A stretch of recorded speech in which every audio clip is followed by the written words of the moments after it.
In November 1922, a boy walked through the desert mountains of Egypt and discovered some ancient steps carved into the rock. Subsequently, this find became one of the world's largest and most significant archaeological discoveries. This step was part of Tutankhamun's untouched tomb. Archaeologists found about 5,000 ancient objects, including jewelry, fabrics, painted vases, and funeral masks. You've probably seen one of them. It has become one of the most recognizable attributes of ancient Egypt. More than 100 years have passed since then, and now humanity has finally become close to another large-scale discovery, the tomb of Cleopatra. This queen was the last active ruler of the Ptolemaic Kingdom of Egypt, who sat on the throne from 51 to 30 BCE. There are many ancient records about Cleopatra, her reign, and her unusual personality, but until now, no one has discovered the secrets about her passing away in the burial place. So, one archaeologist, Dr. Kathleen Martinez, has been studying ancient records and temples around Alexandria for decades, and concluded that the tomb of the queen should be located under the ancient city of Taposiris Magna, founded in 280 BCE. It was a big city on the northern coast of Egypt, where tens of thousands of people were engaged in trade and industry, and it seems that Dr. Martinez's guesses turned out to be correct. She and a group of archaeologists have discovered a secret underground tunnel near Alexandria, with a length of about 0.8 miles. It was cut into the rock under Taposiris Magna's temple. During further excavations, they found many things that indicate Cleopatra's tomb lies in the tunnel's depths. It's also possible that she is buried there together with the Roman commander, Mark Antony. According to ancient records, Cleopatra and Mark Antony loved each other and together opposed the Roman Senate, which declared Antony a traitor. The fact that natural disasters have occurred on the territory of Taposiris Magna for thousands of years can complicate the excavations. Earthquakes and floods destroyed the city and possibly flooded its underground tunnels. But archaeologists hope the ancient tomb remains untouched, and that it hides many treasures and records about the royal life of ancient Egypt during the reign of the last dynasty. There's a chance that excavations will go underwater and in the mud. This will require much time and funding, but archaeologists are sure it's worth it. Anyway, it's too early to say that Cleopatra is really buried there, but scientists have found many things in the tunnel that confirm this, including clay pots, dozens of coins with the image of Cleopatra and Alexander the Great, as well as a bust with the image of the Egyptian queen. Cleopatra is still one of the most popular personalities in Egypt, on an equal footing with Ramesses III and Tutankhamun. She inspired many films, paintings, and books, but what made her so popular? She became famous for her inconsistency. She was a beautiful, intelligent ruler who pulled Egypt out of the crisis and made it a prosperous power.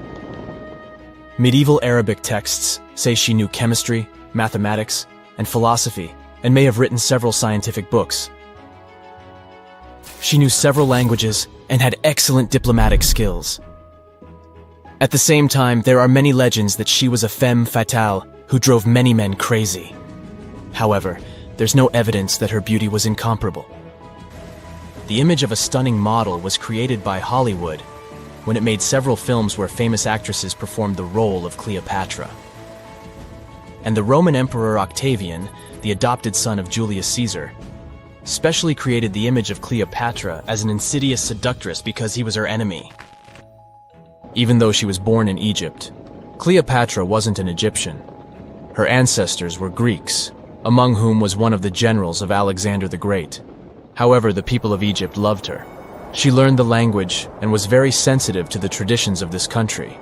She knew the history, mentality, and customs of ancient Egypt well. She raised the level of its economy and strengthened its status as a world power. Much of this was made possible thanks to her cunning and impressiveness. She loved theatrical performances and lavish celebrations. She knew how to surprise people and put on a show. But behind the exterior image of a luxury lover was an intelligent and calculating ruler. Ancient Egypt was a rich, luxurious country, and Cleopatra did everything to increase its wealth and strengthen its position in the international arena. For example, she was once in conflict with her brother Ptolemy XIII. The queen knew that she wouldn't be able to resist him, so she decided to attract Julius Caesar to their side. The Roman emperor arrived in Alexandria, where Cleopatra wanted to meet him, but Ptolemy knew about her plans and was about to prevent her from coming to Caesar. Then, instead of a rich and noisy arrival, Cleopatra decided to make her visit inconspicuous. She wrapped herself in a carpet or linen bag the emperor's servants carried into Caesar's private chambers. Cleopatra emerged from the carpet and impressed the Roman emperor with her beauty and determination. As a result, they fell in love with each other and became close allies. After some time, she impressed another influential Roman for diplomatic purposes. She arrived to meet Mark Antony on a golden barge with purple sails and silver oars. Cleopatra was dressed in the image of Aphrodite and sat under a magnificent canopy. Her servants dressed like cupids and were blowing her fan and burning incense. But Cleopatra created such a show for a reason.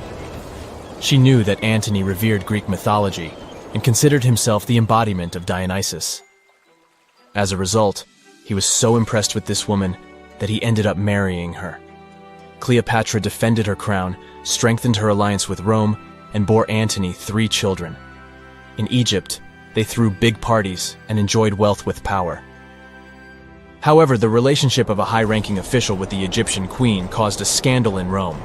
Octavian was Antony's primary opponent in the struggle for power, so he exploited the situation to darken the competitor's reputation. He used propaganda to make Cleopatra an insidious seductress in the eyes of Roman citizens. He accused Antony of succumbing to her charms. The Roman Senate supported Octavian and declared Cleopatra an enemy. In 33 BCE, this conflict reached a high point when Antony's navy clashed with Octavian's fleet. The latter won and forced his enemy to flee to Egypt with Cleopatra. According to some records, they took refuge near Alexandria. Pursued by the Romans, they hid in one of Cleopatra's palaces and met their end. Some legends say that Cleopatra was an expert in poisons. She provoked a venomous snake, a viper or an Egyptian cobra, to bite her. Also, according to another legend, she pricked herself with a poisonous needle. There's a theory that Cleopatra always carried an ampule with poison inside her hairbrush. And when she was cornered, she soaked the needle with this poison and pricked herself. None of this can be said for sure. Scientists are still trying to find out the truth. Perhaps when they reach Cleopatra's tomb, the world will get more answers about her tragic fate. She is considered the last ruler of Egypt. After her passing, Octavian plundered her palaces and temples and returned to Rome, where he became the main emperor. He successfully ruled the country and expanded its borders. His reign ended when he turned 75. World history would have looked different if Cleopatra and Mark Antony hadn't lost that naval battle. By the way, did you know that more time has passed between Cleopatra's reign and Neil Armstrong's flight to the moon than between the reign of the Egyptian queen and the construction of the Great Pyramid of Giza? Armstrong took a step on the Earth satellite in 1969, 38 years after the birth of Cleopatra. And the construction of the pyramid took place in 2560 BCE. Imagine how long the history of ancient Egypt is. Cleopatra is closer to us in time than to the pyramids. Imagine there is a huge crevice right under your house. What would you do? Probably pick up your belongings and evacuate the structure. This is what happened to one Kenyan back in 2018. A massive crevice formed almost overnight under his home. The man escaped to safety, but the event revealed a deeper issue, much deeper than most people thought. The crevice appeared after a month of heavy rainfall. This part of the country, west of the Kenyan capital of Nairobi, sits in a seismically active region. The massive hole in the ground was covered with ash from a nearby dormant volcano. The crevice in the ground ran for miles, and it was 65 feet wide in some places. It was as deep as the Hollywood sign is tall. The gaping hole damaged a vital local road. People soon dubbed it the Grand Canyon. But this is no laughing matter. The same thing happened in 2023. Kenya's highway authority had to close the busy road for repairs once again. Preliminary reports showed that heavy rains were the likeliest cause. The rupture itself is part of the Great Rift Valley. It extends from Jordan in the north to Mozambique in eastern Africa. Its total length is nearly 1.5 times the distance from New York to Los Angeles. Rift valleys are located all over the planet. They're lowland places where tectonic plates move apart or rift. These are huge slabs of rock in Earth's outermost layer. They rest on molten rock underneath, which makes them unstable. Tectonic plates are constantly on the move. They can bump into each other, or one plate can go under another. This can occur both on land and at the bottom of the ocean. Continental rifts are less frequent than the ones we find underwater. The East African Rift is one of 4 major ones. The nearby Arabian Plate has been on the move for the last 30 million years. When it separated from the African mainland, it created the Red Sea and the Gulf of Aden. When you look at the physical map of Africa, it looks like one contiguous landmass. But when you dig deeper, quite literally, you realize it rests on 2 tectonic plates. The Nubian one carries most of the continent. The smaller Somali Plate holds the Horn of Africa. The crevice in Kenya appeared in the rift valley between these 2 plates. That's because they're moving away from each other. The rift is growing larger, which means that one day the African continent will split into 2. The rifting process is a slow one. The present rate is just 1/4 of an inch every year. Scientists estimate that the split will occur in 5 to 10 million years. Some experts place this event 50 million years into the future. The end result will be 2 African subcontinents. They will be separated by a body of water that will become our planet's 6th ocean. This also means that 5 now landlocked countries will get access to the sea. When they get a coastline, the countries could build harbors to trade with the rest of the world.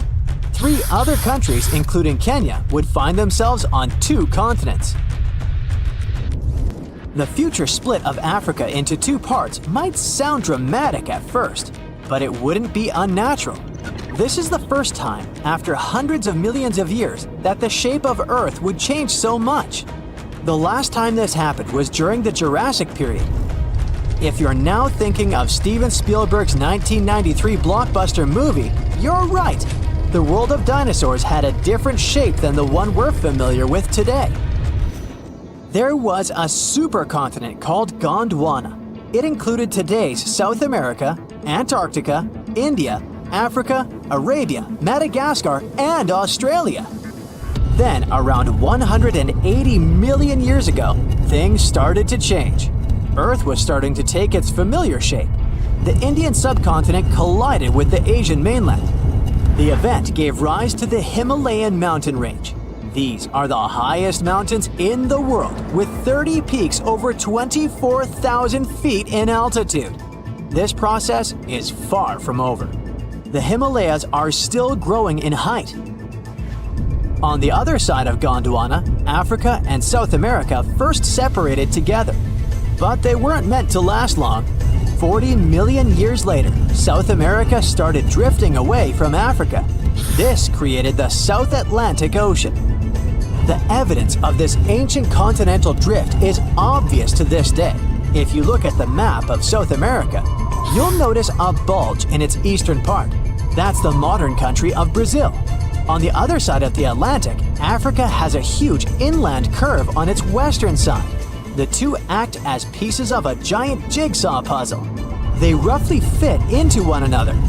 European scientists noticed this as early as the 17th century. Further research confirmed the theory that South America and Africa once belonged to the same landmass. This is only one part of the story. At the beginning of the 20th century, a German scientist came up with the theory of continental drift.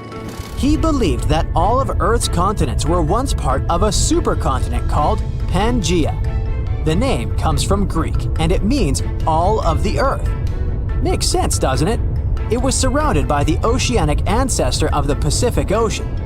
Some 200 million years ago, this gigantic landmass was home to many animal and plant species. Thanks to them, scientists could piece together what our planet used to look like.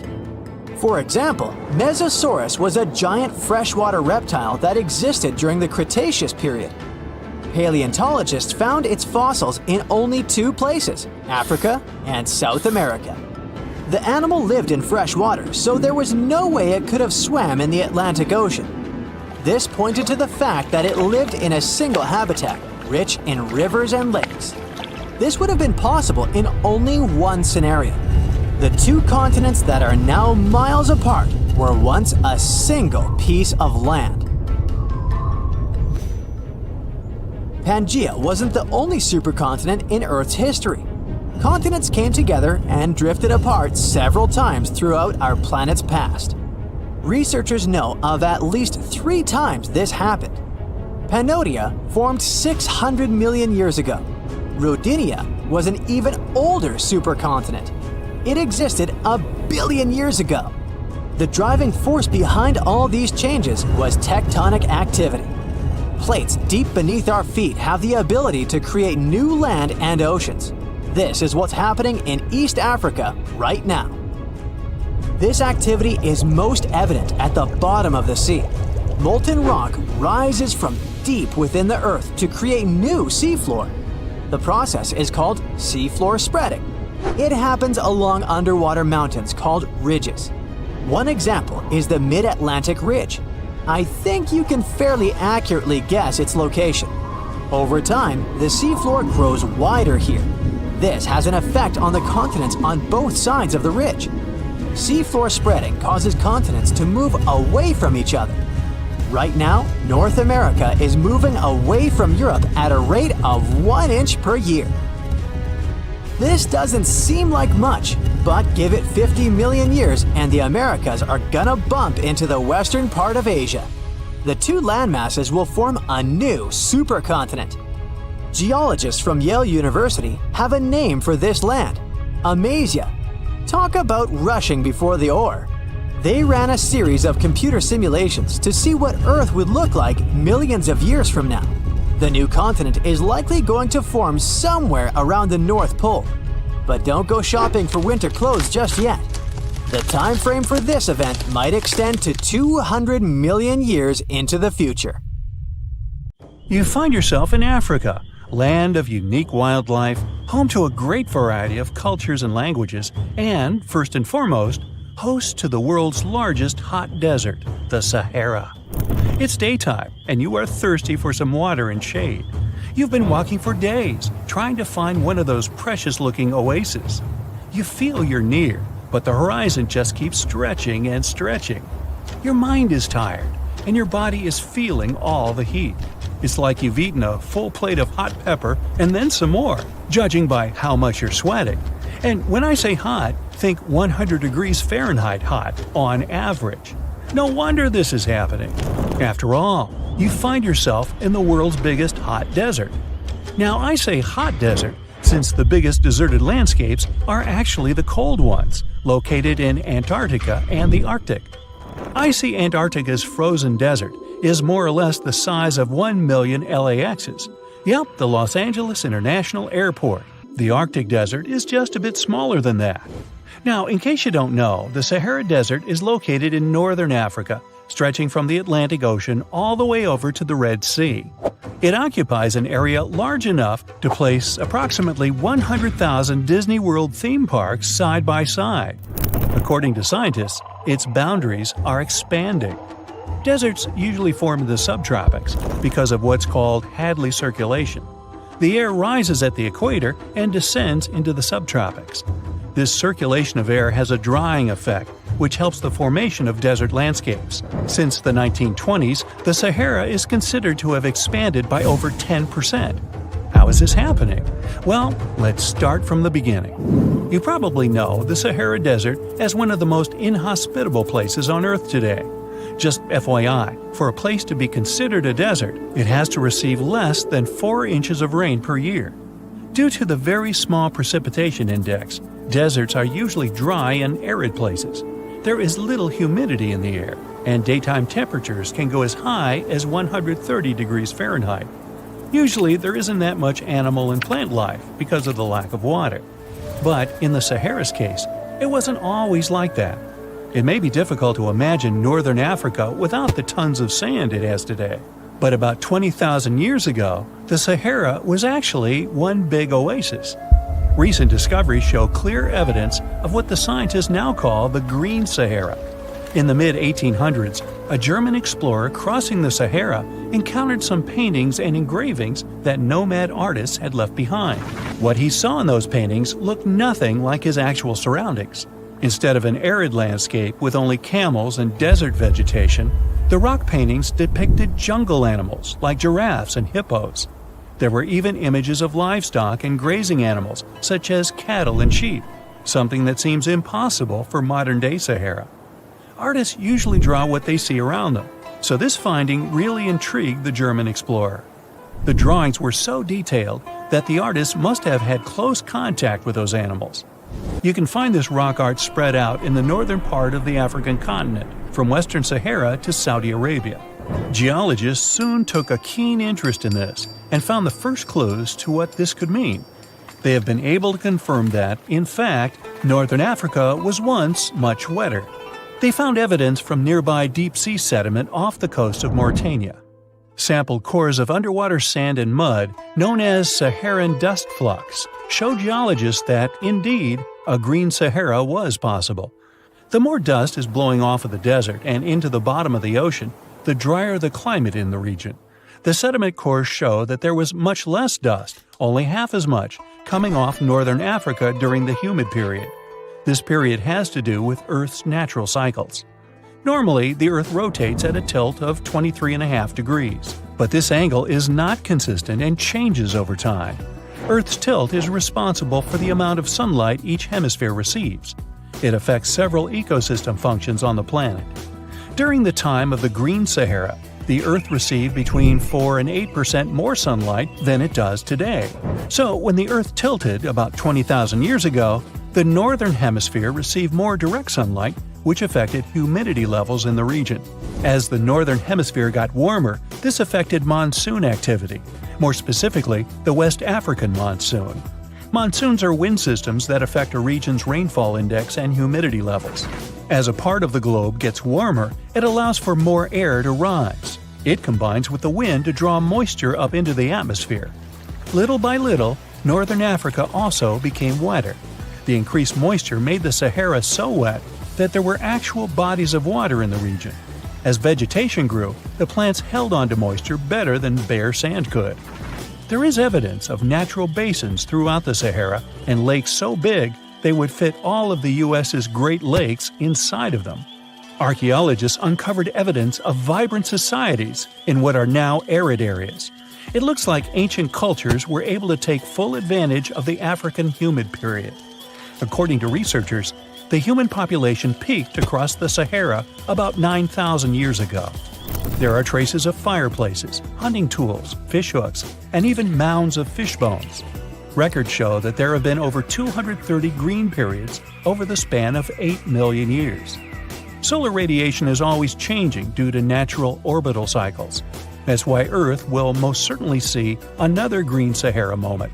It might be thousands of years from now, but it will happen. The same way the Sahara turns green, it turns yellow again. Let's put it like that. All it takes is a significant axial tilt and a few years of readjusting. However, another phenomenon is calling the attention of scientists now. Recent studies by the National Science Foundation from the University of Maryland show the Sahara has expanded 10% over the past 90 years. This phenomenon is called desertification, which literally means fertile land turning into desert land. The Sahara Desert is now advancing into the semi-arid region of Sahel. In 1950, this region was home to 31 million people. Today, its population is over 100 million people. This rapid population growth has largely contributed to the Sahara's expansion. Farmers that were once nomads began settling down. Land usage grew more intense, aiding in weakening the soil. The demand for food has caused an overcropping of the land, so even more of it is turning into the desert now. The study also shows that natural climate cycles can affect rainfall in the Sahara and the Sahel. Scientists affirm that all deserts fluctuate, not only the Sahara. A desert's boundary may expand in the dry winter and contract during the wetter summer. South of the Sahara lies the Chad Basin. It is a natural body of water that now serves as an indicator of the Sahara's expansion. The Chad Basin is located in the region where the Sahara is advancing southward. An atmospheric and ocean expert from the University of Maryland explains that rainfall has reduced greatly in the entire region. Due to reduced rainfalls, there is less water across the entire basin, and even Chad Lake is drying out. Just like the Sahara, the Atacama Desert in Chile, deemed the world's driest, is also expanding. It is located north of the city of Santiago, and its southern border is expanding toward the Chilean capital. Because the climate is getting drier and drier here, the city of Santiago risks turning into an arid or semi-arid region itself. The once fertile valleys of local rivers that lived on agriculture and livestock for many generations are losing their revenues as Chilean land is turning into a desert. Since 2010, Santiago has received only a third of its annual rainfall. Outside of the city, farmers are digging holes in search of blue gold, or simply put, water. The situation here is very similar to that of Sahel. So tell me this. Were you as surprised as I was to find out what has been happening in the Sahara region? Feel free to share in the comments below. Let me take you to a place that seems to be out of this world. Life inside this cave has been isolated from the outside world for about 5.5 million years. And it does show. See for yourself. Due to such a long isolation, the conditions inside the Moval Cave are like nowhere else on our planet. A unique ecosystem is flourishing there, even though there is a severe lack of sunlight inside the cave, and the air is toxic. The cave, located a few miles west of the Black Sea in Romania, was first discovered in 1986. Nowadays, you can only visit it if you have special permission. Plus, the central caverns are guarded naturally by narrow limestone tunnels and vertical shafts. So, if you're no stranger to claustrophobia, you'd probably better not enter this place. In the depth of the cave, the air has twice less oxygen than the air outside. Instead, it contains a lot of carbon dioxide and hydrogen sulfide, so not the freshest air you can breathe. It's also pitch black inside the cavern. But despite, or should I say thanks to, this cocktail of extremely harsh conditions, the site is a true goldmine for biologists. Shockingly, life seems to be booming here. In a 1996 study, scientists identified 48 species, and 33 of them were unique to the cave. Most of the creatures inhabiting the cave are tiny, with long limbs and antennae that help them navigate in the dark. They have no vision and lack pigment, and it makes sense. Why would you need to be able to see if you live in total darkness? And why would you need to be pretty and colorful with no one to see you? Now, I'm going to take you to another cave. It's no less amazing, but looks very different. This is the Giant Crystal Cave, aka the Cave of the Crystals, in Mexico. These ginormous crystals were found in 2000 by a mining company after the water was pumped out of the cave. Two miners then saw the crystals after entering the drying cave on foot. These awe-inspiring crystals are actually massive gypsum pillars hidden 984 feet underground. They're anchored to the walls and the floor of the scorching hot cave. Scientists estimate that the crystals could have been already growing for 500,000 years. That's why many of them are so long and wide that you can walk across them.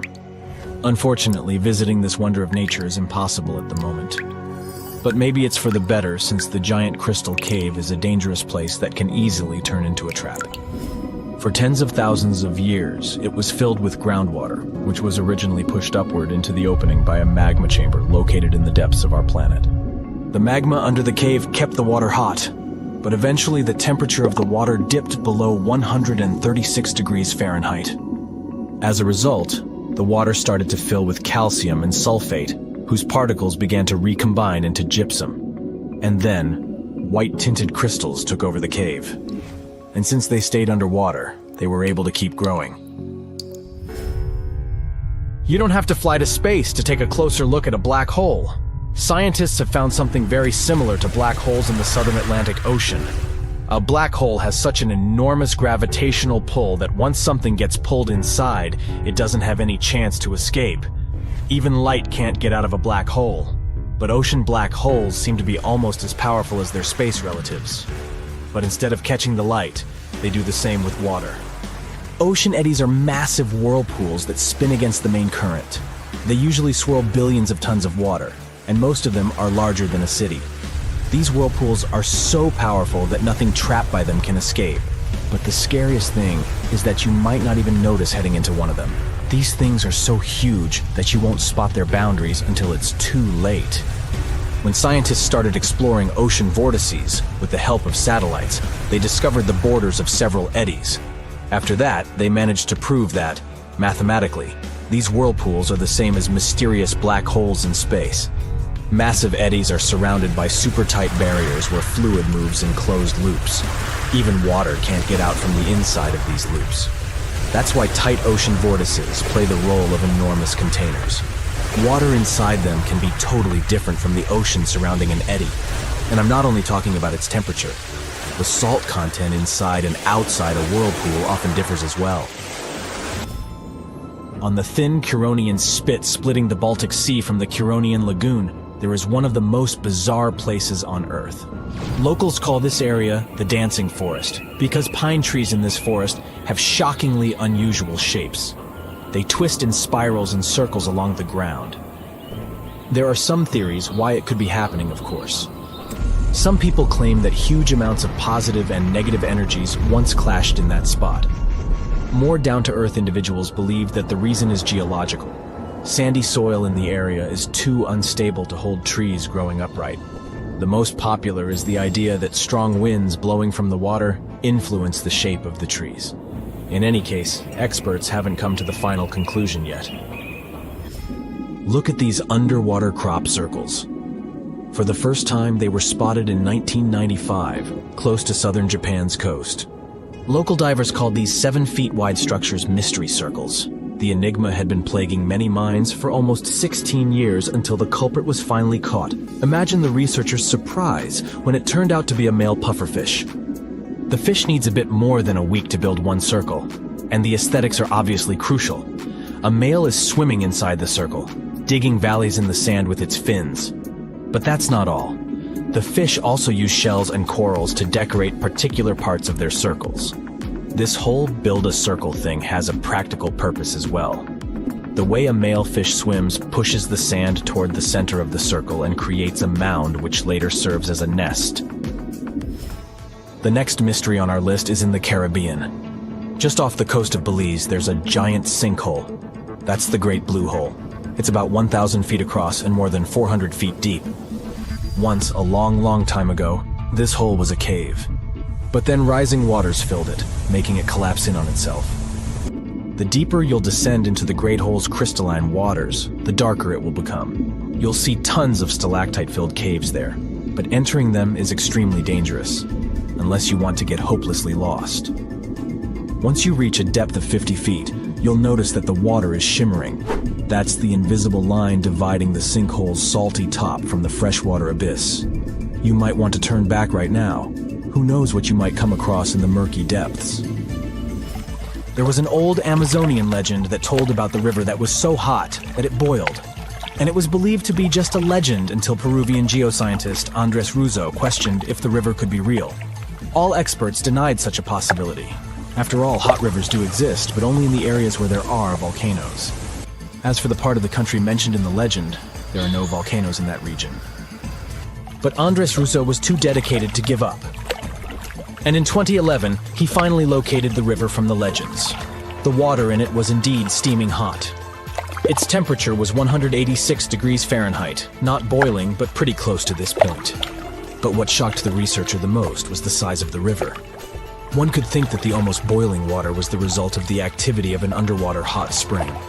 But thermal pools are always small, while the river is 20 feet deep and flows for almost 4 miles. This is the only river of its kind on our planet. We've all heard of the Sahara. Sure you have. It's the largest hot desert on the planet. A sea of sand covering an area larger than the contiguous United States. But have you ever wondered what lies beneath the sand dunes? To answer this question, we must travel deep into the past of our blue planet. Up until some 6,000 years ago, the Sahara was grassland. Humans were around at this time, not me, spreading agriculture around the planet. In the north of Africa, the color green dominated. Plenty of rainfall meant that there were lakes, rivers, pastures, and even forests. A completely different image of the Sahara from the barren landscape of today. But then the climate started to shift. The region became parched, and the vegetation started disappearing. The wind did the rest. It took away the fine sediment after there were no plant roots to hold the ground together. Give it a couple thousands of years, and you get a familiar image of the Sahara: sand and rocks stretching as far as the eye can see. But when it comes to volume, only a quarter of the Sahara is actually sand. The yellow sands of the Sahara are just one part of the story. The desert has many other features, such as gravel plains, salt flats, and plateaus. Makes you think if we understand the word desert correctly. For people who study such terrains, geologists, there is only one condition for defining a desert: precipitation. If an area gets little or no rain, then it's considered a desert. The Sahara certainly fits the bill. Its average annual rainfall is just 3 inches. Compare that to the nearly 45 inches a year in New York. When we look at precipitation, this sandy desert is only the third largest in the world. Number 1 and 2 are Antarctica and the Arctic. They are larger than the Sahara by millions of square miles. It sounds odd, but there is more than one type of desert. The first two are polar deserts, while the Sahara is a subtropical desert. But the difference in air temperature are staggering. In Antarctica's interior, temperatures plummet to minus 76 degrees Fahrenheit. Compare that to the highest temperature on record in the Sahara of 136 degrees Fahrenheit. But this desert has a cool side. At night, the temperature is roughly the same as the average yearly temperature in Denmark. This hot and cold roller coaster makes it hard to choose the right outfit when venturing into the Sahara. And what about the sand? How deep is it actually? The depth varies between 70 and 140 feet. That's not too deep. If you put the Statue of Liberty in a tall dune, half of it would still stick out of the sand. Its vast amounts in the Sahara were created by aeolian processes. That's Greek for wind.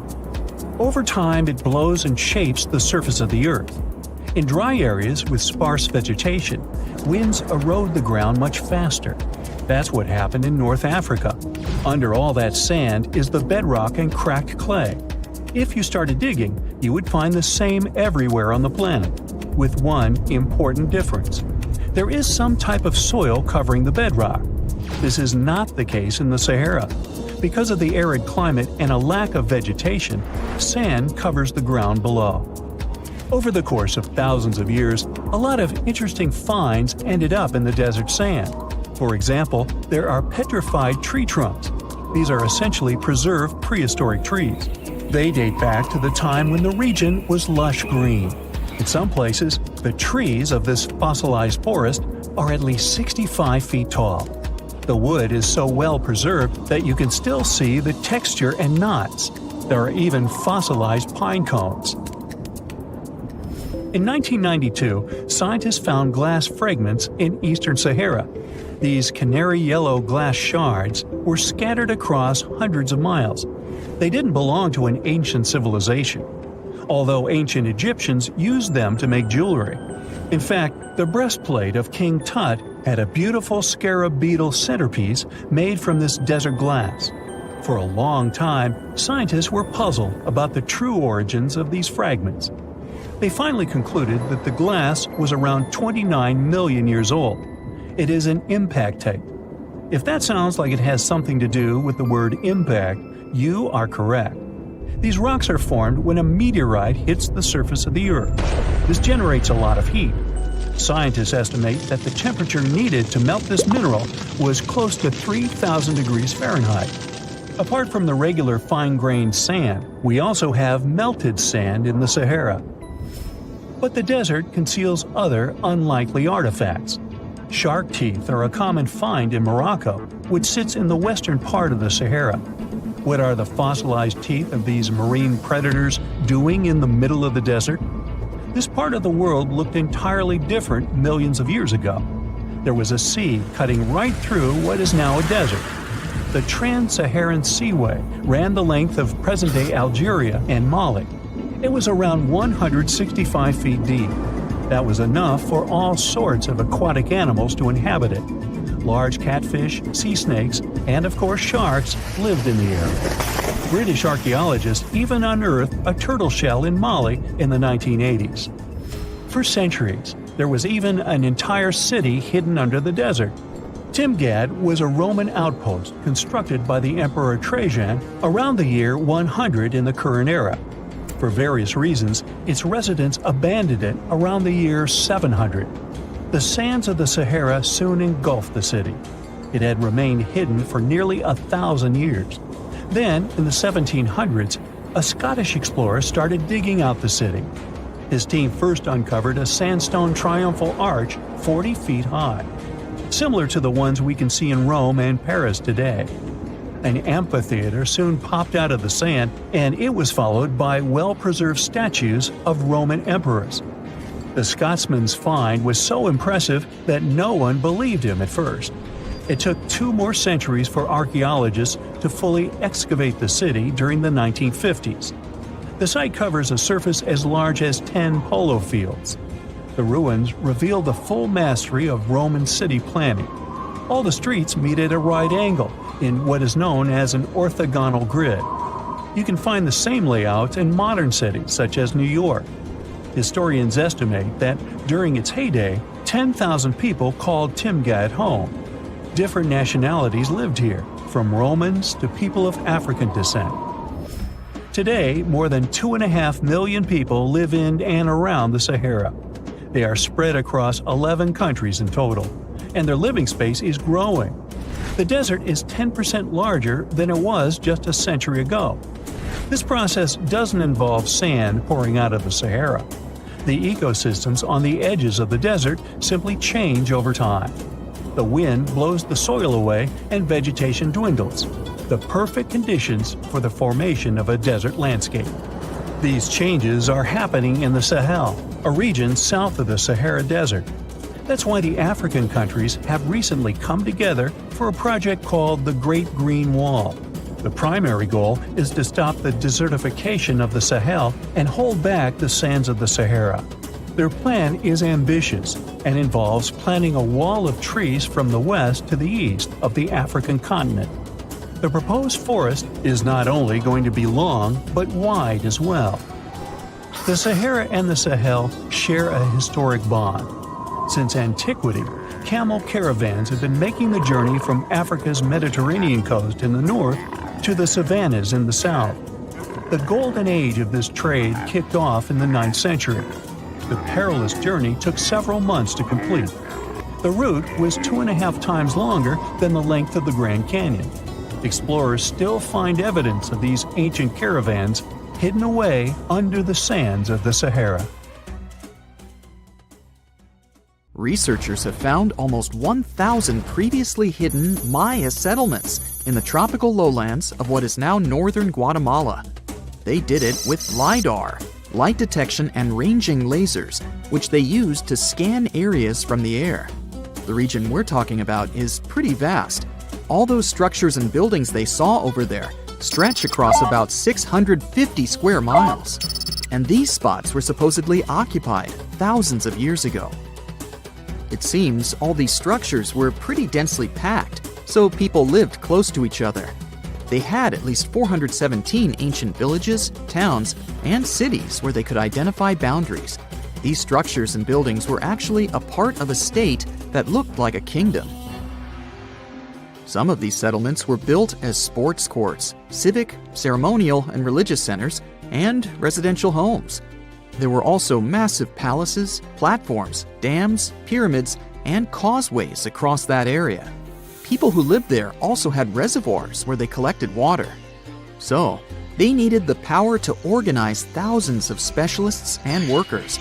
And they also needed many skilled people to build such structures without the technologies we have today. They needed lime producers, architects, mortar and quarry specialists, lithic technicians, those who took care of legal enforcement, and other important roles to establish the true community. This cool laser scanning system researchers used while exploring this area can even penetrate very dense ecosystems and vegetation. The light bounces off different surfaces and then creates a digitally reconstructed map. This map is based on how much time it takes for the pulses to get back to a receiver. So, with this laser system, they discovered there were also lowlands for agriculture. So why exactly did the Maya settle in this region? It was a specific area. Plus, it was hard to build such an amazing kingdom in a tropical rainforest climate. Back in the old times, ancient peoples had mostly inhabited areas in drier climates. Over there, they would build water resources, which were some sort of the basis of society and a source of life. An example of this is Teotihuacan of Highland Mexico, although they did have a couple of navigable rivers they could use for transport and trade. But these rainforest areas had their advantages too. The Maya used natural resources like limestone, which was their primary building material, salt, and the volcanic rock obsidian, which they used for different tools. Also, they managed to find enough dry land to live and build homes there. The lowlands were seasonal swamps called bajos, and they were perfect for agriculture because of the fertile soil. Generally, the Maya built settlements that could endure rainy periods too.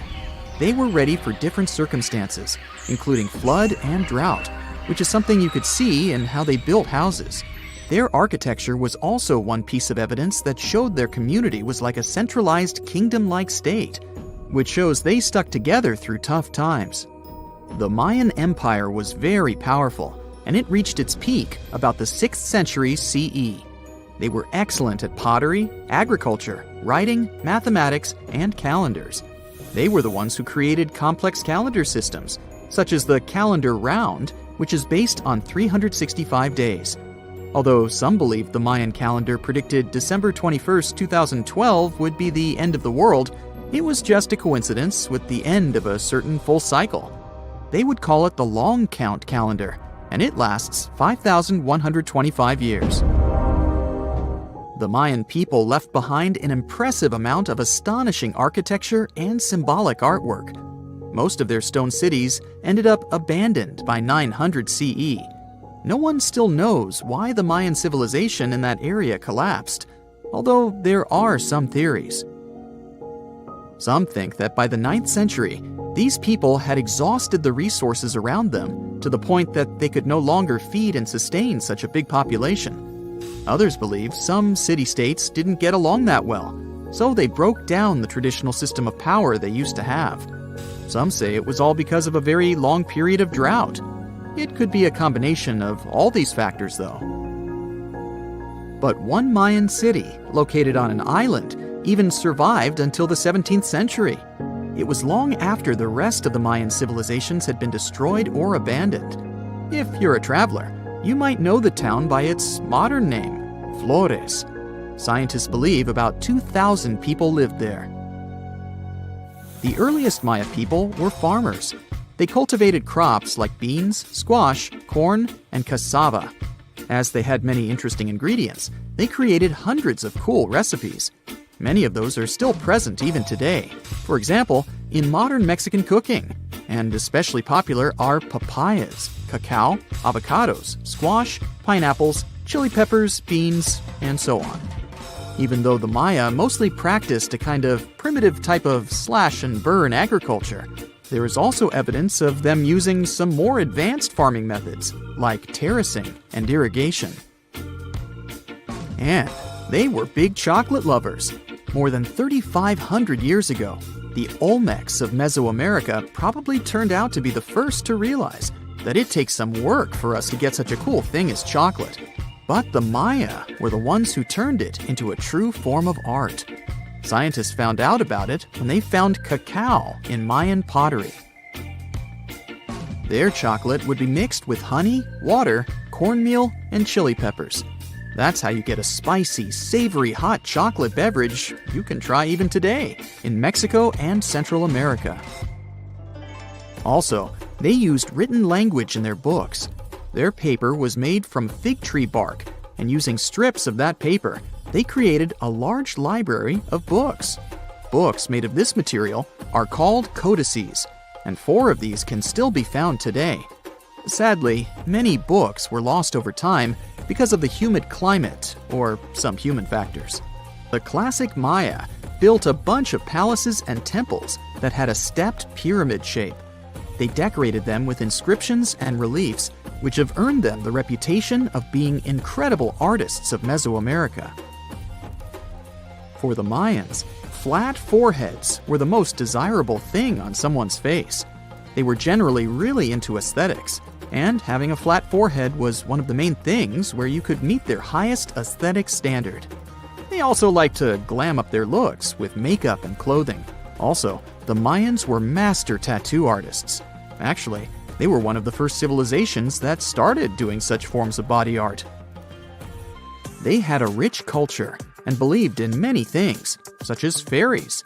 Many civilizations across the globe believed in these mythical creatures, which had different names everywhere. The Mayans called those creatures aluxes. They would make sculptures of aluxes from wood or clay, take them to the forest, and hide in some secret spots.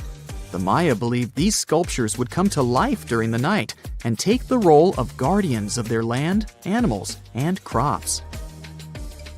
The Maya believed caves were entrances that led to the underworld. You can even visit some of these caves if you like. For example, you can explore the jungles of Quintana Roo and Yucatan near Cancun. There are many spots where researchers found artifacts the Mayans had left behind. They were one of the first cultures that learned how to use rubber latex and make, for example, rubber balls for the many interesting games they had. They used natural latex and then probably mixed it with some other natural substances. That's how they came up with the bouncy balls they played with. They also built cool steam baths. The Maya had structures made from stone that looked like something we know today as bathtubs. Plus, they were building heated stone structures we know as sweat houses. Researchers found these in El Salvador and Guatemala, and they were previously hidden under volcanic ash. So the Sahara Desert is so big that it covers 8% of the world's territory. It's bigger than the USA or China. Surprisingly, the Sahara is not the largest desert in the world. It is the 3rd largest, behind Antarctica and the Arctic. But it is definitely the hottest one. Temperatures there reach 136 degrees Fahrenheit. This place has some of the most incredible sand dunes you've ever seen, towering up to 1,476 feet. But here's the kicker. There's a real risk that these dunes might continue to spread until they cover the entire world.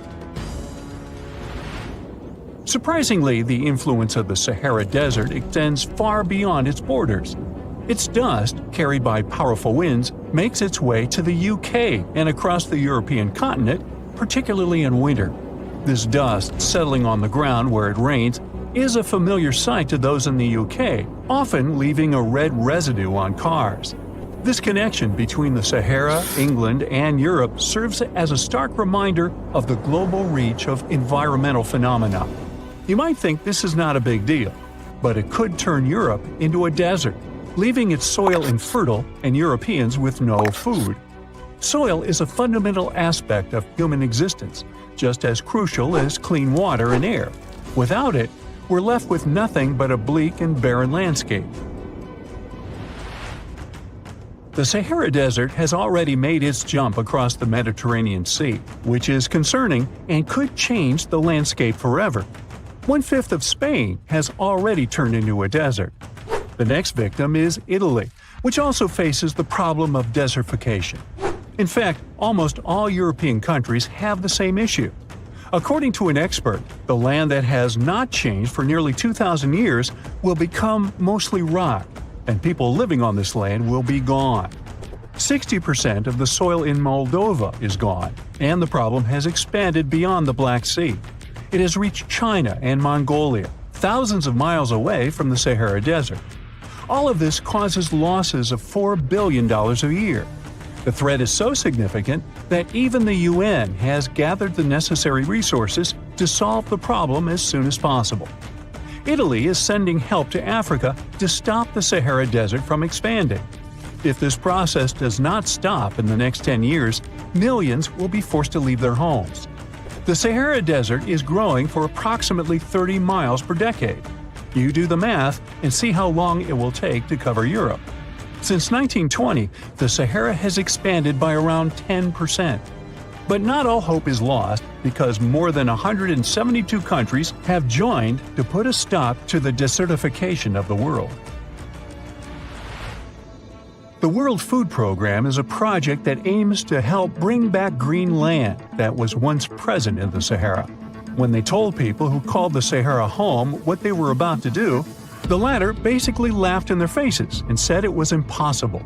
But when you have a specific goal in mind, the impossible becomes possible. If we traveled back around 5,000 years into the past, we would see a beautiful forest with lush green trees and grass. Africa's climate has been changing for 21,000 years, from fantastic greenery to uninhabitable deserts. This has to do with Earth's rotation and the monsoons that bring water to this dry continent. But with the help of scientists and some clever tricks, we can bring the greenery back and stop the Sahara in its tracks. The Senegal River serves as a border between the Sahara Desert, Senegal City, and Mauritania. When you look at this area from space, you'll see how the desert is expanding to Senegal because the vegetation along the riverbank is almost non-existent.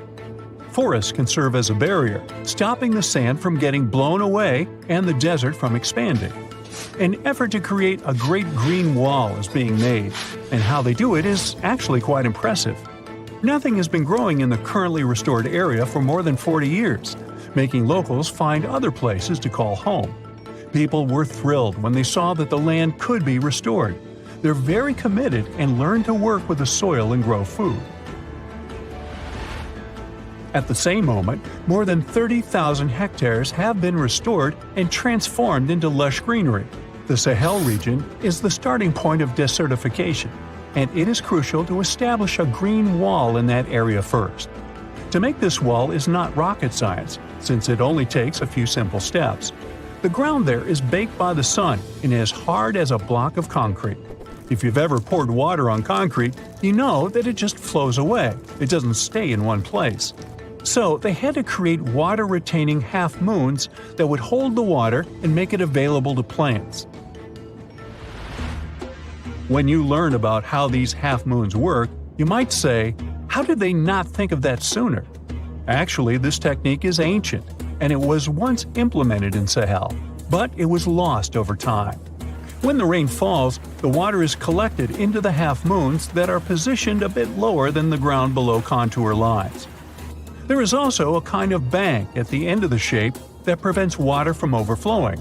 And in the middle, there are plants that are happy because they have plenty of water to thrive. Also, it's essential to grow native plants that are kind of used to harsh conditions, like sorghum and millet. These plants have been surviving there for thousands of years and produce a good amount of biomass, which means the land can be rehabilitated faster and people will have food sooner. The water that will enter the half-moons won't be lost. It will penetrate the ground and top off underground waters. This will ensure the ground that H2O will never run out and that future generations will have usable aqua.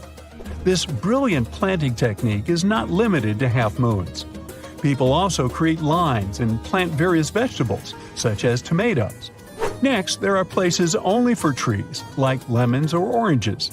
After a long hot day, nothing is better than a freshly made cold lemonade. The trees will also protect the soil, and with some luck, there will be a new forest in the Sahara Desert. The goal is to copy the forest dynamic. Start with small plants and gradually expand to bigger plants that are more useful than the tiny ones. They are aiming to plant more than 10,000 trees. Right now, many people are leaving the Sahara after the rainy season, going to cities or leaving Africa altogether. At this time of year, villages are like ghost towns. Only animals can be found there. Most people are gone. I mean, who would blame them? Nobody wants to live in the sand where nothing grows. Luckily, with all this new, old technology being developed, many people are slowly but surely returning to their land and starting to work in agriculture. The best thing is that there are no brutal winters, so plants grow 12 months a year, and people can always have food. People are becoming more social because now everybody stays in their villages and doesn't travel much. If this project works out, Africa will be saved, and the world won't turn into a giant desert. Endless hot deserts seem lifeless at first glance. But among these sands, you can meet dangerous and sometimes creepy creatures. Some of them can only cause health problems, but some can stay in your memory forever. Let's get to know them, starting with dangerous ones and finishing with real nightmares. So, you're walking through a desert and see a big teddy bear with open hands. You understand that it's probably a mirage, but still, you come closer. You were right. It's not a plush toy, but a giant cactus. There's something strange about it. Thanks to some strange fluff, the branches resemble the arms of a teddy bear. However, this is not fluff, but thousands of thin needles, and they are the reason you shouldn't come closer. The cactus is called the jumping cholla, or teddy bear cholla. It grows in the desert areas of Arizona and in the northern part of Mexico. Don't worry, this cactus won't attack you, but it will cling to your skin or clothes if you touch it. Such a fur coat protects the cactus from animals, creates shade, and saves it from heat. The lateral branches are the most important parts of the plant as they carry out photosynthesis and accumulate a large amount of moisture inside. So, despite all the danger, the cactus can be helpful for desert wanderers. And the danger here is needles. If you look closer at them, you will see they have the shape of hooks. One touch, and hundreds of thorns are already in your finger. It's pretty difficult to get rid of them, and the needles cause unpleasant, painful sensations. But the coolest thing about this cactus is the way it reproduces. The plant clones itself in a new place. When animals and people pass the jumping cholla and touch it, the cactus gives them a small piece of itself, along with the needles. As soon as you throw this piece to the ground, it takes root and starts growing. The degree of danger is rising. The next monster from the desert is running toward us, and that is an ostrich. Many think these animals are cowards hiding their heads in the sand. You will most likely change your mind if you're unlucky enough to meet one. Usually, ostriches are not aggressive, but you should run if you come closer to their nest. On the other hand, you won't be able to do that because ostriches move at a speed of 43 miles per hour. You need a car to get away from them. They run and hit their enemy with their chests. There have been cases when ostriches attacked vans and caused significant damage to them. But the main danger these birds present is their powerful legs with sharp claws. They can deliver strong blows with them and even beat a prone opponent. So yes, if you see an ostrich in the distance, go the other way. This small spotted lizard lives underground almost all the time in the arid deserts of the southwestern US and northwestern Mexico. Sometimes, it goes outside to find lunch. It only seems cute, but in fact, it's a dangerous Gila monster. Its thick skin protects the reptile from hawks, coyotes, and other predators. But its main protection is its venom. Snakes and spiders inject their toxins using long, needle-like fangs. The Gila monster clamps down and chews the prey to spread the venom. And when it bites a person, it can keep its jaws closed for a long time. Getting rid of the animal is a tricky feat. People who have experienced the effects of the venom say it feels as if hot magma passes through the veins. Despite this, the lizard turned out to be useful for science. Doctors used its venom to create medicines for diabetes and obesity. The time has come. Now you're about to meet one of the creepiest creatures living in the desert. Be quiet and listen to the silence. Stand still. There's no one around. Suddenly, you hear some hissing coming from below. You lower your head and see it. A big yellow spider the size of a human palm with strong jaws and long legs hides in the shadow of your body. In horror, you run away from this monster, but it goes after you. It isn't easy to do it in this situation, but try to calm down. The creature isn't interested in you. It wants only your shadow to hide from the scorching sun. Anyway, it's better not to touch it. The powerful jaws of the camel spider can cause unpleasant sensations, to put it mildly. And, by the way, this creature isn't really a spider. Yeah, it belongs to the class of arachnids, but it's a separate species, Sulpagid. It likes to bite. It's fearless and pretty aggressive. The spider preys on insects, lizards, rodents, and small birds. It can also move at a speed of 10 miles per hour. For their small size, this is very fast. You need to be a professional athlete to run away from it. Most often, you can find camel spiders in the deserts of the Middle East, but they also live in Mexico and the southwestern US. These runners are nocturnal and try to avoid the sun during the day, so they are always hunting your shadow. By the way, they got their name because they often hide in the shadows of camels. You won't hide from them during the day, but they will also want to come after you at night, especially if you make a fire. Sulpugids always run to the light in the hope of eating something. Some species of these spiders make a hissing sound to scare their enemies away.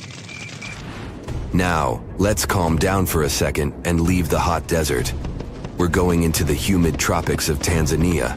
Under tree bark, fallen leaves, and in dark caves, you can meet one of the most terrifying creatures on Earth, a tailless whip scorpion. Imagine a big scorpion without a tail, with a flat body that looks like it has been pressed by something. It's similar to spiders, but has no venom glands and can't spin a web. This monster is silent and fast, but the scariest thing is its 2 front claws, twice as long as the creature itself. Any prey it catches will never escape. Life in a dark cave has spoiled its eyesight, so the whip scorpion tries to avoid sunlight.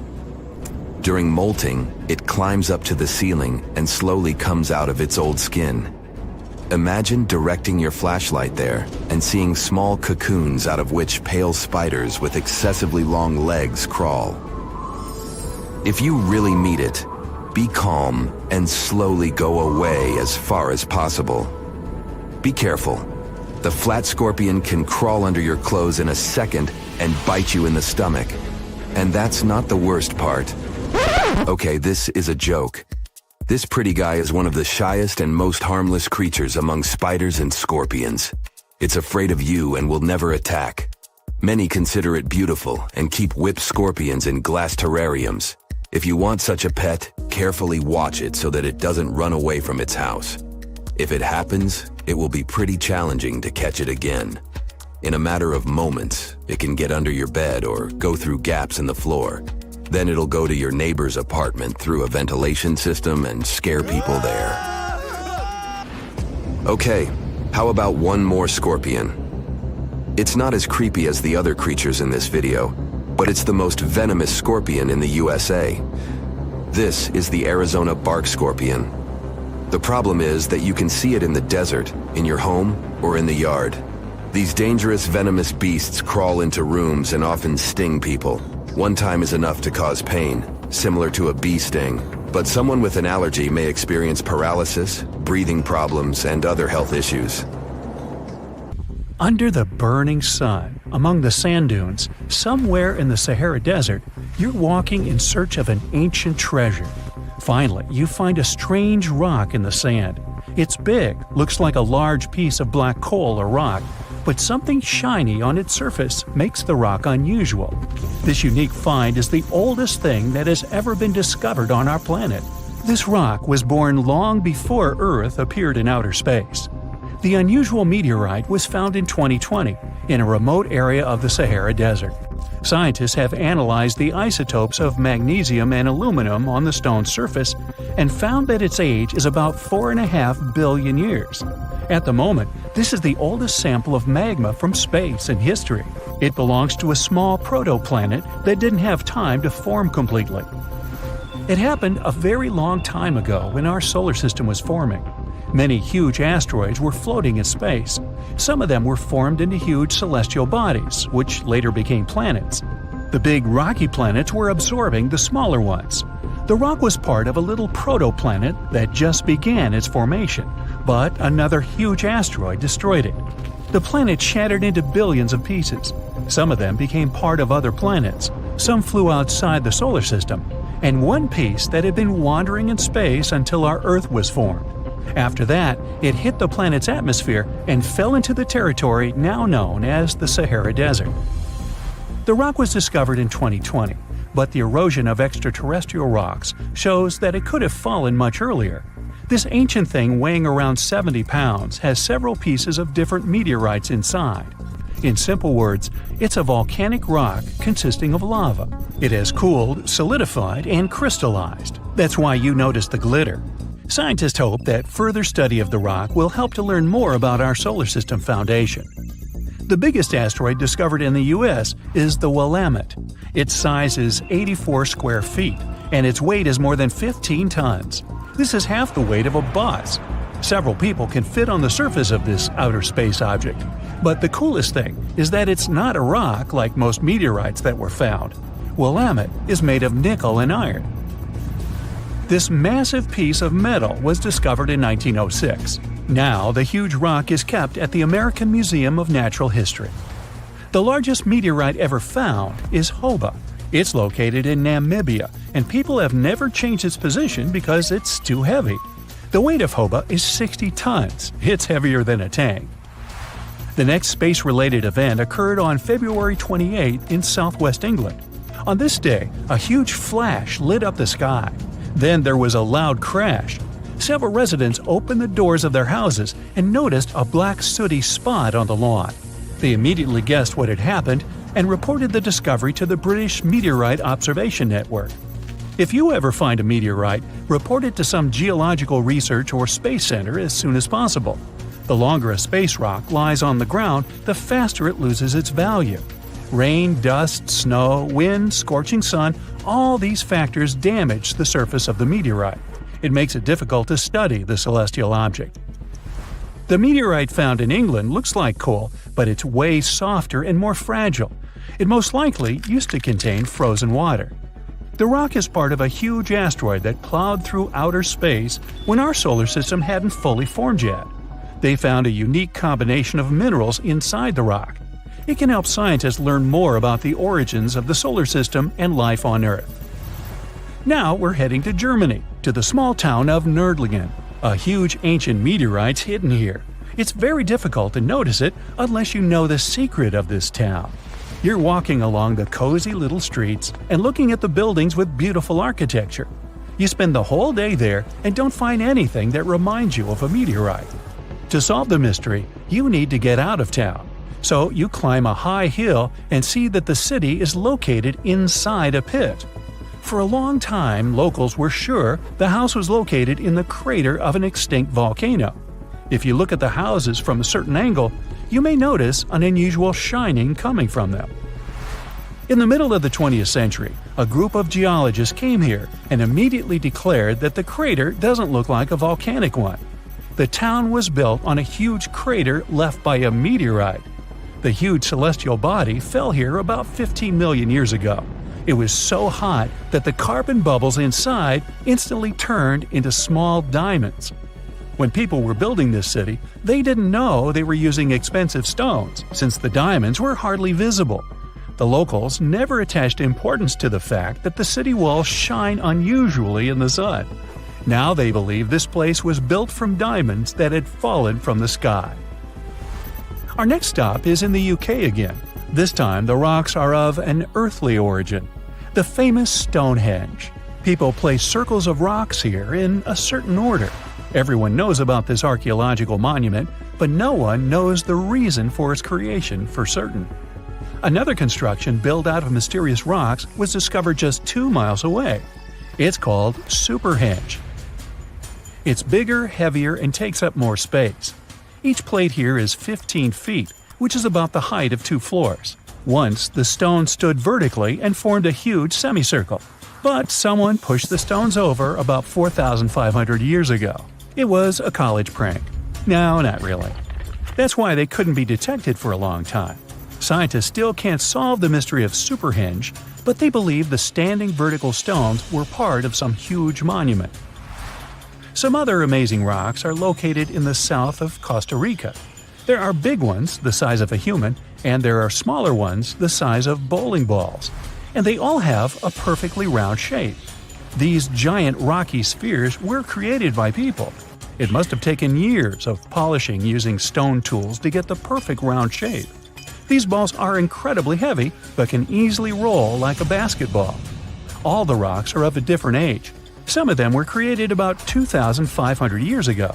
Most of them are made of molten volcanic magma.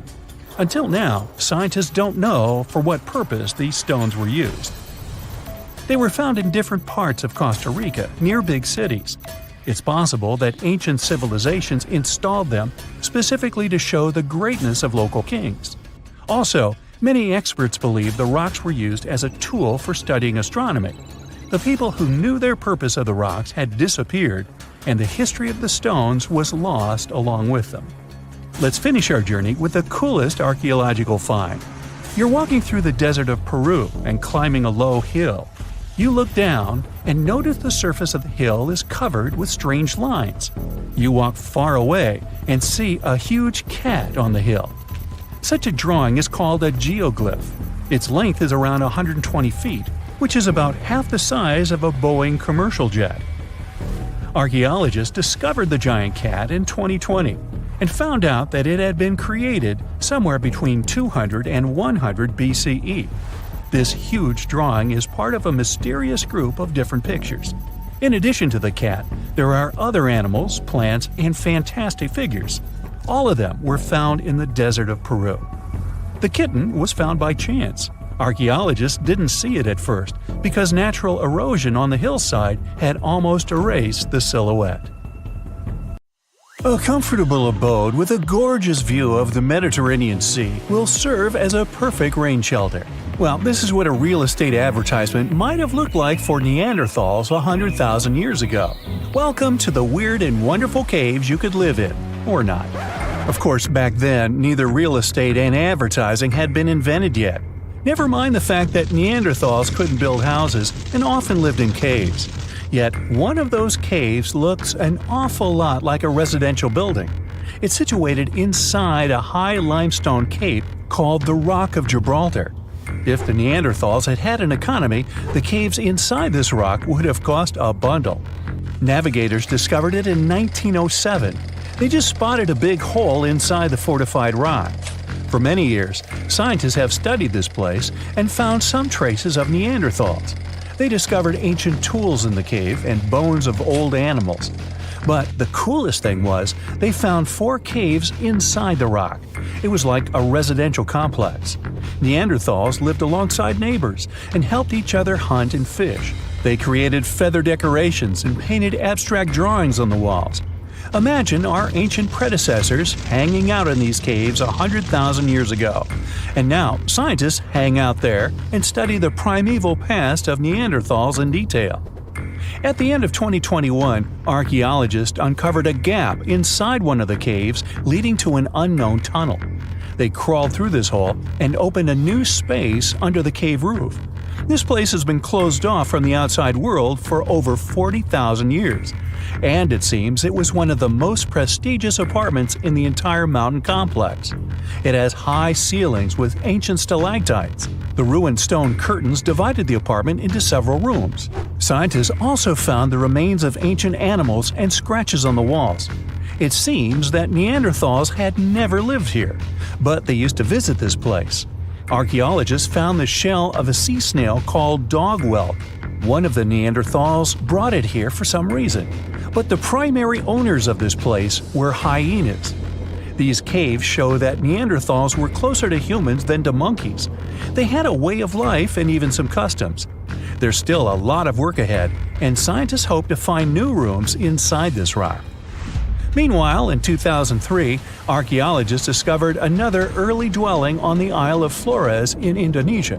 Among the green jungle, they found a cave with ancient tools. At first, everyone thought the human ancestors lived here, but then scientists discovered an unusual skeleton of an adult. A thorough analysis showed the skeleton belonged to a 30-year-old woman, 3.5 feet tall, just above the waist of an average adult. The woman's weight was equal to the weight of an adult shepherd. The skeleton didn't belong to Neanderthals or Australopithecines. It was a new unknown species, which scientists called Homo floresiensis, or simply the Hobbit. Also, there were remains of unusual ancient animals in the cave. It was an elephant the size of a cow, some large storks, and giant rats. Archaeologists have found out that hobbits were not the owners of this place. The main inhabitants were the rats the size of a cat. Maybe they were fighting the hobbits. Some analysis shows that Homo floresiensis wasn't our direct ancestor. They were in a separate branch of evolution. The hobbit skeleton looks more like that of a monkey than of modern humans. In 2009, in the dense jungle of Vietnam, archaeologists discovered Son Don, the largest cave in the world. If you go inside the cave and shout, you'll hear your echo a long time. In some places, the height of this cave reaches half the height of the Empire State Building, and the total area is larger than one central block of New York. Son Don is one of the 3 caves in the Vietnamese jungle. Many intricate mazes connect these caves. Inside, you can find unique plants and trees that live separately from the outside world. It's a real underground jungle. In some places, you can find collapsed ceilings that let the sunlight in. Besides unusual trees and plants, ancient stalactites hang there. Some limestone deposits are more than 450 million years old. They were here even before dinosaurs appeared. There are also many rivers in the cave. Rainwater coming down from holes in the ceiling has formed them. Fast streams resemble slides in a water park. They lead to unknown underground labyrinths. Scientists have studied only a small part of all these caves. The next unusual cave is in New Zealand. Hundreds of thousands of fireflies live inside. Each of them glows with a blue light. Together, they light up the cave. It may seem to you that you're on another planet, but you can't stay there for a long time. Special air measuring devices are everywhere. Scientists monitor the level of carbon dioxide necessary for the normal existence of fireflies. These insects are sensitive to the environment. If there are many people in the cave, or they stay there too long, the park staff will ask them to leave the place. It's like you're literally stealing oxygen from the fireflies. We've seen some pretty amazing caves so far, but how about a scary one? We're going to the desert of Yemen's Al-Mara province. What we're looking for is not a cave, it's just a black hole in the ground, right in the middle of the desert. It's big, the size of a basketball court. It's not its size that can scare you, but what's inside. Scientists are still not sure what it is. From the depths of this black abyss, a disgusting smell of rotten eggs constantly comes out, and sometimes you can hear some strange, frightening sounds. The blackness of the giant hole in Yemen absorbs all the sun's rays, so you won't see what's there even with a powerful flashlight. People flew over this place by helicopter. They filmed using drones and the most powerful lenses, but they didn't catch anything except darkness. It looks like a big ink spot in the middle of golden sand. The locals are afraid to approach this place. They believe the cave leads to another dimension where evil creatures live. At the moment, the giant hole in Yemen is one of the most poorly studied and mysterious phenomenon of nature. How did it appear? How old is it? Where does it lead? Scientists are trying to find the answers to these questions. There are theories that the hole appeared because of construction work. Geologists drilled the soil nearby in search of minerals. It could have caused fluctuations in the Earth's crust and collapsed the surface. But no one can prove this theory, yet. And now, imagine a place where sunlight has not penetrated for more than 5 million years. There's little oxygen, and it's cold and damp. Still, life is born in this place, not only microbes and bacteria, but also something bigger. The living conditions in this cave are very different from the usual ones, so, in a sense, this cave is like another planet. It's the Movil Cave in the southeast of Romania, near the Black Sea. The entrance is a small hole in the ground. Inside, a tunnel leads deep below the surface. The levels of hydrogen sulfide and carbon dioxide are above normal inside the cave. The air here is half as much oxygen as on the surface. People can't be here without an oxygen mask, but other creatures living here can. The cave is home to 48 species of living organisms. 33 of them are unknown. Here you can meet some unusual insects, white snails and white spiders, millipedes with huge whiskers, transparent shrimp, and unique species of leeches. They all live here thanks to the little bacteria autotrophs. They absorb carbon dioxide and release food particles. Bacteria feed on it. Other larger organisms feed on these bacteria, and some bigger organisms eat those little ones. In the end, everyone gets food. In this cave, evolution has created a biological system separate from the rest of the world. You know, there are many doors all around the world that have no keys. Maybe you can guess how to open them. The first destination is, okay, read this, and good luck to you. It's a temple in India. The temple's name comes from this other really long word, which can be translated as the one emerging from the lotus. This temple is one of India's most popular and sacred places. It's one of 108 temples of this word.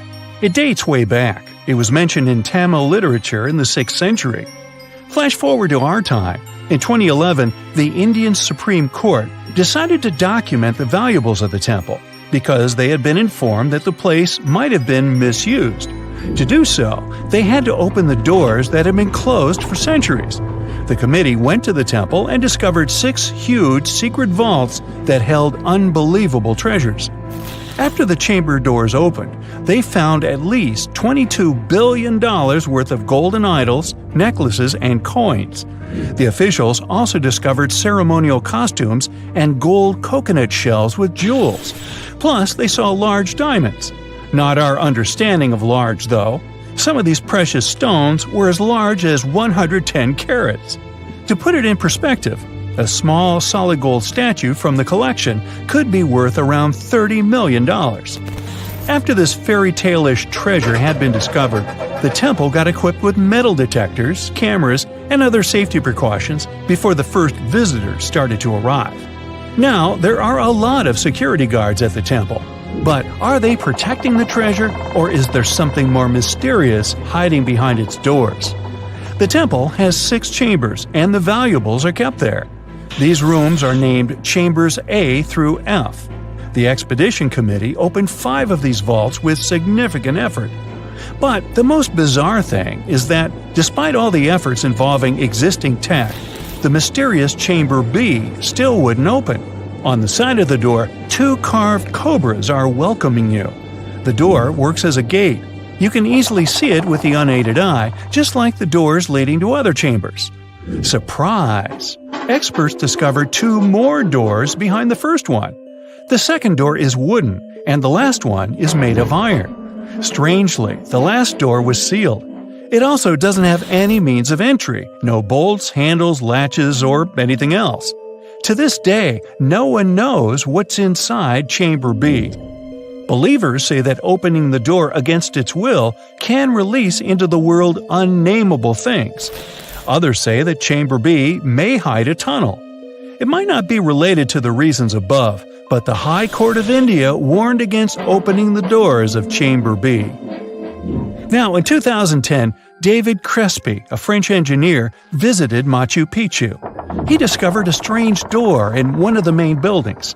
The door was in a narrow path neither tourists nor archaeologists used very often.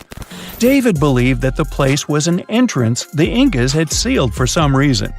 He contacted archaeologists and authorities right away.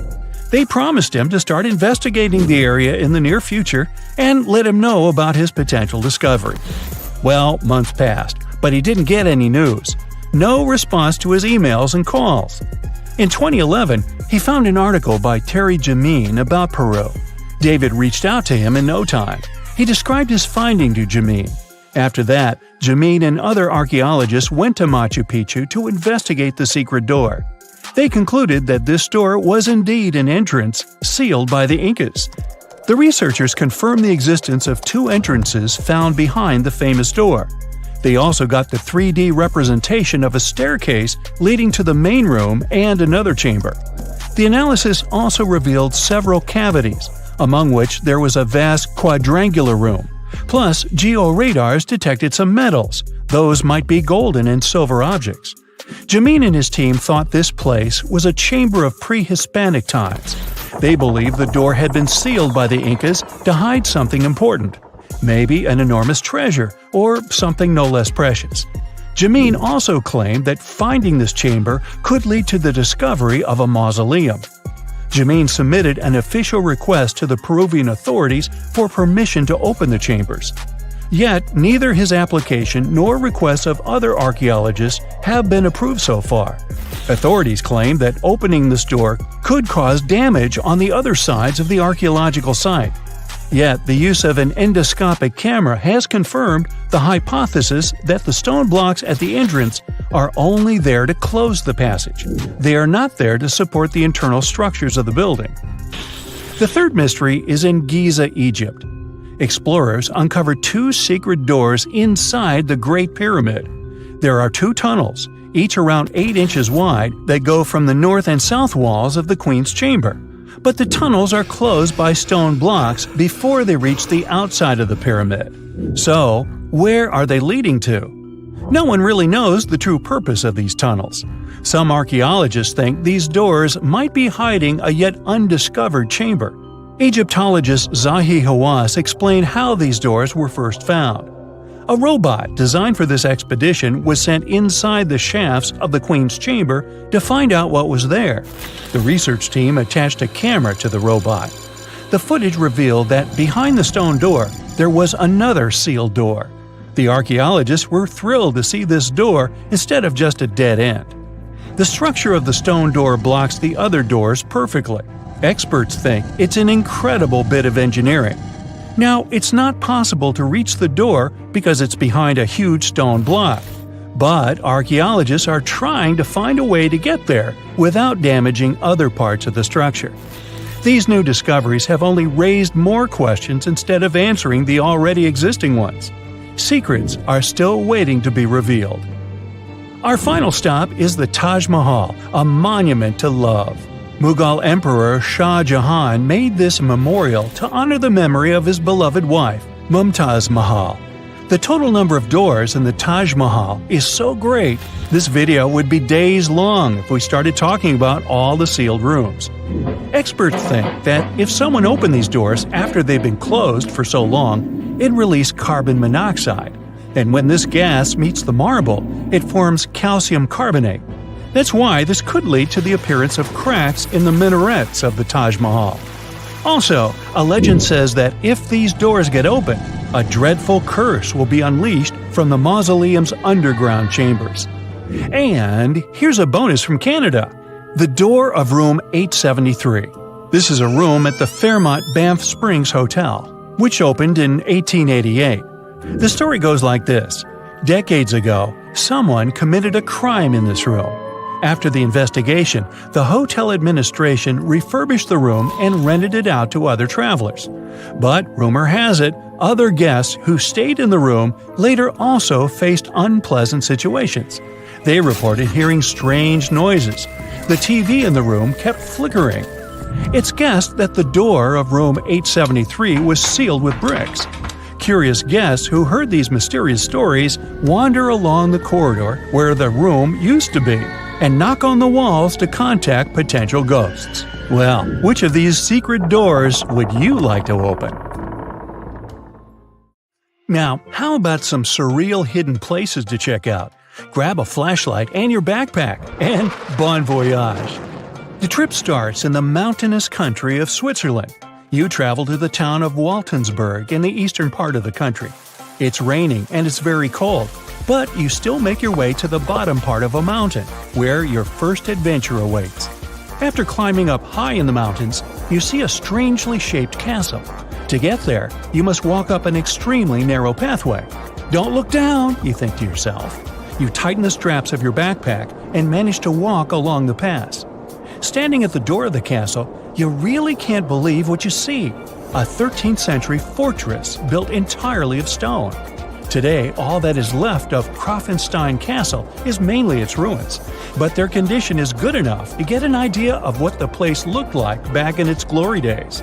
You take your time to explore the castle inside, but honestly, this place gives you the chills and you're ready to move on. The next place on the list is Turkey. A plane and then a car ride later, you arrive in the city of Çorum in the northern part of the country.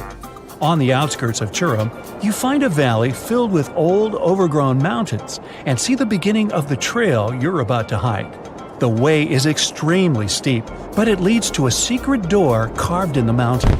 Congratulations! You've just arrived at Kapilikaya. The huge door is a massive arched stone that blocks the entrance to a hidden building. Experts think it has existed since the 2nd century BCE. Unfortunately, the huge door won't open, so what's hidden inside is a mystery today. It's guessed that there is a room inside. Some locals say there's a treasure hidden there too, but until today, no one has managed to enter the place to check. Okay, it's time to get moving before night falls. Next, you get the unique opportunity to travel to Ethiopia. Wandering around the city of Lalibela, you stumble upon a huge pit carved in the ground. You approach it carefully, and soon enough, you see a magnificent terracotta building, so richly detailed it leaves you mesmerized. But that's not all. There are 10 other pits just like this one, hiding King Lalibela's 12th century buildings. All 11 constructions are different from one another, yet share a similar recognizable style. They were hand-carved over the span of 24 years, only with the help of chisels, which is unbelievable given that these buildings are up to 50 feet high. That's about as tall as 5 African elephants stacked on top of each other, if you could do that. This unconventional way of construction made them entirely monolithic, meaning they were carved out of just one gigantic piece of rock. Pretty impressive, huh? Once you leave Ethiopia, you grab a flight to southern Italy, right there on the tip of the boot. No hiking is needed here. Whew! Your friend takes you to a site called Sassi di Matera. It's a Paleolithic city carved in the slope of a steep hill. You might feel like you've traveled in time here, as local stone houses and ancient buildings are unlike anything you've ever seen before. The site, also known as De Sassi, is suspected to be one of the first human settlements in Italy, dating back to over 9,000 years ago. Wandering around the town, you might get invited inside one of the cave-like houses. Oh, and as weird as it may sound, some of the streets run on top of people's homes. Talk about Paleolithic urban planning. You're probably becoming an expert on rock-cut architecture by now, but there are still a few sites left on your list. Next off, you head to Slovenia to visit the world's largest cave castle. This medieval castle was built on top of a 400-foot-high cliff and was designed to be impenetrable. Luckily for you, security is much more relaxed today. Still, if you're looking for a more challenging and less touristy way inside, you can get into the castle through one of its many underground tunnels. They were built over 800 years ago for the owner of the castle. He needed secret passageways to sneak supplies. Today, Pajama Castle is both enchanting and mysterious. I'd say it depends on whether it's a warm sunny day or a cold stormy night. After this medieval experience, you head on to visit Petra, a magnificent Jordanian monument found in the middle of the desert. To get around here, you'll need a large supply of water and sunscreen because it's going to get hot. But this site is worth it.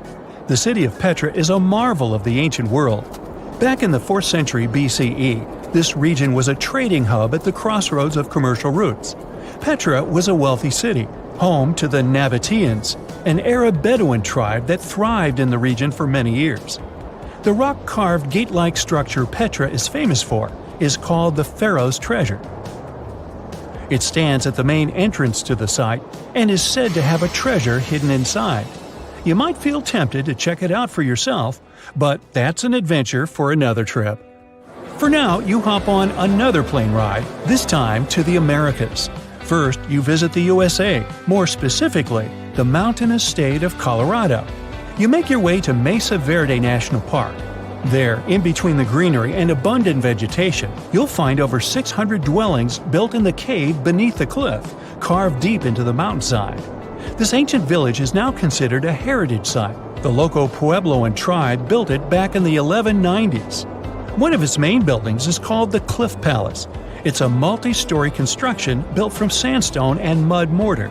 The palace alone housed over 150 rooms. If you're feeling sporty, you might want to visit the balcony house. To get there, you'll have to climb a 32-foot ladder. You'll get to see a mid-sized village of 38 rooms, including 2 kivas. Those are traditional chambers that were built by the Puebloans for ceremonial purposes.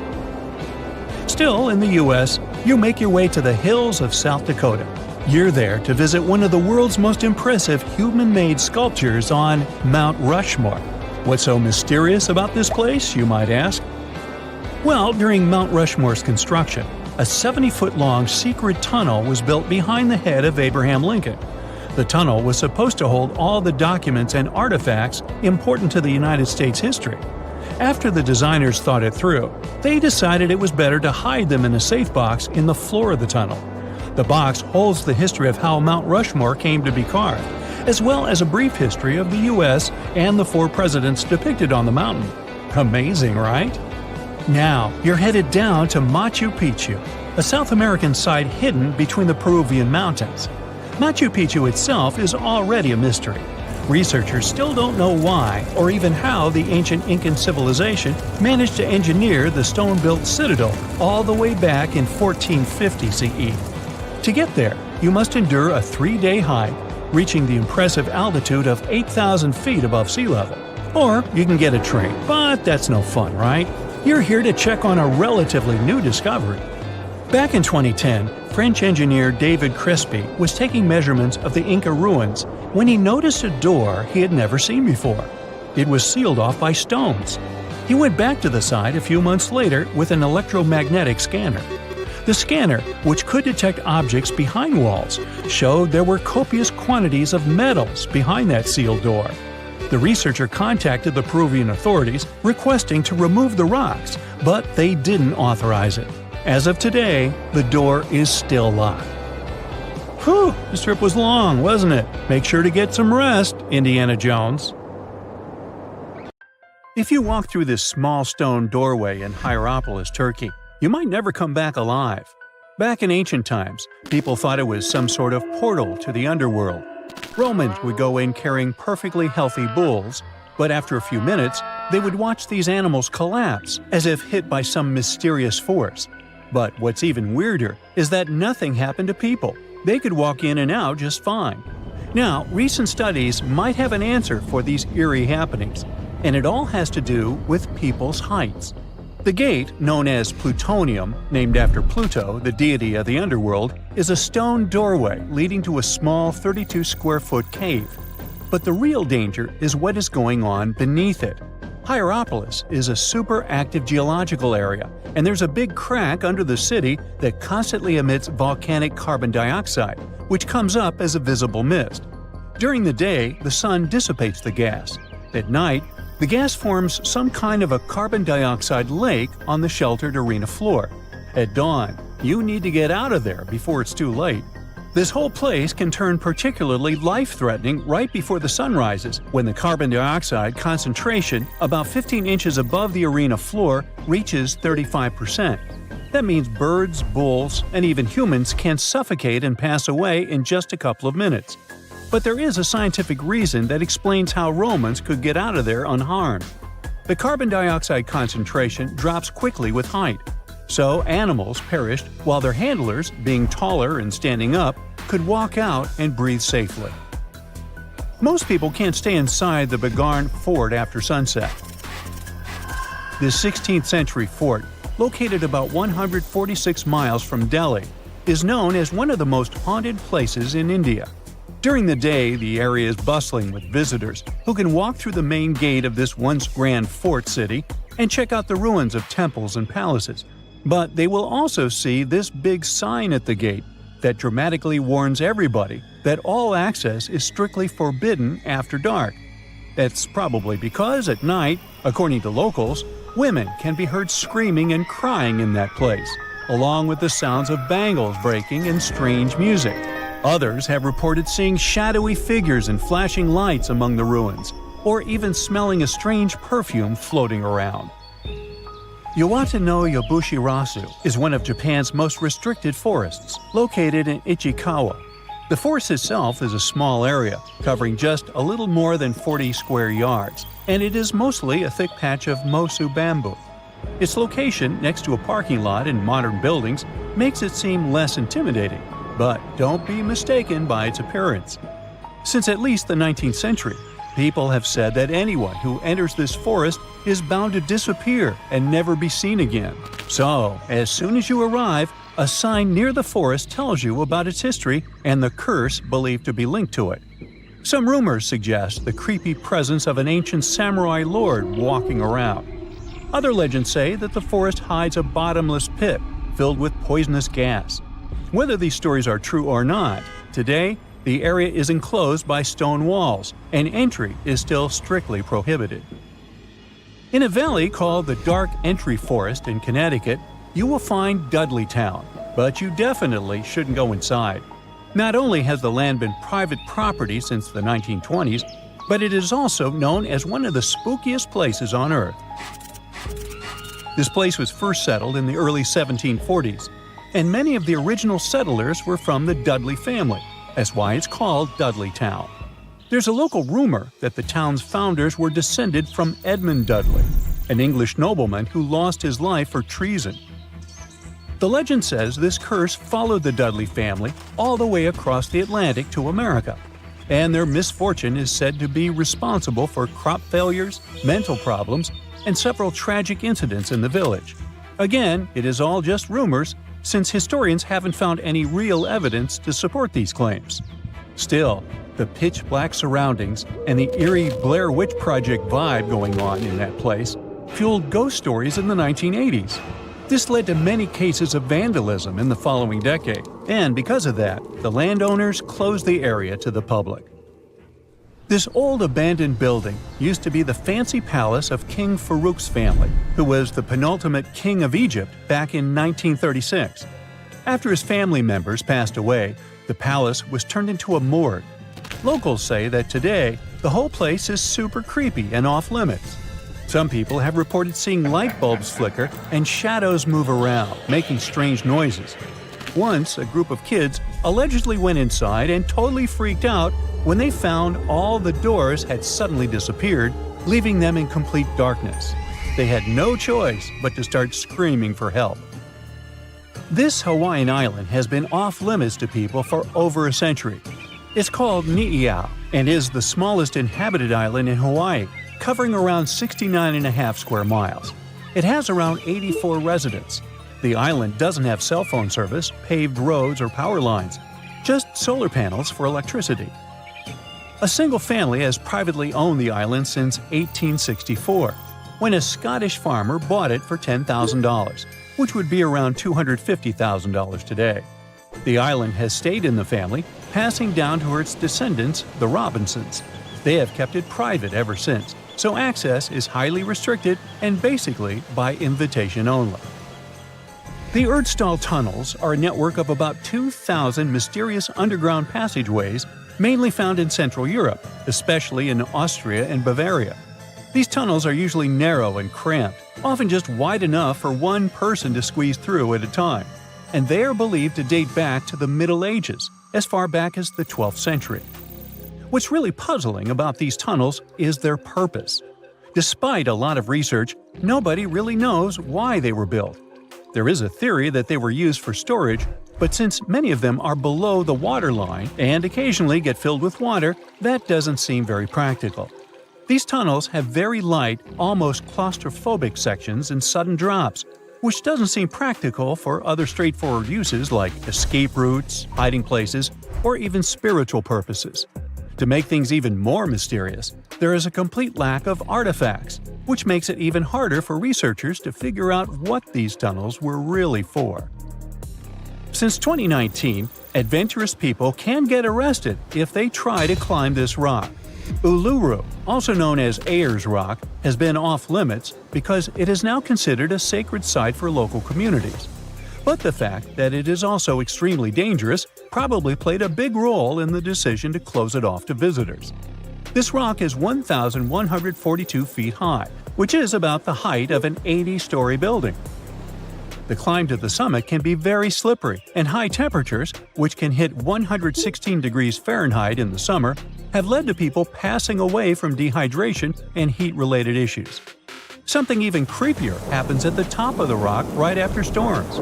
When it rains, small tadpole-like crustaceans called shield shrimp hatch in temporary water holes and rock pools on top of Uluru. These extraterrestrial-looking creatures are about 3 inches long, and they spread their super-resilient eggs everywhere. When enough summer rain comes, they hatch and go wild, feeding on microorganisms and bacteria in the water.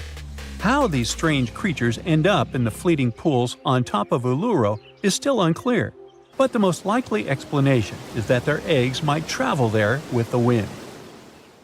Have you heard of Göbekli Tepe? It's an ancient site in Turkey that literally made historians rewrite history books. Over 11,000 years ago, a group of prehistoric humans crafted an enigmatic masterpiece that's even older than Stonehenge.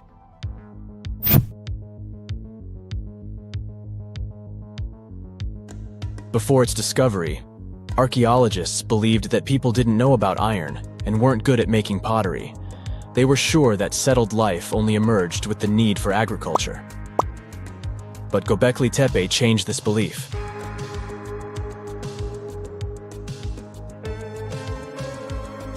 The place has revealed that it was the temple that paved the way for a settled life, not agriculture. Until this discovery, researchers believed that farming was the catalyst for sedentary living. Meet Professor Schmidt, the guy whose findings changed this theory. He managed to prove that hunter-gatherer communities laid the very foundations of this way of life.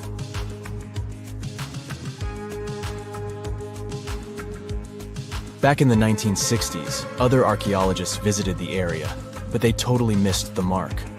While surveying the region, they stumbled upon a hill with scattered limestone slabs and concluded it was just an old burial ground from medieval times.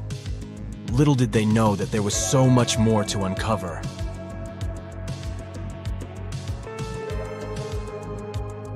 In 1994, Schmidt embarked on his own survey of prehistoric sites in the area. Surprise! He instantly realized he had discovered something truly extraordinary. Unlike the nearby flat and barren plateaus, Göbekli Tepe had a gently rounded top, rising 50 feet above the surrounding landscape. Funny enough, the translation of this place's name is Potbelly Hill. Schmidt was sure only humans could have made something like this.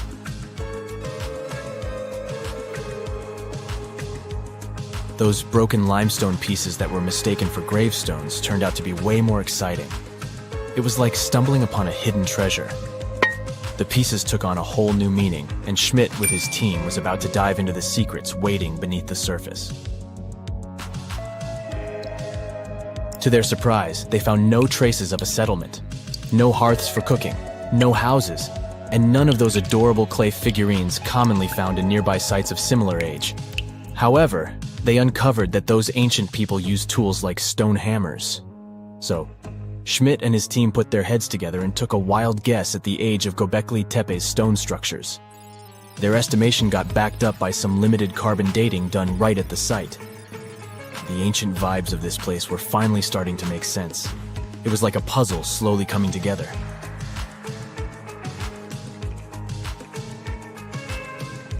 You may think that back then, people didn't have special tools to create something as cool as Göbekli Tepe. Not true. Turns out, these prehistoric folks used flint tools instead of fancy metal chisels. They were also skilled at chipping away softer limestone and crafting pillars right on the spot. Afterward, they carried the pillars a short distance to the summit and placed them upright. Once the stone rings were complete, they covered them with layers of dirt. Over time, they added new rings, and voila! You've got a cool hill to impress people in the future.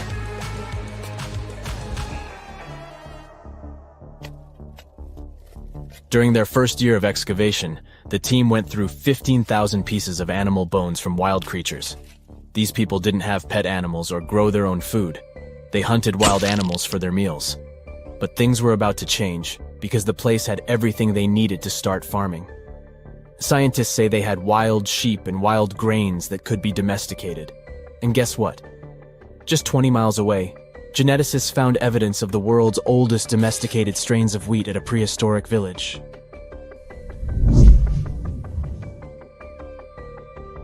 These amazing findings have completely changed how we view civilization. In the past, experts believed that people needed to learn how to farm and settle in one place before they could build temples and develop complex societies. But guess what? Schmidt's research flips that idea on its head. He claims that the incredible effort put into constructing these astonishing structures actually set the stage for the development of advanced societies. It means that societal and cultural changes happened before agriculture. Schmidt has this fascinating hypothesis about Göbekli Tepe. He thinks it could have been a special burial site where people left their loved ones. And here's the twist. The burial site was adorned with fancy statues and symbols representing deities from the spiritual realm. The idea that Göbekli Tepe could have served as a sacred place adds another layer of complexity to the whole story. While the site's true purpose may remain elusive, Schmidt's insights invite us to consider the profound interplay between life and the afterlife, and the deep reverence ancient hunter-gatherer societies may have had for their departed ancestors. Now let's talk about the stars of the show, the mesmerizing T-shaped columns that dominate Göbekli Tepe. These mysterious structures range from 10 to 20 feet tall and most likely represent stylized human figures. But one figure stands out from the rest, the three-dimensional lion relief. This depiction really fires up our imagination. Why? Because it hints at the possibility that lions roamed Anatolia during the Neolithic period.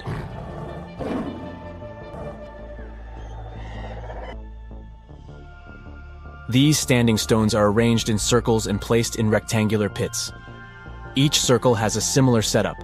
Two big T-shaped pillars in the center, surrounded by slightly smaller ones facing inward. Talk about a stylish arrangement. These towering pillars reach a whopping 16 feet and weigh between 7 and 10 tons. Some pillars are plain and simple, while others are like works of art with intricate carvings. Foxes, scorpions, and vultures come to life, crawling and twisting on the pillars' sides. But it's not just animals depicted on these stones. Some pillars have abstract shapes representing humans, and even small carvings of clothing items. Some of them even have belts. Now, there's one pillar that stands out from the rest like a rock star. This super old stone pillar suggests that a comet crashed into Earth. It happened during a chilly period that lasted about 1,000 years. Previous studies examining Greenland ice cores hinted at this comet theory, but now the carvings at Göbekli Tepe prove it right.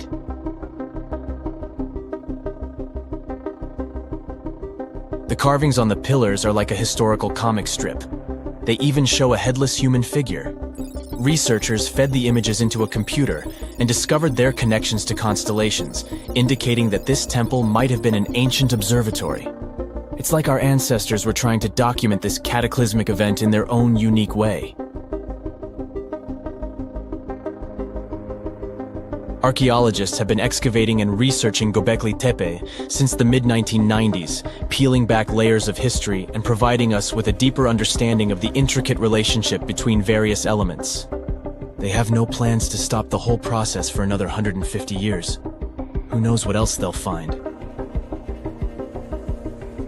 You see, Göbekli Tepe has been labeled purely as a ritual site with no signs of domestic activities. We were led to believe that the absence of water meant it couldn't support semi-sedentary communities. But scientists believe it's time to shake things up and approach Göbekli Tepe with fresh eyes. It's time to question what we believed before and use new evidence and different ways of thinking. Like, there might have been a group of people living in the area who didn't stay in one place all the time. They moved around a bit but still had their own civilization, living in the area semi-sedentarily. Göbekli Tepe is not just home to a single temple, but an astounding collection of over 20 ancient structures. As archaeologists delve into the depths of this wonder, they are unraveling its unique layout. featuring two prominent focal points at the heart of each establishment, complemented by smaller structures and dividing walls. What's even crazier is that in this area, there are over 200 obelisks, which are narrow tapering monuments. The unanswered mysteries surrounding ancient civilizations have been a source of inspiration for many conspiracy theorists. In fact, some of these mysteries are so interesting that many of us either already believe them or would like to. One thing is for sure though, none of those thousands of conspiracy theories have ever been, what's the word? Oh yeah, classified. Or have they? We're all aware that the CIA has done some questionable things throughout history for the sake of national security, but you wouldn't expect a book to be both a national and international threat. The CIA recently declassified parts of a book that talks about lost ancient civilizations and the catastrophic events that made them vanish thousands of years ago. This mysterious book was written in 1963 by a guy named Chan Thomas, and it was going to be published by Emerson House in 1965 until the CIA got involved. For some mysterious reason, they classified the book, and it was never released to the public until recently. But here's where it gets interesting. The book was declassified in 2013 due to the Freedom of Information Act, but it wasn't released to the public until 2016. And what was released truly raises a few questions. The original version of this document was 284 pages long, but the PDF essay that was released was heavily censored, with just 57 pages, which makes it 1/5 of the whole document. The pages were edited before they were released to the public in such a way that you wouldn't even notice that the other pages were missing. Now, no one really knows why this book was classified in the first place, but it has some interesting content from what I've gathered. The author of the book had quite the imagination and a huge love for ancient civilizations. And even though what he had to say is very thought-provoking, some of it is just bizarre. He believes that our planet is locked into a never-ending cycle of pole shifts and Earth crust displacements that are responsible for the mass extinctions of many civilizations which existed more than 6,000 years ago, even before the Sumerians. He believed that these events caused more damage to the Earth than meteors, and he bases this theory on a few artifacts that exist around the world, but weren't really noticed until recently. But I'll get into that in a bit. Those mass extinctions that the book talks about include the end of the Ice Age, when huge 2-mile-thick ice sheets disappeared from northern Europe, Northern America, and Canada, and caused 100 species to go extinct. And here's how the author illustrates his hypothesis. He believes that there was a geomagnetic pole shift which caused catastrophic changes to both the atmosphere and the Earth's crust, resulting in the extinction of many civilizations over time. Now, even though the geomagnetic pole shift is a real thing, it doesn't just happen overnight. It happens really slowly, only about every few 100,000 years, according to scientists. But it's a bit more complicated than it sounds. It is a well-known fact that the North Pole is somewhere above Alaska, and the South Pole is close to the middle of Antarctica. Now, these are the geographic poles, and they'll always be north and south. However, the Earth's magnetic poles flipped a few 100,000 years ago. So if you had a compass, let's say 700,000 years ago, it would instead point south and show you the Antarctic. But the author of the book has a different theory. He believed that the flip of the north and south magnetic poles doesn't happen every few 100,000 years, but every 12,000 years, and that this flip occurs in just a few hours, causing a catastrophic apocalypse. He thinks this happens as a result of an explosion inside the Earth's core. This explosion causes the magnetic poles to flip, but it also causes the Earth's crust to move. According to the book, due to these catastrophic events, a lot of the Earth's continents that were submerged underwater rose above sea level in just a few hours. Now, here's where it gets interesting. The author also states that the Peruvian Andes were beneath the ocean before the last pole shift. And even though it seems far-fetched, since the Andes are approximately 22,000 feet above sea level, there was evidence to support that claim in the late 80s. Scientists found whale bones and fossils that are said to be millions of years old on top of the Andes and the Himalayan mountains. It's also suggested in the book that the deep freeze the Earth went through during the Younger Dryas event caused the Gulf Stream to be disrupted, and he points to some interesting evidence to support that theory. Frozen mammoths were found trapped in blocks of ice with food still in their mouths. Now, this is a true mystery, because freezing cold weather is in their nature, and they were among the few animals that could truly survive in the Ice Age. So, what could have caused them to freeze so quickly? Kinda makes you go, doesn't it? The document describes the Great Pyramid of Giza as a true enigma as well. The Pyramid of Giza is made out of 2.5 million stone blocks that are placed on top of each other with great precision. It's close to 750 feet wide and more than 450 feet high. To this day, we're still not able to explain how it was constructed, and it's quite difficult to understand the internal design as well. On the inside, the pyramid has no similarities to the other pyramids, and, despite popular belief, there were no mummies found in any of them. If you think that's a bit weird, wait for the next one. There are absolutely no hieroglyphs found in any of the pyramids, and that goes both ways. What do I mean? There are also no pyramids, or anything that resembles a pyramid, in any hieroglyphs either. Mr. Thomas believes that the pyramids were created hundreds of thousands of years before the Egyptians by a civilization that went extinct. Speaking of civilizations, in his book he even mentions the Greeks. He claims that in Greece, there was another ancient race of people that went extinct as well. He claims they were extremely tall with blue eyes and blonde hair, and had access to advanced technology that the Greeks couldn't have known about in their prime. Now, before we drift too far away from the stone blocks, let's talk about another mystery, the temple in Baalbek, Lebanon, and its ginormous foundation blocks. Those stones, which make up the Heliopolis, were also used for the temple in Rome. The foundations of the temples are made of 900-ton trilithon stones, and according to the author, this is proof that there must have been a lost ancient civilization with advanced technology. Now, most archaeologists claim that those stones were made by the Romans. However, there's no evidence to support that.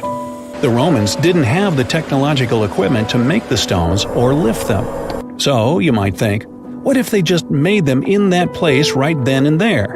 Well, those stones were also lifted 30 feet high and were placed next to each other with mathematical precision. And let's not forget about the blocks on top of the Heliopolis in Lebanon, which weigh about 800 tons each. But wait till you hear the next one. The Romans don't even credit themselves for these stones. They claim that they built up the sides, but they don't take credit for the extraordinarily large and heavy foundation stones. The author also makes an interesting point about the distance between the Roman capital and Baalbek in Lebanon. Why would the Romans build the world's largest monolithic stones in such a remote area, and so far away from their capital, and never take credit for it? Well, folks, it's a mystery to me. Now, let's move on to the most intriguing enigma, Easter Island, which is located in the middle of the Pacific Ocean, or nowhere, if you will. The author questions how people found it or even settled in such a remote island that long ago. One of the signifiers of Easter Island are the Moai statues, and the mystery surrounding who they depict and why.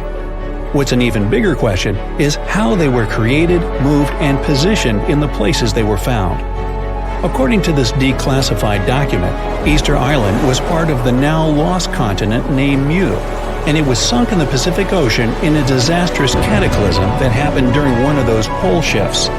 The continent of Mu, according to the book, was as big as South America, and what we now call Easter Island is just what's left of that continent. The author also believes that this is what happened with the lost city of Atlantis as well. Plato is even quoted about this, saying that the whole city of Atlantis sunk miles beneath the waves within just a day. Even though the whole story sounds very intriguing and makes some interesting points, we know that, scientifically speaking, a cataclysmic pole shift causing entire civilizations to go extinct isn't possible. Imagine discovering an ancient city without leaving the comfort of your home. In 1963, A man in the Nevşehir province of Turkey did exactly that. He was renovating his house. He knocked down a wall in his basement and found a mysterious room. He continued digging and saw a tunnel. This is how Derinkuyu underground city was found. Derinkuyu is one of the deepest multi-level underground settlements of Cappadocia and in all of Turkey. This engineering masterpiece has 8 levels. The inhabitants living on those floors had access to cellars, storage areas, chapels, a school, a study room, and other structures. All floors are connected by an extensive network of tunnels. It's believed that the underground city was built as a shelter. You can't see the construction from the outside. Its depth is approximately 279 feet. The complex was large enough to shelter about 20,000 people, plus their livestock and food supplies. There's also a 180-foot ventilation shaft. People used it both for ventilation and as a well. The well supplied water both to the villagers living on the surface and to those hiding in the underground city. Interestingly, those living on the bottom levels were able to cut off the water supply for the upper and ground levels. This kept the water safe from potential poisoning. The place was designed for protection. The tunnels could be blocked from the inside with huge round rolling stone doors. The passageways were extremely narrow. Potential invaders had to enter the tunnels one at a time. Seems like they thought of everything in the 7th century BCE. Archaeologists believed the Phrygians were the ones who first built the levels. After them, the structure was used and enhanced in Roman times. This was when the chapels were added.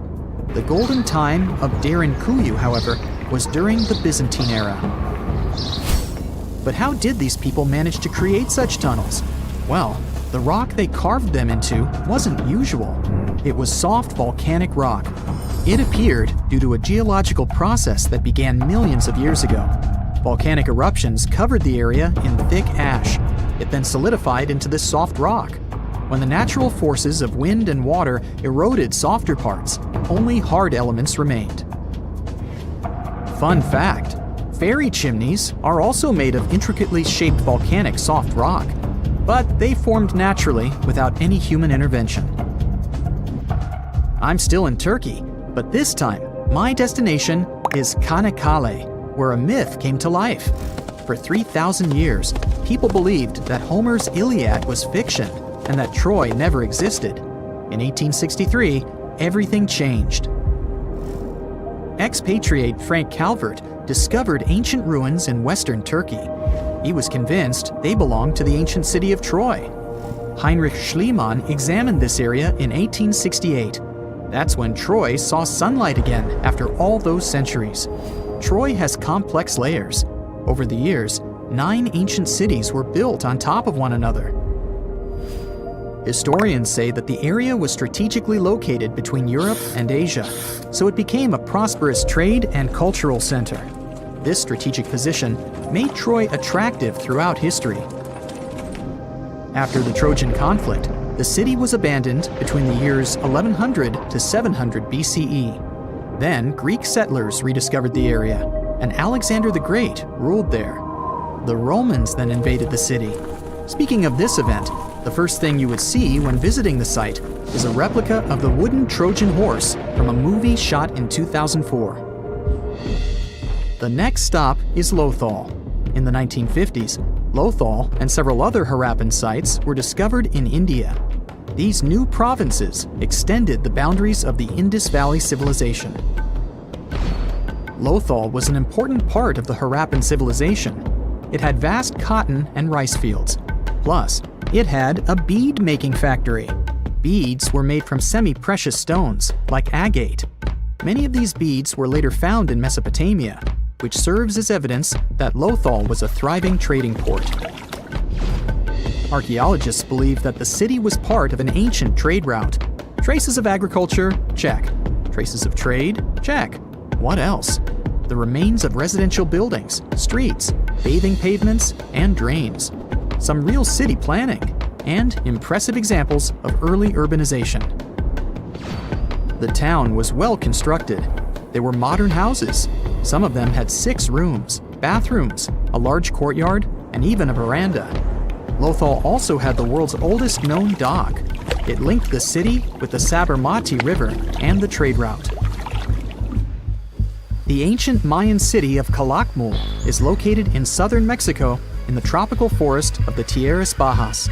From 500 CE to 800 CE, Calakmul was home to over 50,000 people.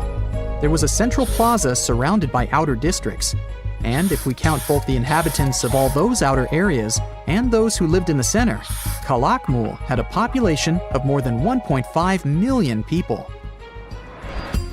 It was a city that was habitable for 12 centuries. It's believed that the place had more constructions than any other excavated Maya settlements in the region. After 1000 CE, the Maya civilization there faced a downfall. The settlement that was once the center of Mesoamerica was almost completely abandoned. The ancient city was at the heart of the second largest tropical forest in America. The site is well preserved, so today, if you were to visit it, you would be able to picture what life looked like in ancient Mayan times. The city remains include architectural complexes and sculpted monuments, defensive systems, quarries, water management features, agricultural terraces, massive temple pyramids, and palaces, not to mention a variety of body ornaments and other accompanying objects. It proves that complex state-organized societies lived in this tropical forest. The Mayans depicted nature in their paintings, pottery, sculptures, rituals, and even food. I'm moving on to a place people thought didn't really exist. The city of Thonis Heraklion appeared only in a few inscriptions and ancient texts. Turns out, it was waiting to be discovered for thousands of years. Scientists searched the majority of the coast of Egypt. But then, archaeologist Frank Gaudio and his team detected a colossal face looking at them from under the water. The ancient city of Heraklion was discovered completely submerged 4 miles off Alexandria's coast. In the ruins of the lost city, there were 64 ships, 700 anchors, and a treasure trove of gold coins. Archaeologists consider a 16-foot-tall statue and the temple remains the most important findings discovered by the expedition. Back then, the city had ceremonies and celebrations that took place in the Temple of Amun. The ruins and artifacts were made from granite and diorite, so they were in good condition even after having been in contact with water for centuries. They give people a glimpse into what life was like 2,300 years ago in one of the most important trade ports of the world. The city had a network of canals. You can think of it as an ancient Egyptian Venice. The canals linked many separate harbors and anchorages. Towers, temples, houses, and other structures were also linked by bridges. Thonis Heraklion was the country's main port for international trade and the collection of taxes. No one really knows how the city ended up submerged, but archaeologists connect it with natural causes. At the end of the 2nd century BCE, most probably after a flood, Heraklion got covered with water. Then, Alexandria, the city founded by Alexander the Great, became more glorious than Heraklion. Before Alexandria's fame, Heraklion was the main port of entry to Egypt. So, after the disaster, many ships heading for Heraklion had to change their route and go to Alexandria. Heraklion lost its glory until its rediscovery in 1933. Mesa Verde is an American national park in Colorado.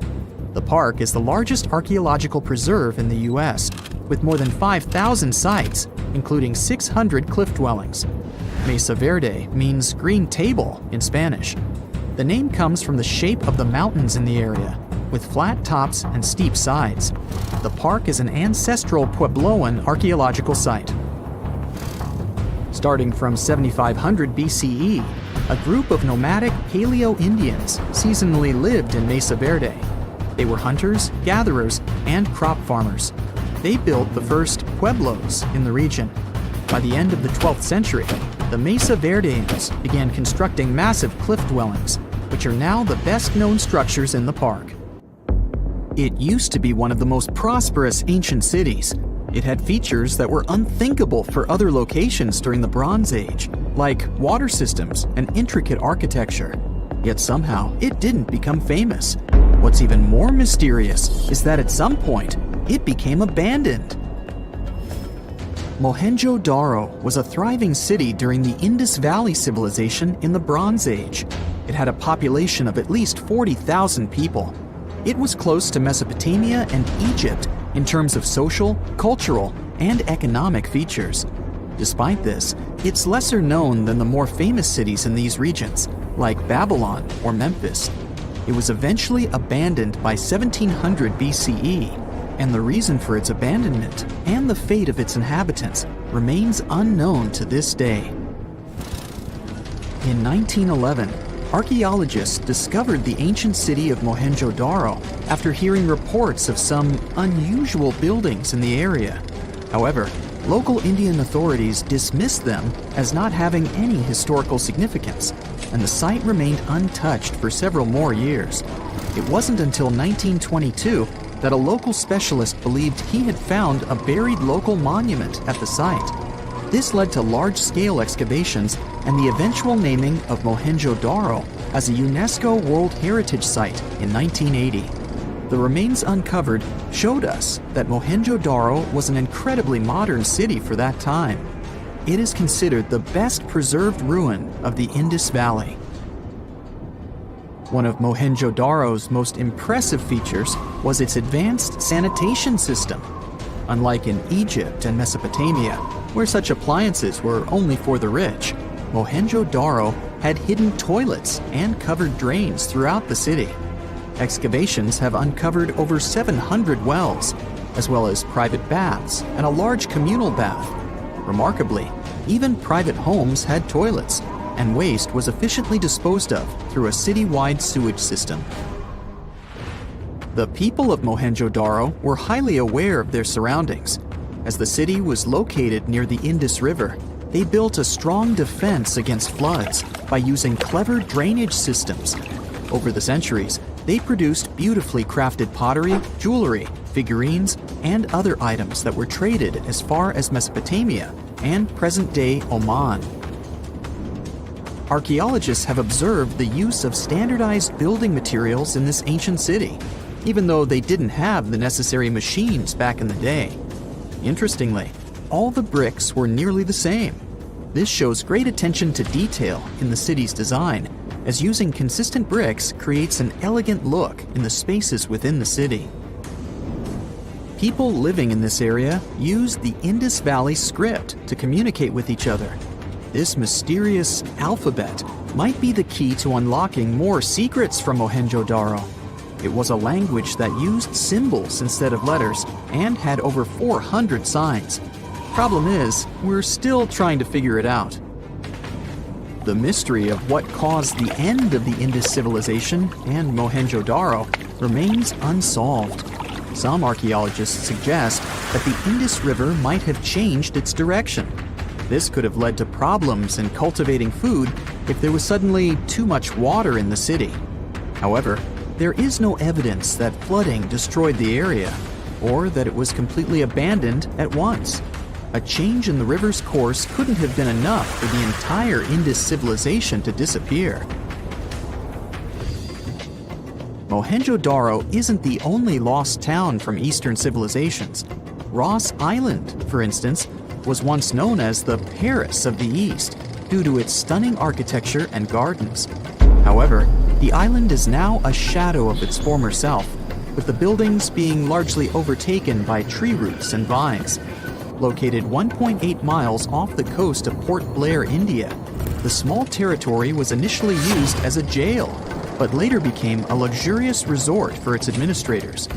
After the complex was closed in 1937, an earthquake further damaged the island and it became uninhabitable. Today, the island is managed by the Indian government and attracts tourists interested in exploring abandoned towns.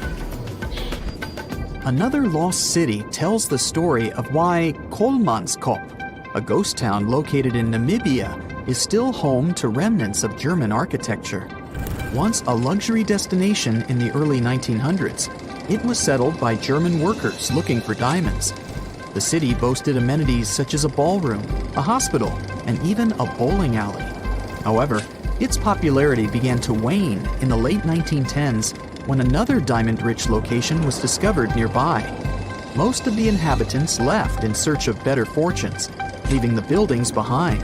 The hot climate and low humidity have preserved the structures over time, and tourists can now visit this desert ghost town from the nearby town of Lüderitz. Hashima Island is a reminder of how nature reclaims its land when humans leave. It was famously featured in a James Bond movie due to its eerie atmosphere. The island was initially opened in 1881 for undersea coal mining, and the population of the island grew to a peak of 5,000 people in 1959. Unfortunately, the mines closed in the 1970s, and people began to slowly leave the island, resulting in complete abandonment in a period of 3 months. Now, the island is a popular tourist destination as visitors explore deserted homes, swimming pools, stores, and factories.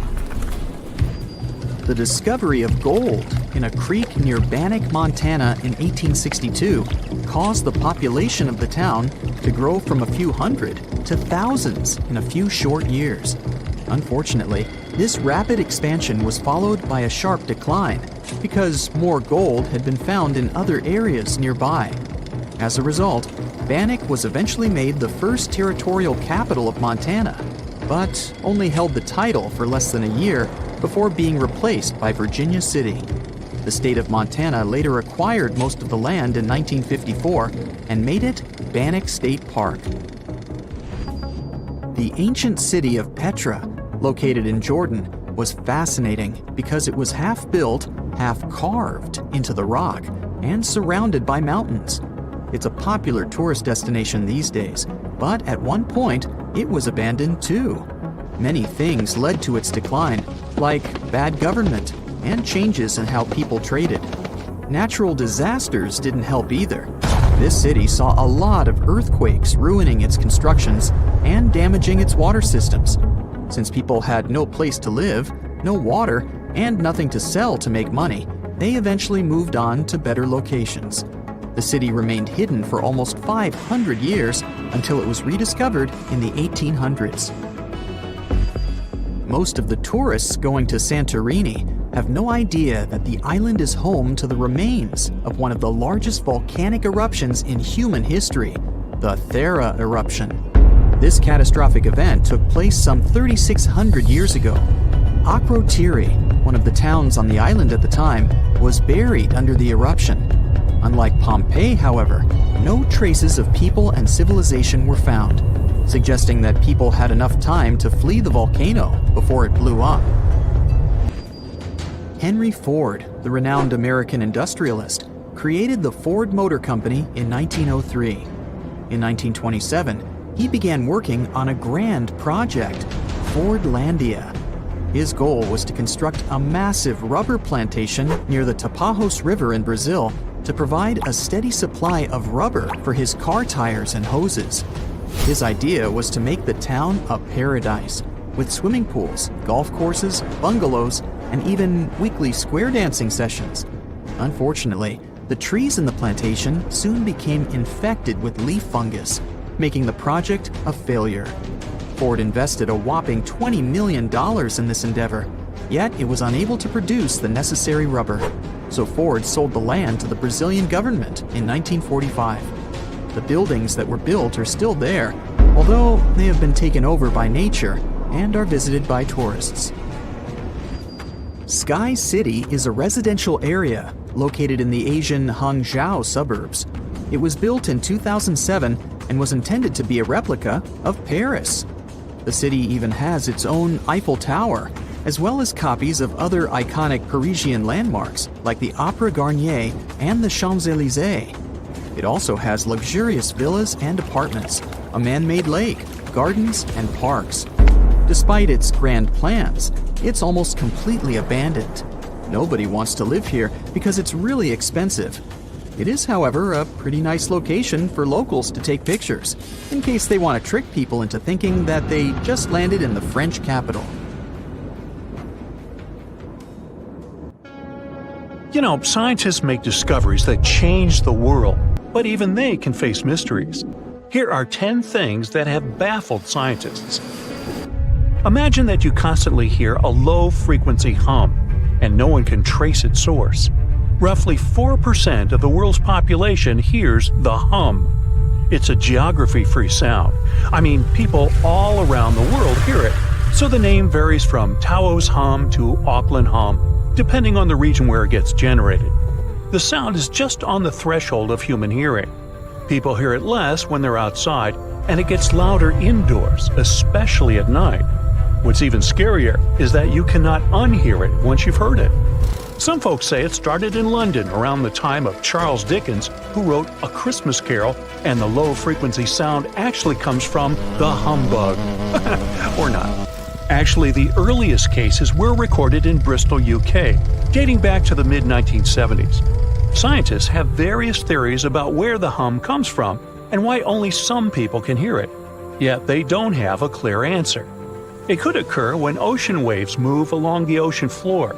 They shake the Earth when they collide with continental shelves. Or this might be happening because of volcanic eruptions and earthquakes. Oh, and how about ultra-low frequency radio signals used to communicate with submarines or even 5G? Upsweep is another type of unidentified sound. It was discovered in 1991 in the Pacific Ocean. The sound is high enough to be recorded throughout the ocean. Scientists theorize that the sound could be related to underwater volcanic activity. Interestingly, the volume of the sound has been diminishing compared to its volume when it was first discovered, yet it still can be detected. Plus, it's seasonal. It reaches its highest volume in spring and fall. Is it related to seasonal changes? No one really knows for sure. The next mysterious thing is a cone-shaped monument found in the Sea of Galilee in Israel. This monument was discovered accidentally by sonar scanning in 2003, but the findings were published only in 2013. The monument weighs 60,000 tons. It was once submerged by rising waters. Archaeologists say the monument is enigmatic because they can't figure out where it's from. They don't know what it's connected to or its function. So this big and unusual thing remains a mystery. Now let's move to Göbekli Tepe, Turkey. This place offers you one of the most archaeologically significant sites in the world. Why is it important? Well, it has massive carved stones about 11,000 years old. To put it in perspective, they're 6,000 years older than Stonehenge. Ancient people placed these stones before they began farming or crafting metal tools or pottery. So the existence of this place goes against the chronology of civilization we're familiar with, where people farmed first and built second. Apparently, it wasn't like that. In any case, a good question is, what was the purpose of this site? Was it built to worship some spirits? Yep, archaeologists believe it might be the world's oldest temple. Okay, say this with me. Paleodictyon notusum. Yeah, I know it sounds like a chemical formula. This is a living fossil found deep down on the ocean floor. A creature makes these hexagonal burrows, that for sure. Yet scientists can't identify the artist. Now, what do I mean by living fossil? Well, Paleodictyon notusum is a creature believed to produce a burrow nearly identical to Paleodictyon fossils. Is it a worm-like animal that made them? Scientists don't know. One thing is clear. This isn't some random stuff created by geological forces. Now, speaking of fossils, take a look at this giant one. Its informal name is Godzilius. It was discovered in 2011 by an amateur paleontologist. This is a scientist who studies the history of life on Earth by analyzing fossil records. Anyway, back to Godzilius. It's almost 7 feet in length and 9 feet tall if you were to measure it upright. This fossil is 450 million years old, coming from the time when Cincinnati was underwater. It might be a fossilized algae mat, but some scientists have different opinions. This is a massive tunnel found in South America. The tunnel is at least 8,000 to 10,000 years old. At first, researchers discovered a couple of colossal burrows. They were enormous and neatly constructed. Geologists were amazed, saying they had never seen such structures before. There's no known geologic process to explain their formation. I mean, researchers have known about the burrows since the 1930s, but back then they believed that these tunnels were just some sort of archaeological construction, until they discovered huge claw marks on the walls and ceiling. They reasoned that some extinct species could be the ones to have left these marks.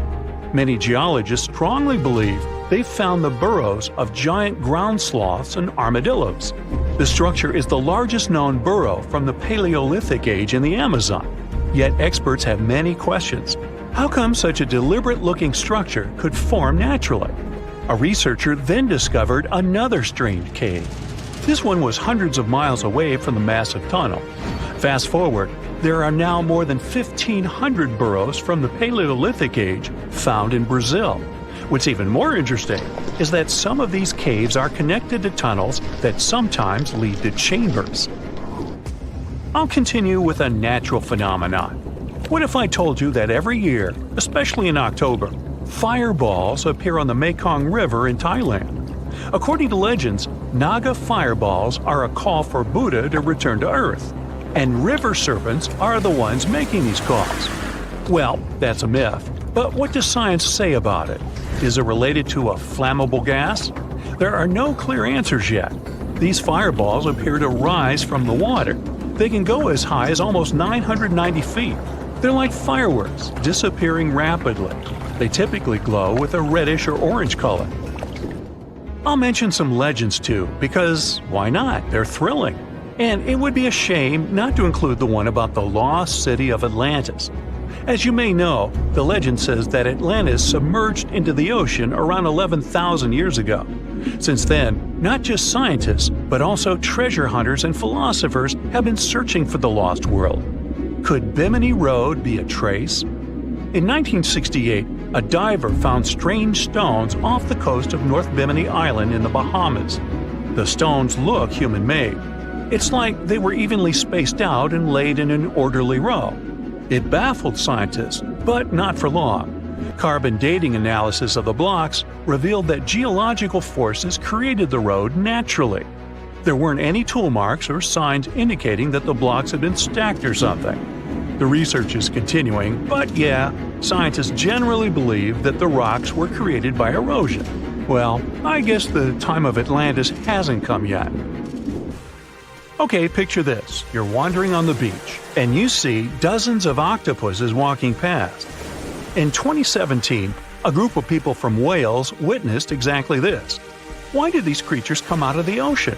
No one knows the answer. The group reported that they had seen 20 to 30 octopi crawling on the sand. The people looked for some signs of injury, but found nothing. They said that they had carried the animals back to the ocean. Interestingly, these creatures kept crawling onto the shore when people were asleep. Experts say that it's hard to be sure of the reason that pushed the animals to the beach without conducting a physical examination. They're still speculating about the reason behind this unusual and rare occurrence. Could it be overcrowding? Furthermore, the octopi were well armed. A separate study points out that the more fishers hunt large animals that feed on octopuses, the more the octopus population grows. Maybe that's why these creatures have to go farther to find food or shelter. But without proper research, these are only theories. There's a lot we don't know about space, too. So here's a bonus fact about the yellowish source of life in the solar system. Scientists have discovered a new type of wave inside the sun. These waves move in the opposite direction to the sun's rotation. Plus, they move super fast, so fast that it's beyond our understanding.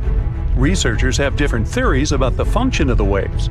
If they figure out their role, this could give them additional insight into the processes happening inside the sun. And yes, the octopi were well armed. Hey, if you think Stonehenge is one of the oldest stone monuments ever, well, let me introduce you to Göbekli Tepe. Buckle up, we gotta travel to Turkey to meet this really old guy. Yeah, he's too old to travel. Jokes aside, Göbekli Tepe, an archaeological site located in southeastern Turkey that dates back to the Neolithic period around 10,000 BCE. It's considered to be one of the oldest and most significant archaeological discoveries in recent times. The site consists of a series of circular and rectangular structures made of stone pillars. Yeah, it does look like its younger brother Stonehenge. Some of those pillars are decorated with intricate carvings of animals and other symbols. Now, you may be wondering, hey, why on earth did they make such a fascinating building? What was its purpose? Sorry, I got no answer for that. The purpose of the site is still unknown, but it is believed to have been a ceremonial center for the ancient people who lived in the area. The discovery of Göbekli Tepe has challenged long-held beliefs about the development of human civilization, as it suggests that complex societies may have emerged much earlier than previously thought. Okay, pack your stuff, our travel's just started. Next destination, Masada. It's an ancient fortress located in Israel on a plateau overlooking the Dead Sea. Hey, look at that view, spectacular, huh? It was built by King Herod the Great in the 1st century BCE, and it was very smartly built. Within the fortress, there were various facilities such as storehouses, barracks, a palace, and a set of cisterns capable of holding approximately 40,000 cubic meters of rainwater. People living there believed that the collected runoff from a single day's rainfall could provide sustenance for over 1,000 individuals for a period of 2 to 3 years. Access to the fortress was limited to 3 steep and winding paths leading up to fortified gates. Still, at one point, the fortress was occupied by people who had fled Jerusalem after the city was captured by the Romans. They held out against the invaders for several months, but eventually they were defeated. But these guys didn't surrender. The story of Masada has become a symbol of resistance and bravery. Today, Masada is a popular tourist attraction and a UNESCO World Heritage Site.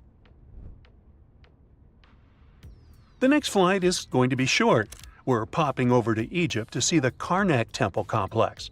It's a vast ancient Egyptian temple complex located in the city of Luxor, Egypt. It was built over a period of 2,000 years and covers an area of more than 200 acres. The complex is dedicated to the worship of the deity Amun-Ra. Wait a minute, that should be Amun-Ra, and it was one of the most important religious centers in ancient Egypt. The Karnak Temple consists of several temples, chapels, and other buildings, including the Great Temple of Amun, the Temple of Khonsu, and the Temple of Ptah. Ptah! The Great Temple of Amun is the largest and most impressive temple in the complex, with massive columns, statues, and other decorations. One of the most famous features of the Karnak Temple complex is the Avenue of Sphinxes, which is a long avenue lined with Sphinx statues that leads from the entrance of the complex to the Great Temple of Amun. Another notable feature is the Hypostyle Hall, which is a massive hall with 134 columns that are over 70 feet high. The Karnak Temple Complex is a popular tourist attraction and a UNESCO World Heritage Site. It's considered one of the most important archaeological sites in Egypt and provides a fascinating glimpse into the religion and culture of ancient Egypt. Hey, we can't hop on the next flight and leave Egypt until we see the Pyramid of Djoser. It has another name, by the way. It's also known as the Step Pyramid. This ancient Egyptian site is located in Sahara. It was built during the 27th century BCE for the pharaoh Djoser by his architect Imhotep, who is considered one of the most important figures in Egyptian history. People believe this pyramid is the first monumental structure built entirely of stone and is an important example of early Egyptian architecture. The pyramid originally stood at 203 feet tall and was surrounded by a complex of buildings and courtyards. It was constructed in 6 layers, each smaller than the one below it, giving it the distinctive step-like appearance. The pyramid was used as a burial place for Pharaoh Djoser and was surrounded by a vast necropolis that contained the tombs of many other important officials. The Grateful Dead? The Pyramid of Djoser has several renovations and additions over the centuries, including the addition of a limestone casing that covered the original step structure. However, much of the pyramid was destroyed over time, and today only the central core remains. Despite this, it remains an important archaeological site and a popular tourist attraction in Egypt. Alrighty, we're ready to move on. There's one more pretty recent discovery we gotta see today. The Tower of Jericho was only discovered during excavations in the 1950s and 60s. It's an ancient stone tower located in the city of Jericho in the West Bank. Just like Göbekli Tepe, this one is believed to be one of the oldest stone structures in the world, dating back to approximately 8000 BCE. The tower stands at over 28 feet tall. It's made up of two main sections, an inner tower and an outer tower, which are connected by a series of stairs. The purpose of the Tower of Jericho is not entirely clear, but it is believed to have served as a defensive structure or a watchtower. It may have also had religious significance, as it was located near a sacred spring. The Tower of Jericho is a significant archaeological site and has provided valuable insights into the early history of human civilization. It's open to visitors and is a popular destination for tourists interested in ancient history. Now, this ancient site even got attention from Netflix, and they made a movie where the action takes place in Mohenjo-Daro. This site was a major center of the Indus Valley civilization in present-day Pakistan.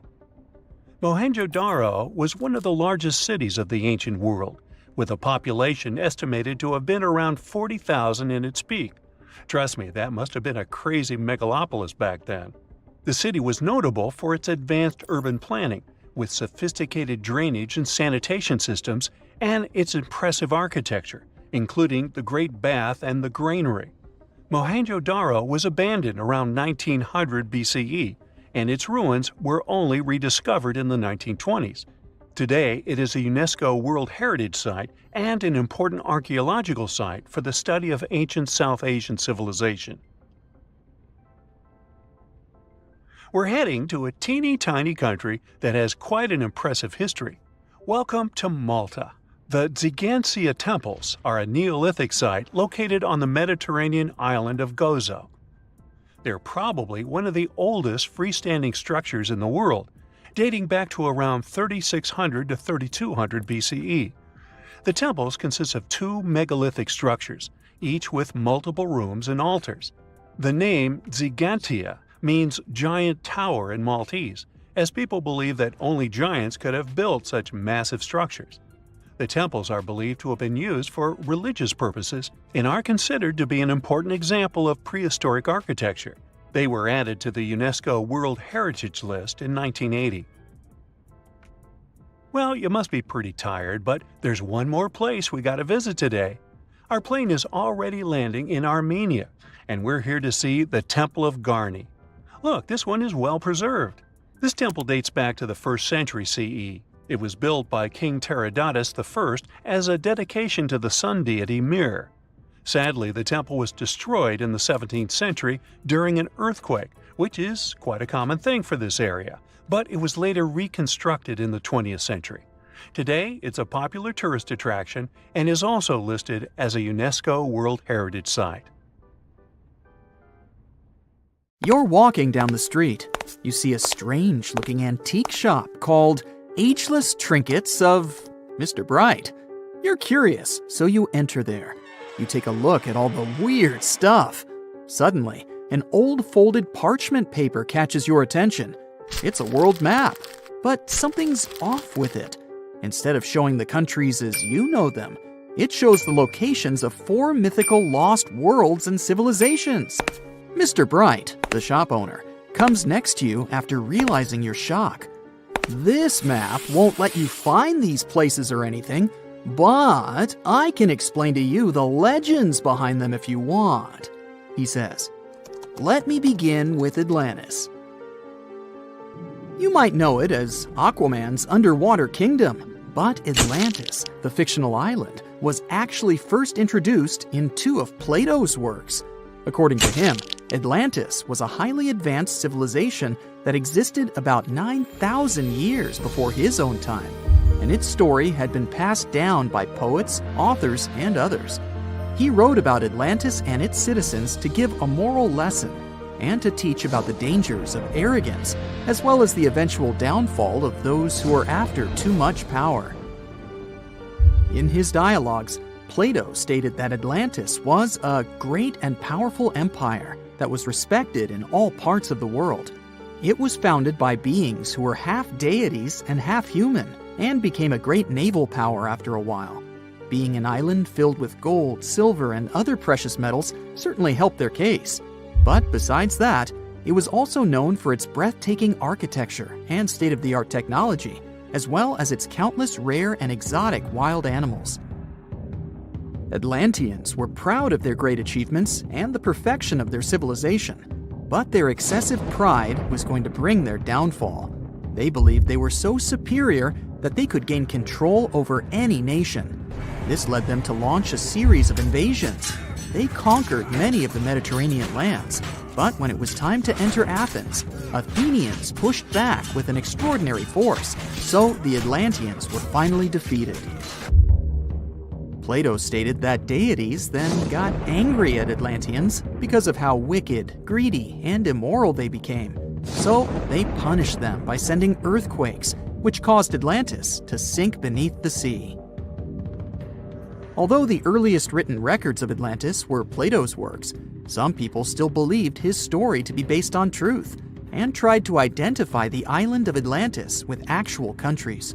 Some people suggested it may have been located in the Mediterranean Sea, near the coast of Spain or Italy. Others thought it may have been located in the Caribbean, off the coast of Central or South America, but there was no solid evidence to support any of these claims.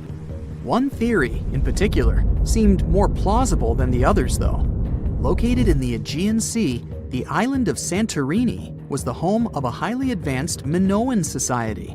However, due to a huge volcanic eruption, it was destroyed about 3,600 years ago, causing the Minoan civilization to suddenly disappear. These similarities between the fictional Atlanteans and the historical Minoans made Santorini a good candidate for the speculations.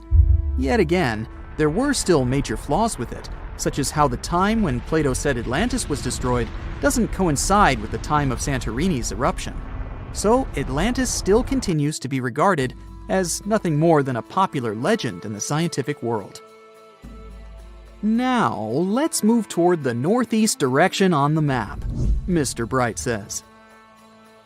According to Celtic Breton mythology, there once was a magnificent city called Ys, also known as Caris, that towered over Douarnenez Bay in France's Brittany region.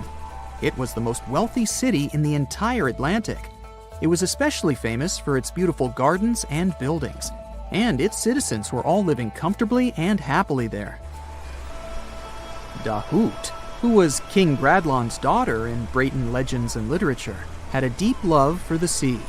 She begged her father to build a city at the edge of the sea, and that is how the city of Ys was established. Little did she know that she would be the one responsible for the destruction of her father's beloved gift. You see, since the city was surrounded by the sea, it needed to be protected by a dike equipped with floodgates, and these gates could only be opened at low tide.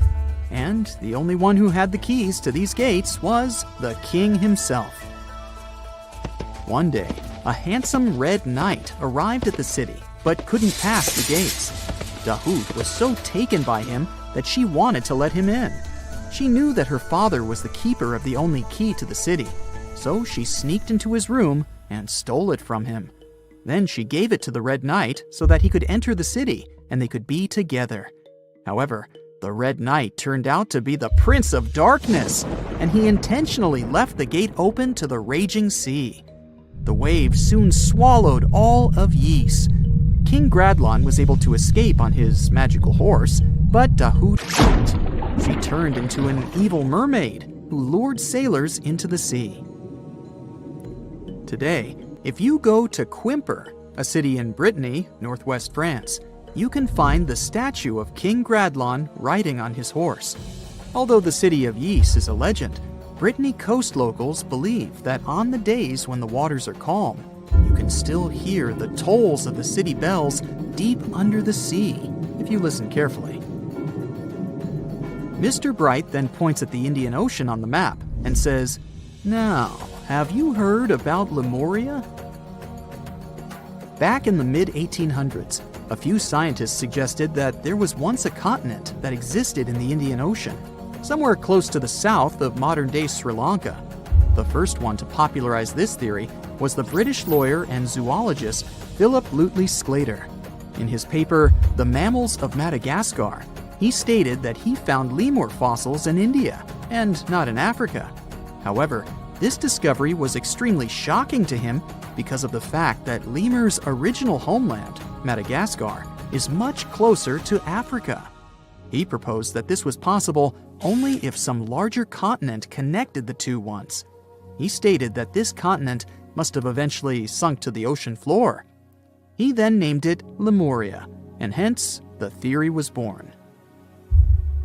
People who came after Sclater took his theory a step further and thought that Lemuria was also the home of an extinct race of humans called Lemurians, who had 4 arms and enormous bodies, and were also the ancestors of modern-day humans, as well as lemurs.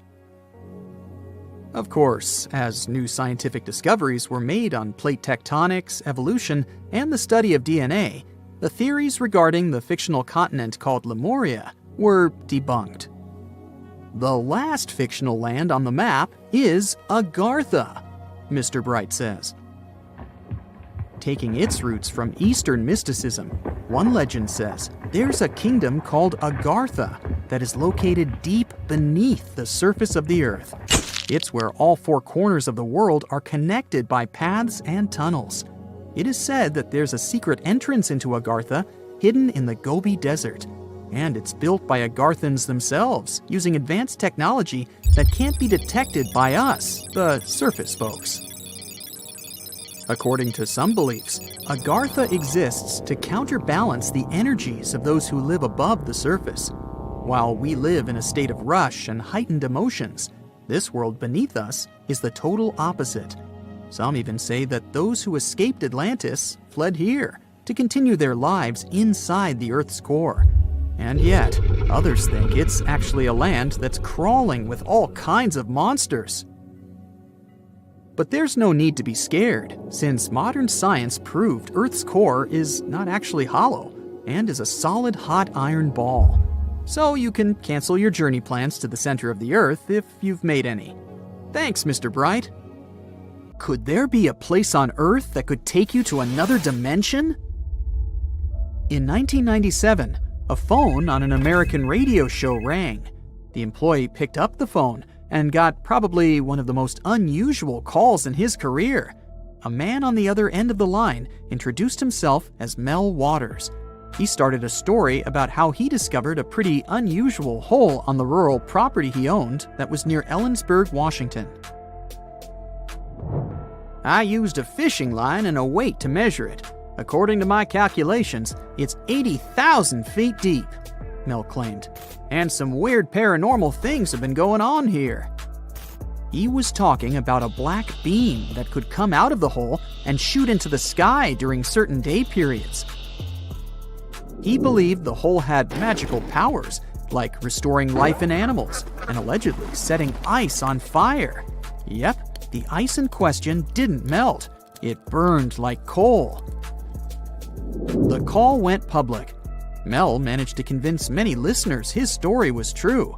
One geologist, named Jack Powell, was especially interested in the story he had heard on the radio. He found it somewhat curious, particularly because Mel claimed it was basically the bottomless pit. Jack was in geology for decades, and he was familiar with the fact that the deepest shaft goes a bit over 40,000 feet below the surface.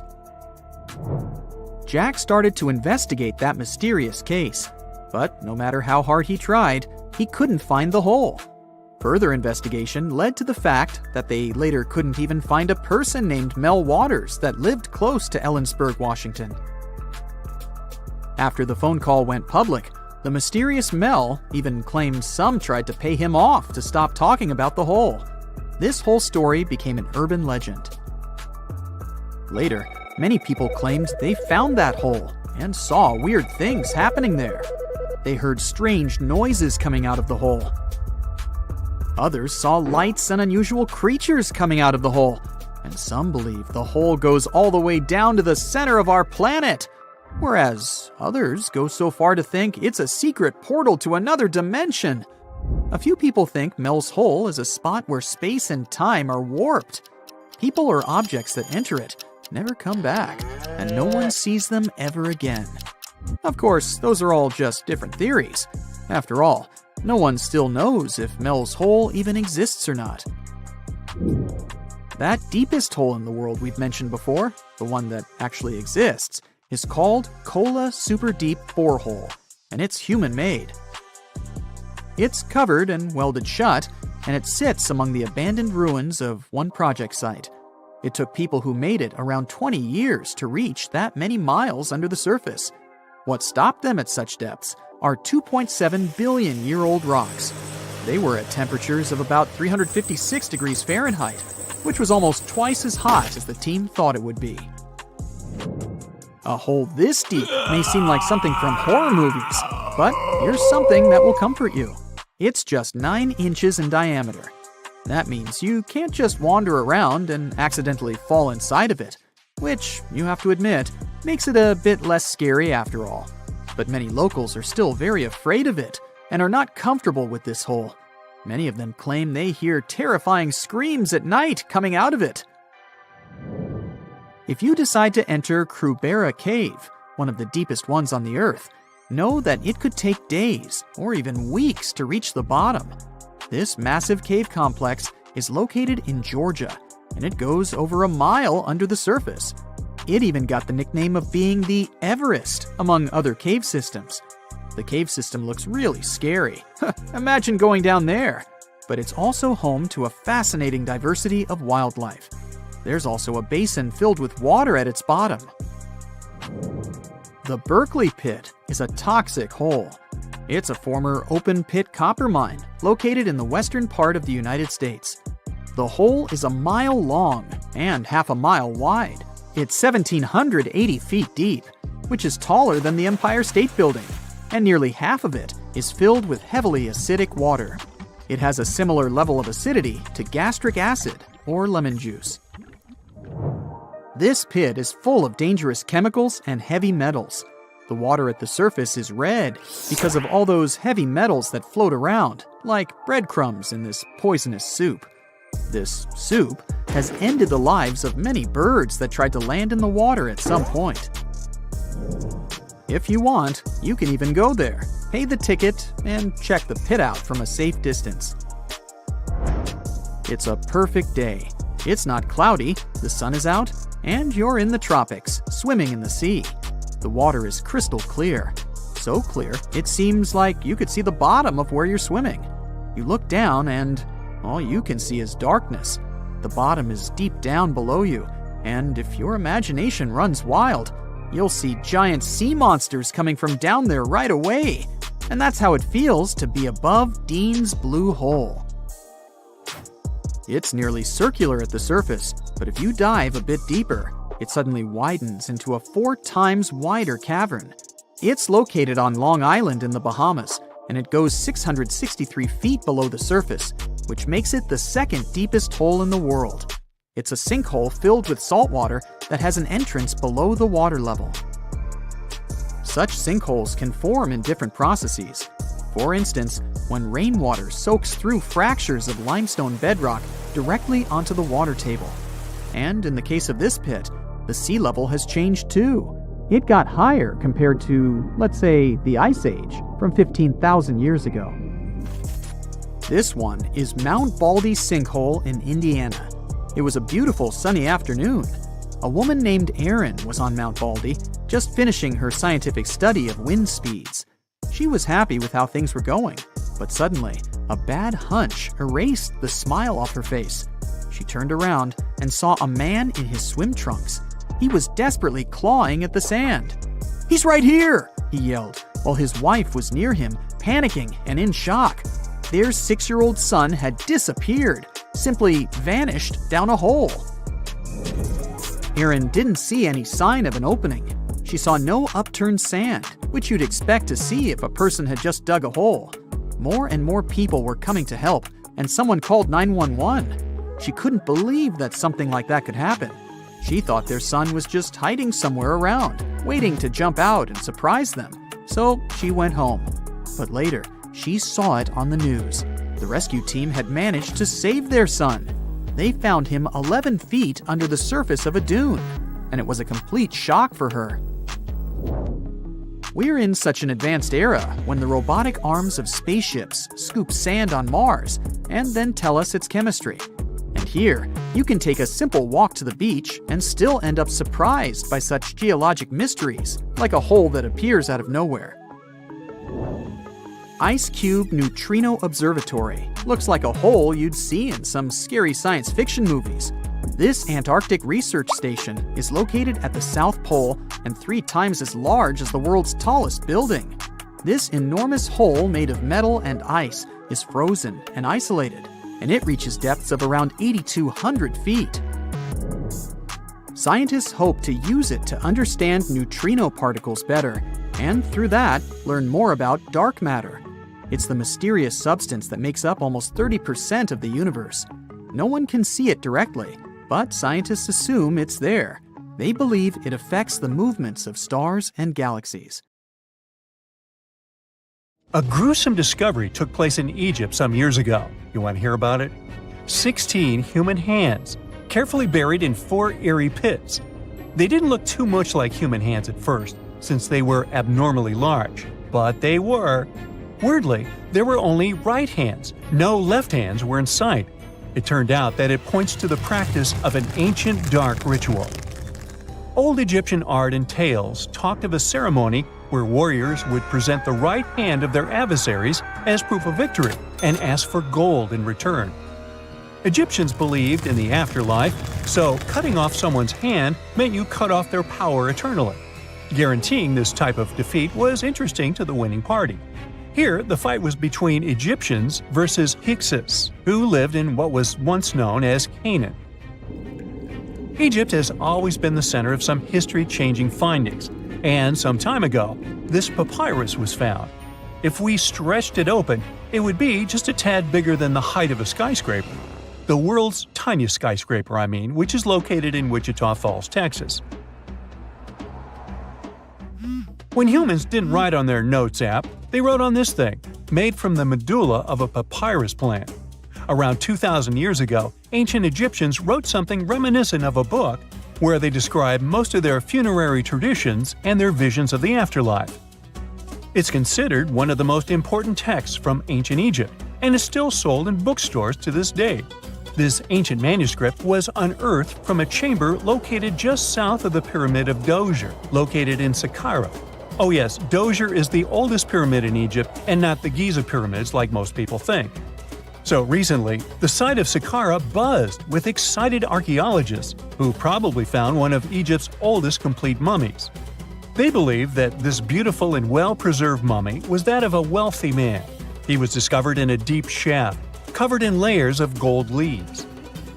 There are many symbols that show he was an important and wealthy man, like the band he wore on his head, the bracelet on his chest, and the fact that he was embalmed with a tunic, which was reserved for Egypt's finest. The most exciting part of the entire discovery was finding the resting place sealed with mortar, just as the ancient Egyptians had left it 4,300 years ago. Now this may sound weird, but back in 2008, archaeologists discovered a missing pyramid. Now it went missing because it deteriorated over the span of 4,000 years. Today, you can only see its base. It was a pretty important site back in ancient times. It is said that around the area of the pyramid, the ancients hosted a special type of ceremony where high priests would carry mummified remains of sacred bulls. Now, here's a fun fact. Ancient Egyptians believed that Apis bulls were earthly incarnations of the city deity of Memphis and was connected to rites of fertility. It wasn't just any Apis bull, though. They needed to be all black, with a single white mark between its horns and a bunch of very specific characteristics. They were selected by the local priests and honored until they passed away. After that, they were mummified and buried in underground galleries. Meanwhile, this missing pyramid sort of disappeared around the 1800s. It was a German archaeologist who first found it in the village of Sahara. He called it the Headless Pyramid when he first found it. But then, years after the official discovery, the desert sand came along and covered the whole thing. There were some excavations between the 19th and 20th centuries, but they weren't too systematic. That's why scientists were so thrilled when they dug an entire pyramid's base after removing the 25-foot mound of sand that was covering it. Oh, and it turns out American archaeologists are excavating a cemetery in Egypt that could contain over 1 million mummified bodies. So far, archaeologists have dug around 1,700 mummies. One of the main differences from other classic Egyptian mummies is that these people weren't kings and pharaohs. They were commoners that most likely lived about 1,500 years ago, when Egypt was controlled by the Roman and Byzantine empires. The name of the cemetery is cool, though, the Way of the Water Buffalo, just in case you want to check it out on your next trip. Other than bulls and buffaloes, ancient Egyptians also liked baboons. Are you seeing a pattern here? In the beginning of the 20th century, archaeologists discovered a site filled with mummified baboons in a place called, guess what? The Valley of Monkeys. An animal wouldn't have been mummified if it wasn't considered important. Certain animals were more important than others, since they were linked to specific deities. Jackals were connected to Anubis, the ancient god of the afterlife, and cats were likened to the female deity Bastet. Baboons were a pretty big deal, since they were believed to be connected to Thoth, the deity of wisdom and advisor to Ra, one of Egypt's supreme deities. The archaeologists who studied these animals weren't too happy. They think these baboons were kept inside and were deprived of sunlight for most of their lives. They had extreme vitamin D deficiencies and they were poorly fed. Maybe Thoth got angry with these baboon keepers. Just a guess. Since there's never a boring day for archaeologists in Egypt, they also found human mummies with golden tongues. Since Egyptians were all about the afterlife, they believed that golden tongues might help a person speak once they pass to the other side. I mean, it's a long shot, but hey, why not? Some of these mummies were placed in wooden coffins with goods, such as necklaces, pottery, golden artifacts in the shape of lotus flowers and scarab beetles, and iPhones. Just kidding. A new temple was also unearthed recently in Egypt. Scientists believe it was dedicated to honor Zeus Cassios. That deity would be a cross between Zeus, the almighty Greek deity of the sky, and Mount Cassios. While digging around the Sinai Peninsula in Egypt, archaeologists spotted 2 pink granite columns poking out of the ground, and bingo. They believe these columns represented the temple's front gate and collapsed during an earthquake many years ago. And speaking of deities, there weren't only super serious deities. Recently, scientists unearthed a golden ring in a city south of Cairo. No, Frodo, it's not magical. It was a normal gold ring, but it had the depiction of the deity of fun, officially named Bes. This deity is often described in sacred texts as a happy, chubby dwarf. Today, many tattoos we get are sorta deprived of any sense and are made of aesthetic purposes only. In ancient Egypt, though, women would get tattoos as a token of protection for childbirth. That's what scientists think, at least. Around the Nile region, scientists found some mummies that had well-preserved tattoos, which is a rarity since the skin deteriorates so easily. 2 of these women tattooed their lower backs, and the drawings were simple. They were mostly pictures, including that same chubby dwarf we just talked about, Bes. He also had a side hustle as the protector of women during childbirth. Now, would you believe me if I told you ancient Egyptians invented robots? No? Well, that's because that's not entirely true. Sure, they were astronomers, mathematicians, and engineers, and somehow they also squeezed an eccentric invention into that package. An automated deity some scientists called Hathor.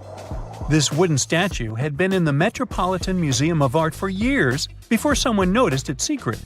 With the help of an X-ray machine, specialists discovered a mechanical operating system inside it.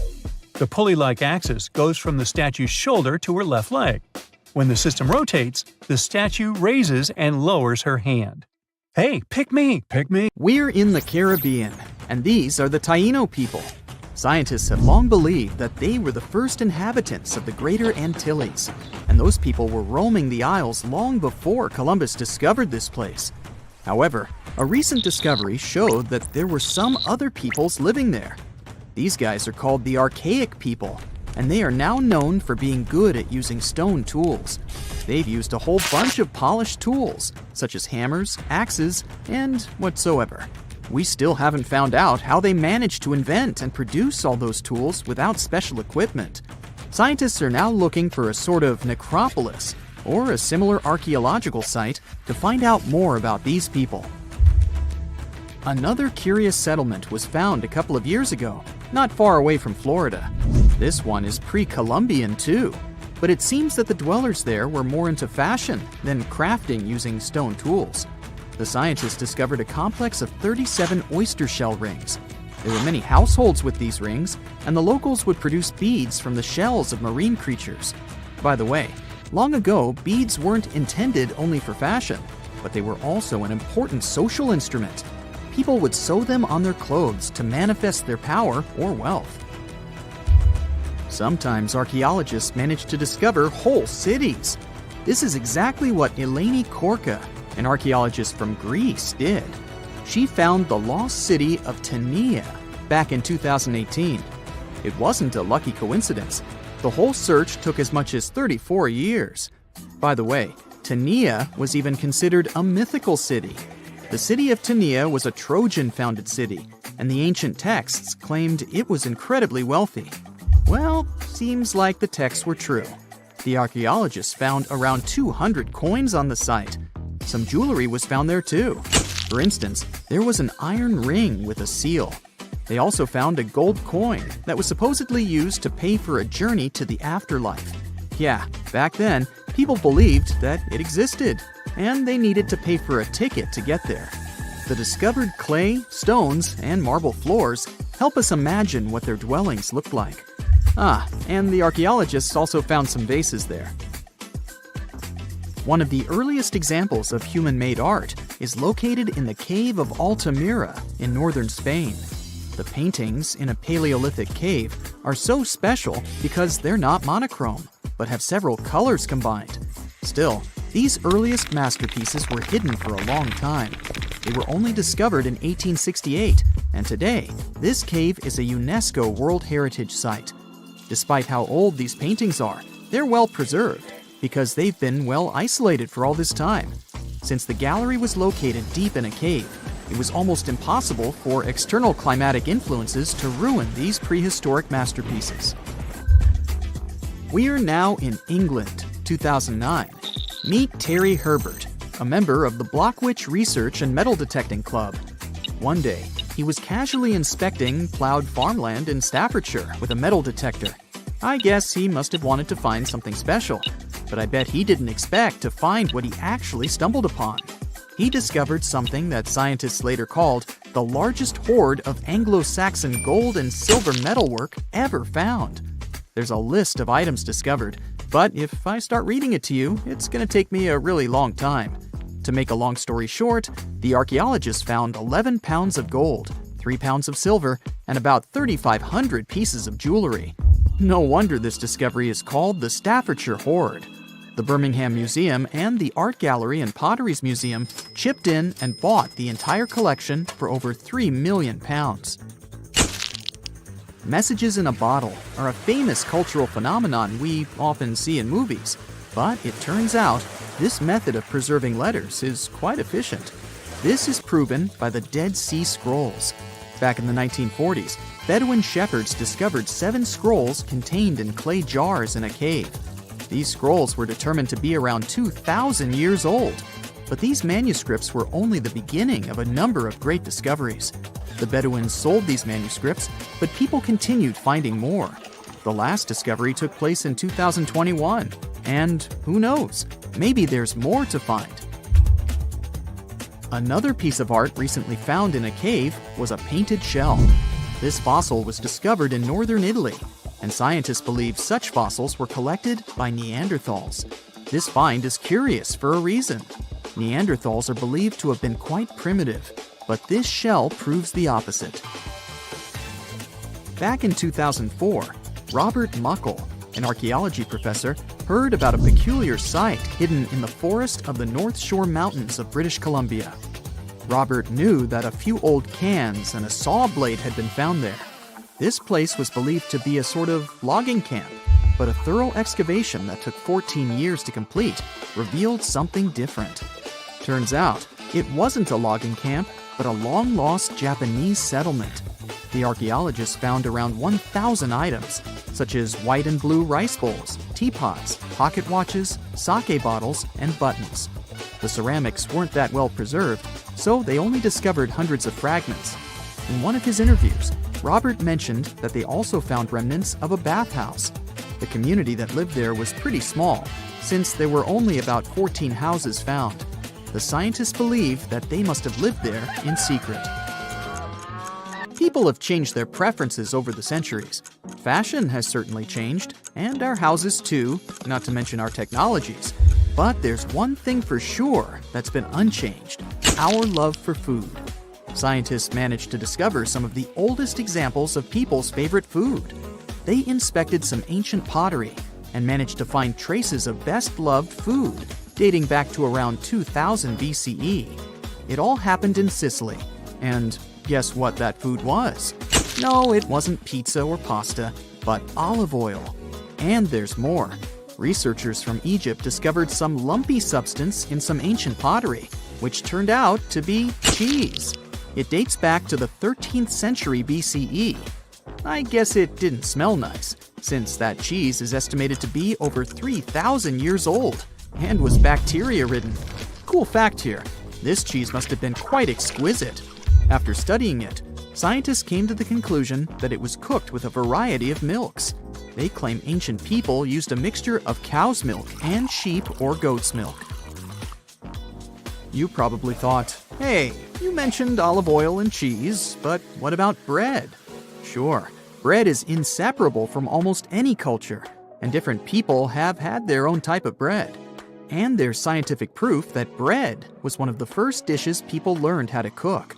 A group of archaeologists found some bread that was over 14,000 years old. 14,400 years old, to be precise. What's weird is that people back then weren't familiar with agriculture. They were hunters. And technically, this old bread predates the age of agriculture by 4,000 years. Yeah, there's still much to learn about the ancient world. Here comes not the sun, and the Beatles song, but here comes the bonus fact. And right, it's about the Beatles.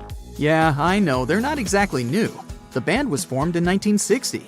But not all of our facts have to be thousands of years old to be cool. Back in 1966, the Beatles did a live performance of their song Paperback Writer on the TV program Top of the Pops. The BBC somehow didn't record the performance, and all the fans were sure it was lost. Nope. Turns out that David Chandler, a fan of the Beatles, recorded the show with his personal camera. It was long forgotten and stored in the attic for many years. The recording was rediscovered in 2019. I guess that's a pretty cool find. One of the most unexplored and mysterious places on Earth is located in plain sight. It's one of the most majestic monuments of humankind. The wonder of the ancient world hides a secret that scientists and archaeologists still can't solve. This is the Great Sphinx of Giza in Egypt. The huge sculpture of a lion with a human head was carved out of rock about 4,500 years ago. Scientists still don't know the exact date of its creation and are also unaware of who built it and what for. There are many assumptions and theories, but none of them has been confirmed. Most people have seen this majestic sculpture either in photographs or in reality, but almost no one knows what's hidden underneath it. The statue of the Sphinx was carved from a single piece of limestone. It was painted. The remains of color pigment on the surface prove this. In the distant past, the Sphinx looked much brighter and more colorful than what we see now. But even after thousands of years, its greatness hasn't diminished. And by the way, Sphinx is not the real name. It was invented by the Greeks about 100 years or more after its creation. Initially, the Egyptians called the statue Hor-em-Akhet. There are many legends and theories saying the Sphinx is there for a reason. It's like a watchdog that guards the tomb of the pharaoh and the secrets of ancient Egypt. These legends become more plausible when archaeologists discovered hidden entrances at the feet of the Sphinx. They believe that these secret passages are the beginning of the tunnels leading to the halls with treasures. You can find a lot of stories on the internet that claim the Sphinx hides the Hall of Records, a repository filled with ancient and secret knowledge. One of the main artifacts of this repository is supposed to be the records of the ancient mythical state of Atlantis. According to legends, the entire library from this city was moved under the Sphinx. The entrance to this library must be located next to the Sphinx's right paw. Many archaeologists tried to find this entrance, but came away empty-handed. Also, there are many images with detailed diagrams of the underground city that consists of a network of tunnels and chambers under the Sphinx. Someone says there are structures as tall as 12-story buildings hiding underground, but there's no evidence of this. Archaeologists, even after millennia, continue to explore the mysterious sculpture. At the same time, many Egyptians don't want to learn more about the Sphinx. They're terrified of awakening something supernatural. In 1998, scientists discovered tunnels leading to empty caves under the Sphinx. They found evidence of earlier excavations there. It's quite possible that someone managed to find the treasures and take them away. Some people believe Egyptians found some kind of artifact under the Sphinx that has the power of unknown advanced technologies. The artifact is so powerful that it can change the course of history. Of course, most theories are just fairy tales of conspiracy fans, but it's a confirmed fact that the Sphinx hides a system of caves and rooms. There are so many rumors surrounding the Sphinx that it's impossible to understand what's true and what's false. In any case, it's difficult and dangerous to study the sculpture because active excavations can destroy it. And then the entrance to the underground rooms can get blocked by rocks and lost forever. Also, further exploration requires a lot of money, and financing is not always easy to find. But the main reason? It's too risky. There's no guarantee that people will be able to get out of the underground labyrinths. For these reasons, scientists and archaeologists have been exploring this majestic structure for so long. Another famous architectural monument with a secret is Mount Rushmore in South Dakota. Everyone admires the images of the U.S. presidents' faces carved into the rock, but few people know that there's a secret room hidden behind the head of Abraham Lincoln. The architect of Mount Rushmore wanted to carve slabs on the rock with the record of the main stages of the country's history. But his plan was too complicated to carry out.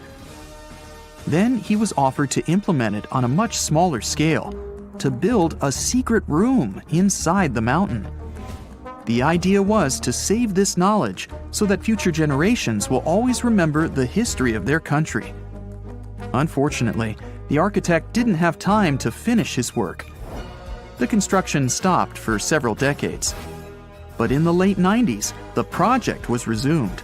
Porcelain enamel panels depicting the history of the U.S. were placed in the room. It's possible that these plates will be stored there forever. But people can't see them, at least for now. The room is inaccessible to tourists as it's too difficult to get inside. Another secret room is located in the Empire State Building. More precisely, it's not even a room, but a place where you can take cool photos. Almost all tourists gather on the observation deck of the 86th floor to enjoy a stunning view of Manhattan. But there's another deck with panoramic windows on the 102nd floor. There are way fewer people there because almost no one knows about that place. Fortunately, access to this deck is open to everyone. You probably won't have to wait in line for a long time to take a photo. You'll feel special because you're in such a secret place where there are almost no people. But the coolest place is even higher, on the 103rd floor. This is a spacious observation deck where celebrities get their photographs taken. It's not a public place, but if you know the right people, you can get there. There are almost no security measures on the site. Only a low ledge between you and an abyss. That's why crowds of people are forbidden from coming here. It's not so easy to get there, and you're unlikely to succeed without a guide. First, you need to choose the right elevator that will take you there. Then you'll go through several engineering rooms filled with pipes, electrical panels, and other technical stuff. The final part of your way is a set of stairs inside a tiny corridor. And here you are, at the top of New York. Now we're in Paris. See the Eiffel Tower? Inside it, there are restaurants and observation decks. But if you try hard, you can find a secret apartment. Now it's a museum, but it was built so that people could live in it. The architect of the tower, Gustav Eiffel, created this apartment in 1889 for himself. It's almost at the very top of the Eiffel Tower. Imagine what a beautiful view he observed every day. He was the first and only tenant. No one else could gain access to this place. When the architect passed away, the apartment remained empty for a long time. Only recently, they restored it and turned it into a museum. Inside, the epoch of the last century is recreated. They even put wax figures of Gustav Eiffel, his daughter, and the American inventor Thomas Edison inside the room. This place is filled with an endless stream of passengers, office workers running late, visitors from other cities, noise, and train whistles. At Grand Central Station in New York, among all these sounds, you can hear the sound of a ball hitting a racket, if you're in the right place. A real tennis court is hidden inside New York Central Station. It belongs to a tennis club that arranges corporate games for employees of many companies. The club was opened in the 60s. Now we're moving to London, Charing Cross Road. It isn't easy to find one secret place here. To do this, you need to look carefully at your feet. Do you see these sewer grates in the asphalt? Inside them, you can notice two signs with the name Little Compton Street. Yeah, there's another street right below you. It disappeared from all maps at the end of the 19th century. Charing Cross Road was built over it. The identification signs that you see are part of old engineering tunnels. There's another interesting place in London. It's located in the southeast corner of Trafalgar Square. At first glance, it looks like a thick lamppost, but there are too many tourists walking around. You come closer and realize that one person can easily fit inside the post. The lamppost belongs not to an electrician, but to a police officer. Yeah, this is the smallest police station in the world. It was built in the 1930s and used as a watch post. Officers had to sit there one by one and watch Trafalgar Square. That always attracted a lot of pickpockets and all kinds of other criminals. At some point in its long and very interesting history, our dear planet Earth was sort of snoozing, just doing its planetary thing, spinning around the sun. And then, bam, life starts getting fancy. Plants and animals start strutting their stuff, showing off their complexity. Fast forward a bit, about 65 million years ago to be exact, and a cosmic disaster strikes, or at least that's what we presume.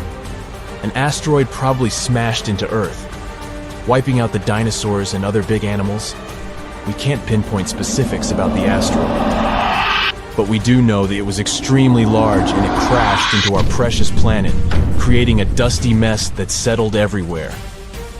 You can still find remnants of that dust layer in sedimentary rocks today. If you dig beneath it, you'll uncover a whole bunch of fossils. These prehistoric creatures were living it up before the asteroid crashed the party. Think of it as the planet going on a cleaning spree, leaving a bunch of empty spaces waiting to be filled. And guess who took the opportunity? Mammals. These furry little critters were the ones to rise to fame. But why is it that this disaster became such a great opportunity for mammals?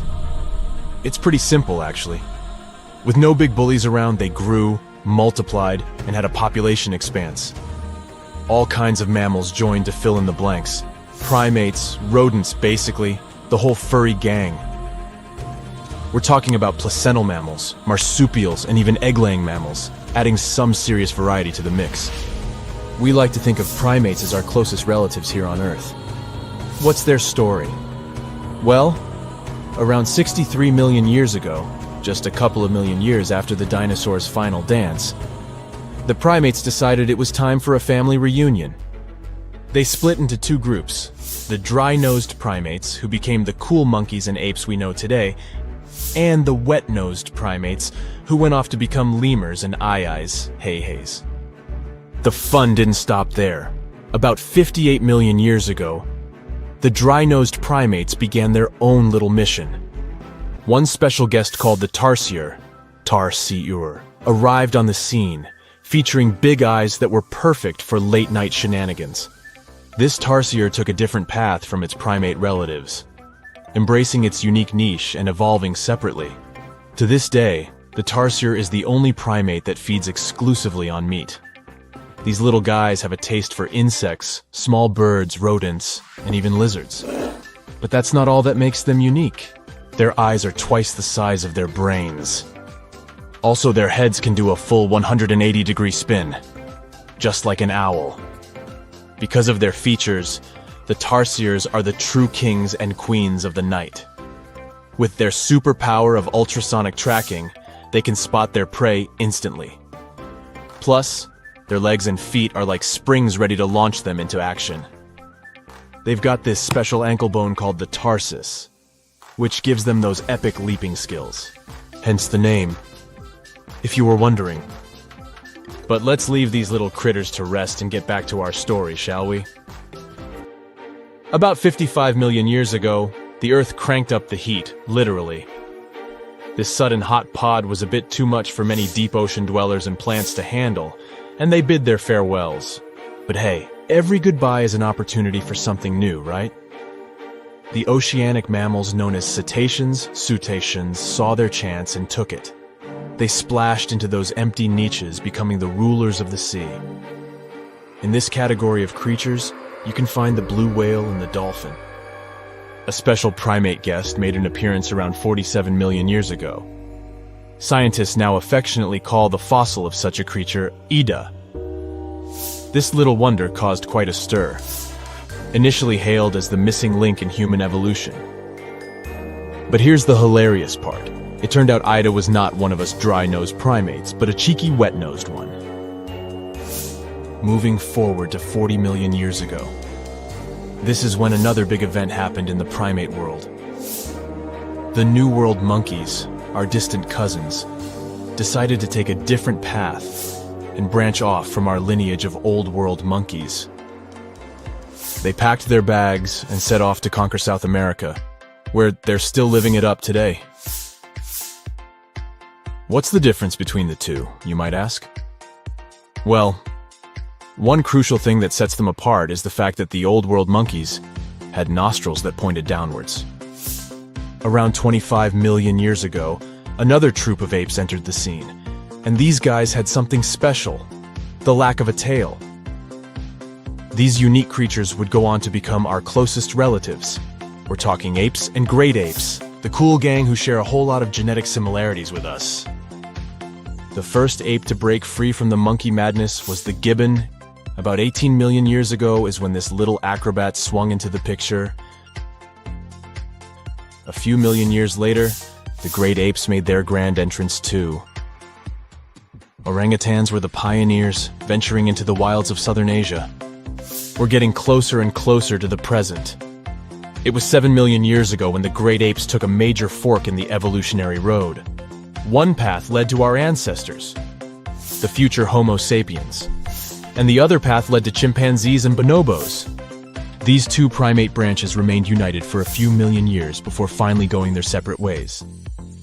5.6 million years ago, a game-changing ape, called Ardipithecus, made its way into our evolutionary history. It had a special talent, bipedalism.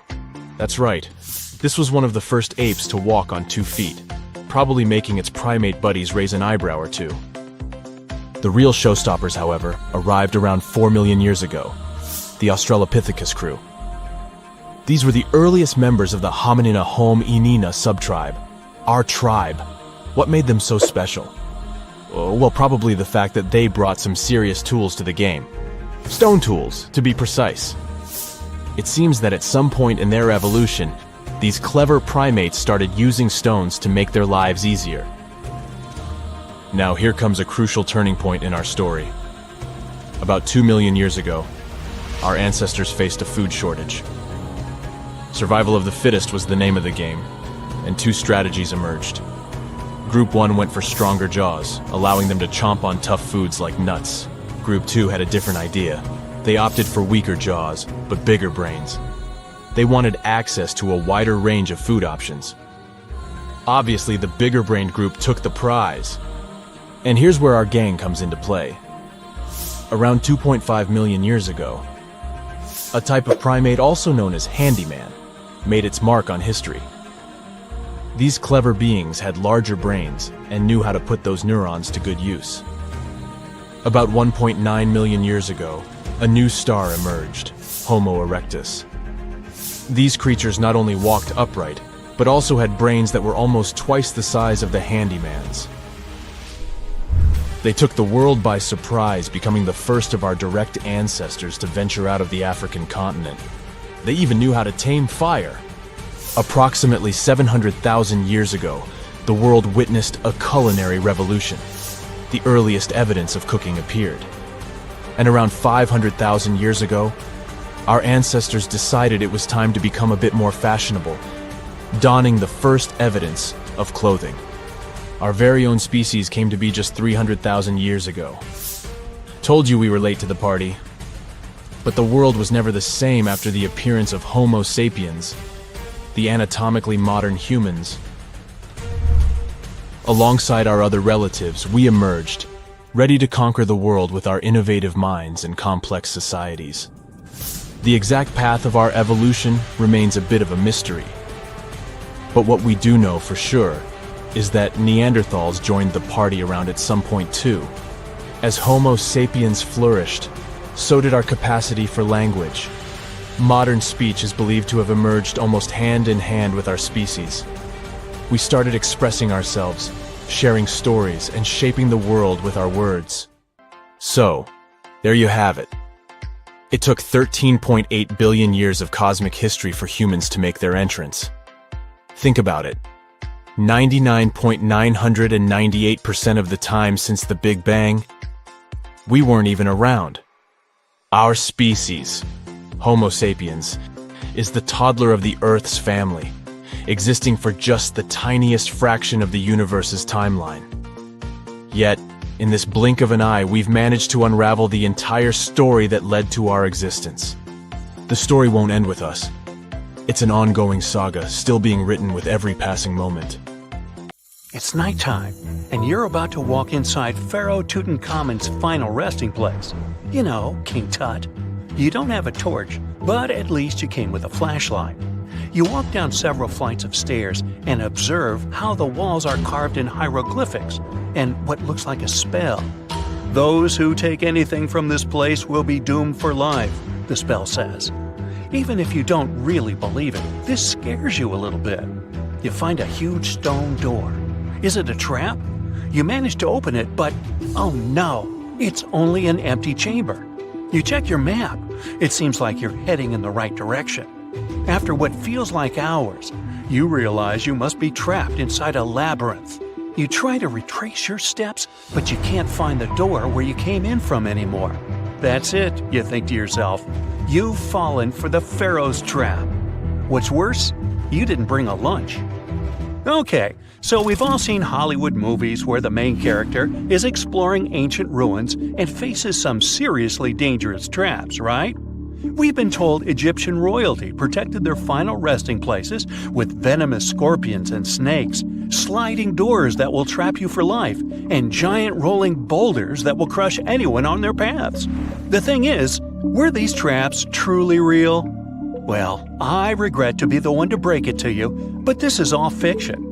These elaborate traps were too technologically advanced for ancient civilizations to pull off.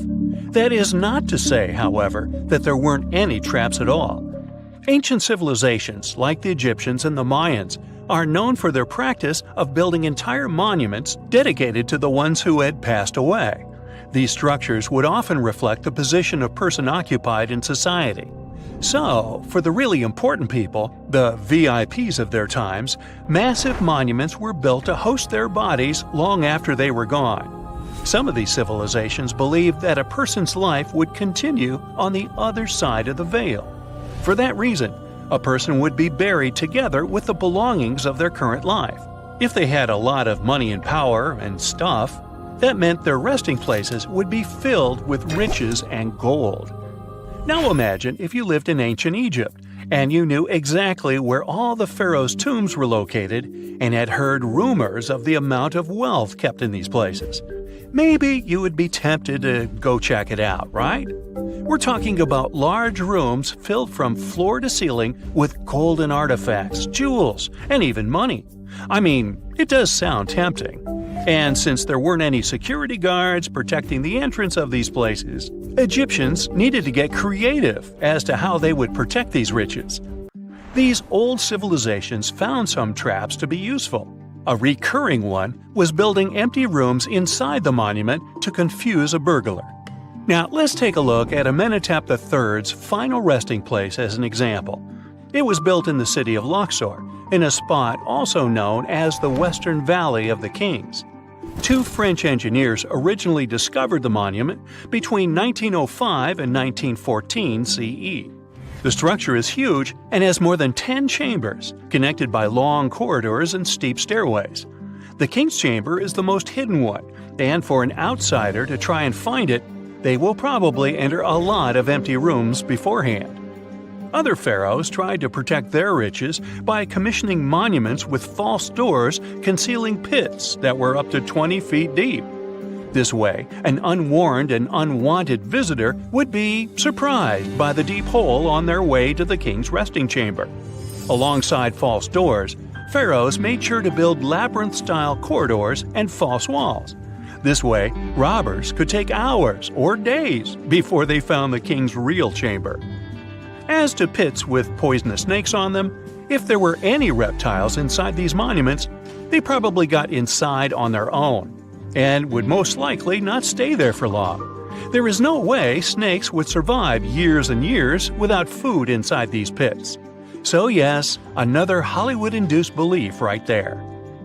If these traps seem boring to you, archaeologists did find an interesting deterrent in the final resting place of the Red Queen of Palenque in Mexico. Palenque was one of the most powerful Mayan cities in pre-Columbian Mexico, and the Red Queen was believed to be the grandmother of the last Mayan king, undoubtedly a person of immense importance to the empire. In her honor, a huge monument was built to keep her body after her passing. The discovery of the tomb itself was already thrilling. Archaeologists found an ancient monument when digging at the site back in 1994. The first thing they found was a room with a hidden door. Once they opened the door, they discovered a long corridor. Finally, at the end of this corridor was the Queen's Chamber. The team of archaeologists was beyond excited to unearth this chamber with the mummy of the Queen herself still inside it. They found her to be accompanied by her pearls, jade shells, and expensive rocks. But as the team explored the remains, they saw something rather strange. The room was filled with a red-colored powder. Researchers knew that the color red was important to the Mayan people, and that much of their clothing and buildings were decorated with this color. But they didn't understand why the queen was buried with this unknown red substance. After they took a sample back with them for further analysis, they discovered that the red powder was cinnabar, a very dangerous mineral. This powder, when inhaled, can cause, shall we say, severe health damage to a person. The team concluded that this could only be a trap for anyone trying to steal her riches. Okay, so dangerous powders might have worked as the most intense traps we've seen until now. But perhaps the cheapest way to keep out unwanted visitors was to advertise spells written out all over the monument. We'd probably laugh at these today, but back in the day, they were more or less effective. Spells usually said that the person who took anything from that place would meet a tragic fate.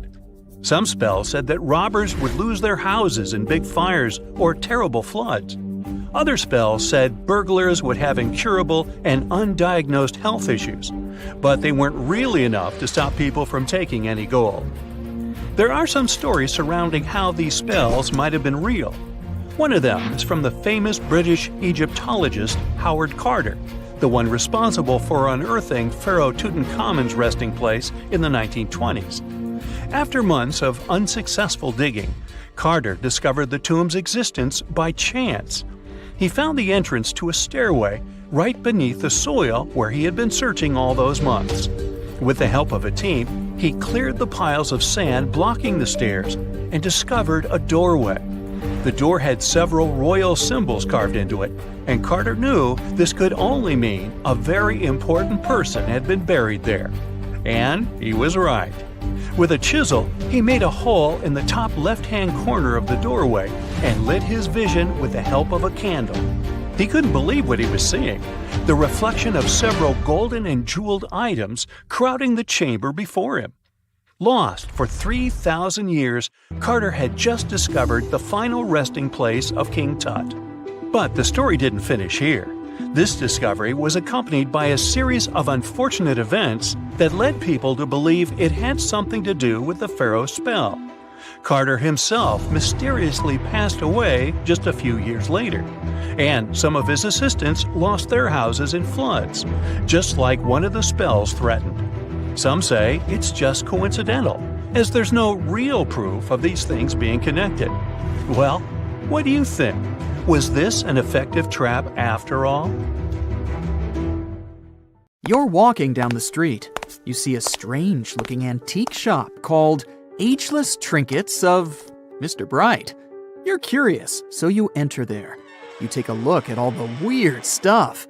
Suddenly, an old folded parchment paper catches your attention. It's a world map, but something's off with it. Instead of showing the countries as you know them, it shows the locations of 4 mythical lost worlds and civilizations.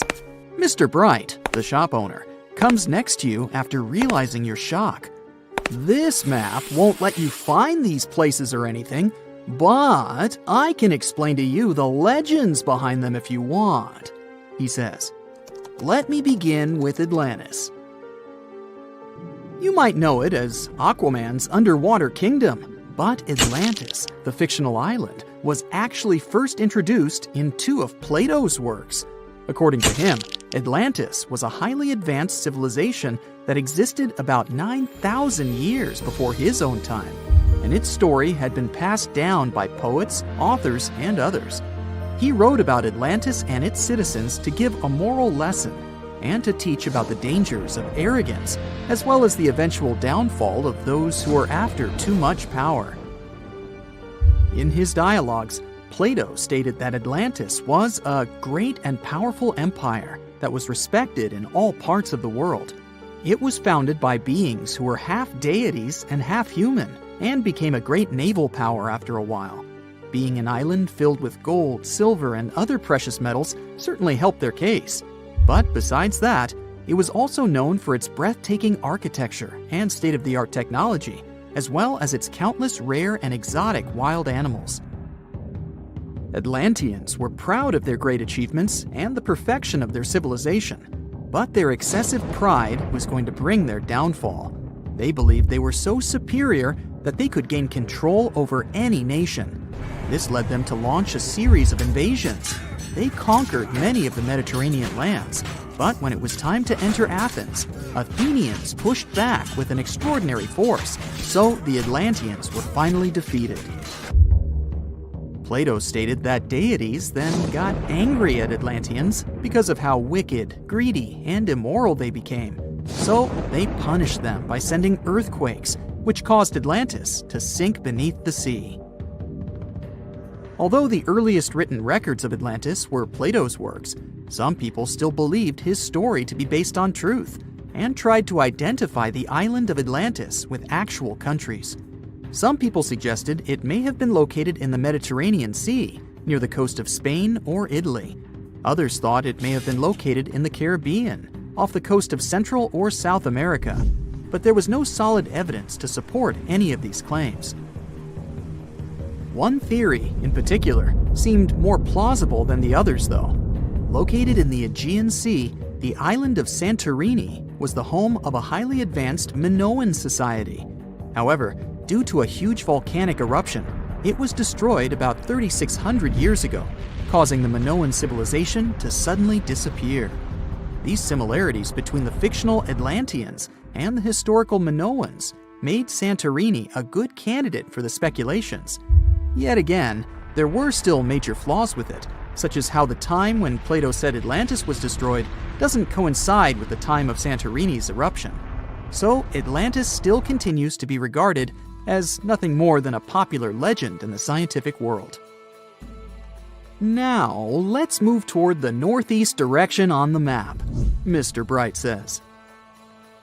According to Celtic Breton mythology, there once was a magnificent city called Ys, also known as Caris, that towered over Douarnenez Bay in France's Brittany region. It was the most wealthy city in the entire Atlantic. It was especially famous for its beautiful gardens and buildings, and its citizens were all living comfortably and happily there. Dahut, who was King Bradlon's daughter in Breton legends and literature, had a deep love for the sea. She begged her father to build a city at the edge of the sea, and that is how the city of Ys was established. Little did she know that she would be the one responsible for the destruction of her father's beloved gift. You see, since the city was surrounded by the sea, it needed to be protected by a dike equipped with floodgates, and these gates could only be opened at low tide. And the only one who had the keys to these gates was the king himself.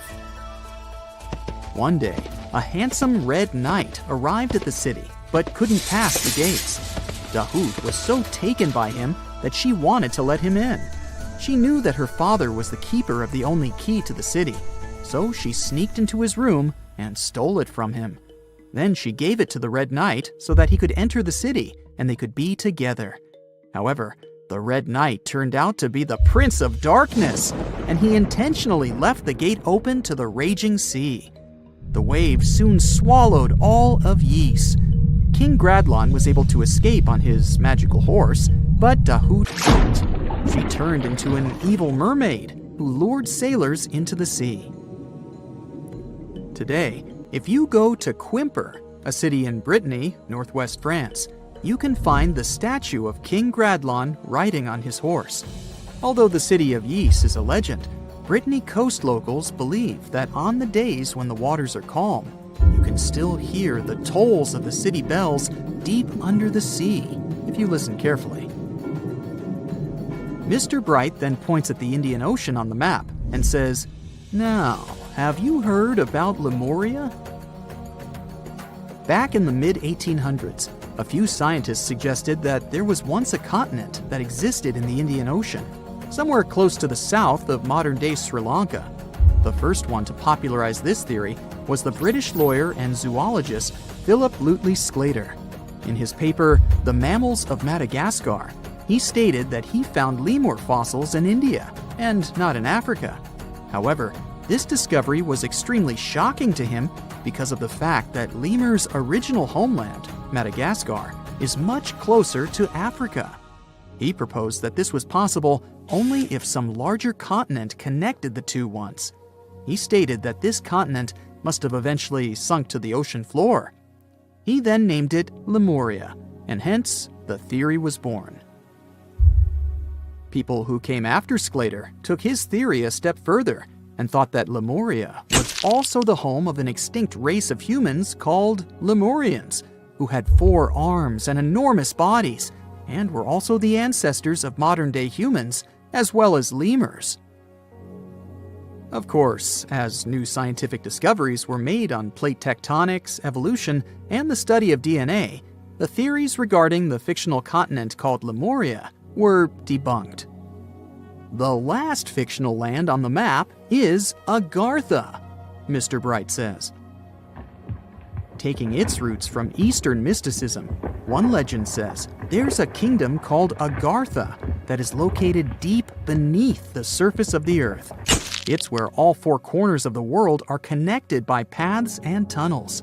It is said that there's a secret entrance into Agartha hidden in the Gobi Desert, and it's built by Agarthans themselves using advanced technology that can't be detected by us, the surface folks. According to some beliefs, Agartha exists to counterbalance the energies of those who live above the surface. While we live in a state of rush and heightened emotions, this world beneath us is the total opposite. Some even say that those who escaped Atlantis fled here to continue their lives inside the Earth's core. And yet, others think it's actually a land that's crawling with all kinds of monsters. But there's no need to be scared, since modern science proved Earth's core is not actually hollow and is a solid hot iron ball. So you can cancel your journey plans to the center of the Earth if you've made any. Thanks, Mr. Bright. Pretty soon, you'll be able to charge your phone in your pocket while walking around the house. And meanwhile, your electric car will refuel while just standing in your driveway.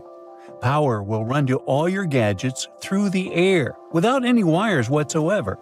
I know it sounds a bit sci-fi, but scientists have figured out how to do it.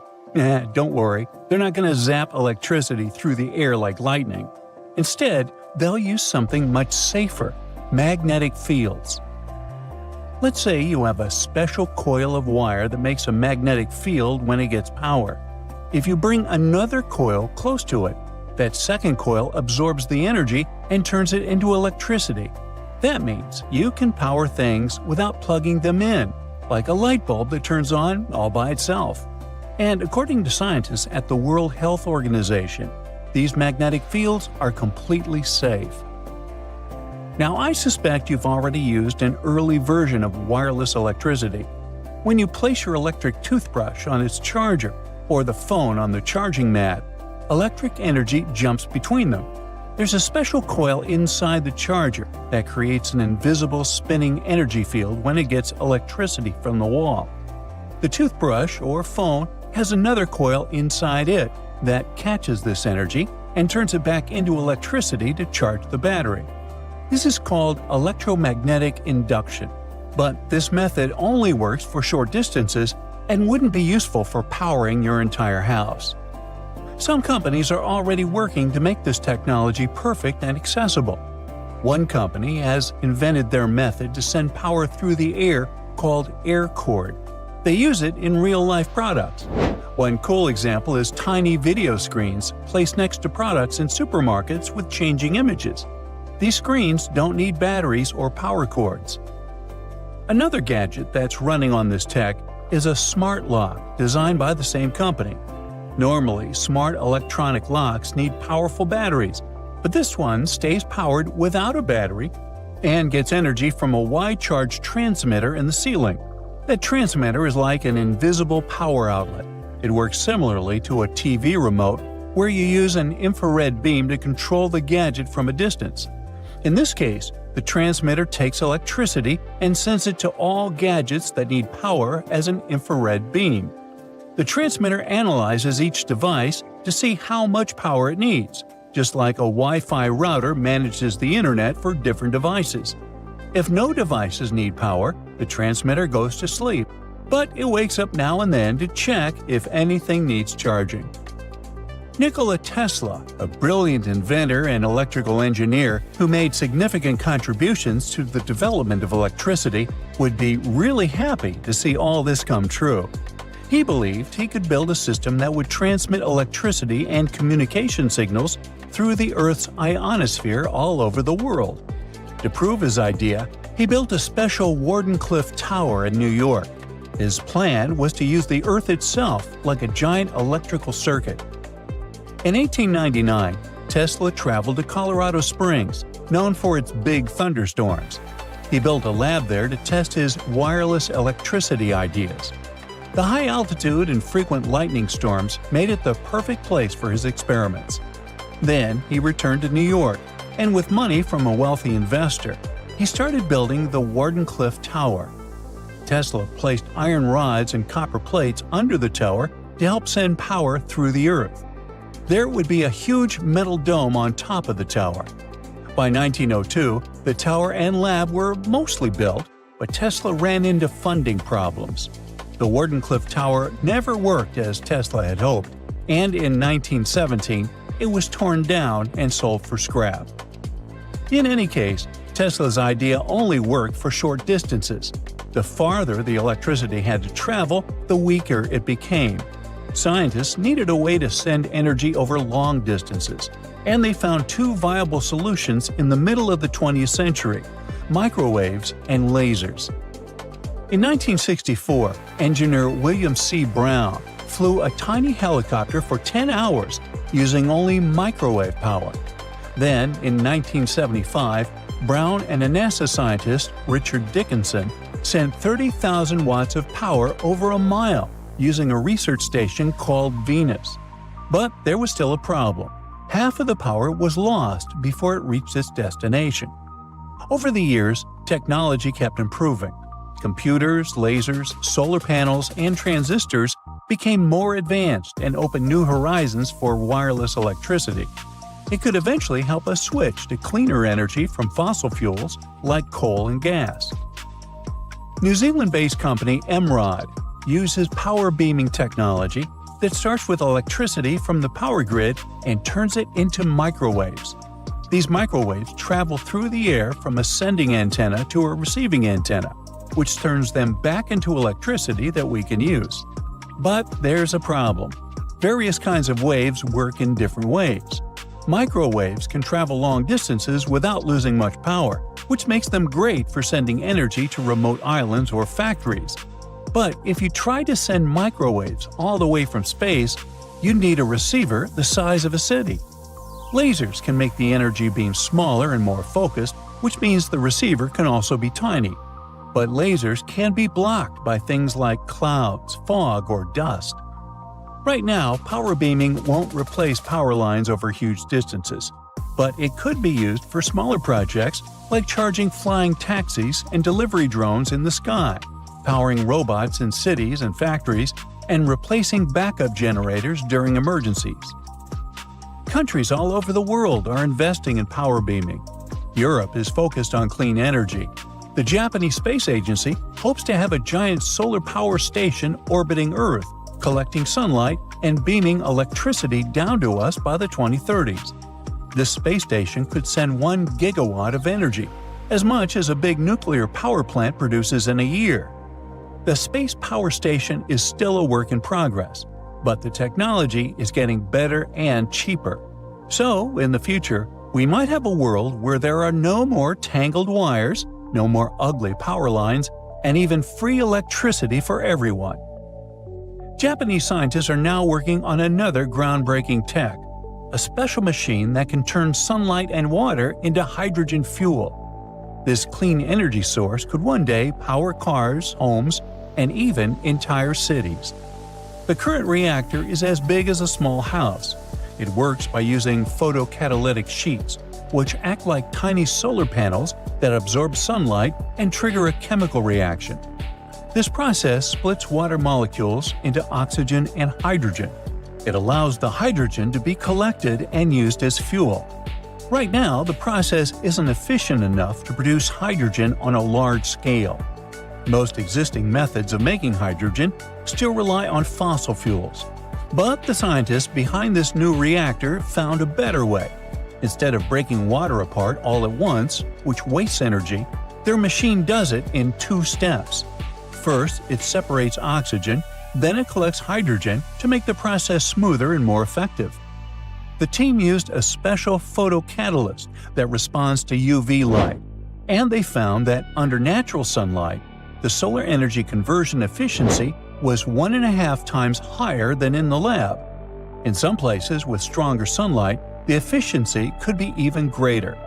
But still, at its current stage, the reactor only reaches about 1% efficiency, which is far too low for commercial use. Scientists believe that for this technology to become practical, they need to increase efficiency to at least 5%. To make this happen, they need better photocatalysts and larger reactors, and they would also need to find safe ways to handle a tricky byproduct, which is a highly flammable gas created during the process. But if they can boost efficiency, many scientists and companies will start mass-producing this technology, leading to clean, renewable hydrogen energy on a large scale. We all grew up believing that Stonehenge is the world's most ancient observatory, but now it has some serious competition for the title. Nabta Playa was built more than 2,000 miles away in southern Egypt and thousands of years before Stonehenge and even the pyramids of Giza. In 1973, a Bedouin guide stumbled upon a strange group of huge stone formations while crossing the Sahara Desert. He led American archaeologist Fred Wendorf to the site, located about 60 miles from the Nile. Wendorf's friend and colleague claims the team found the stones while stopping for a bathroom break in the desert. Either way, what they found changed history. At first, Wendorf thought the stone structures were just natural formations. But then it hit him.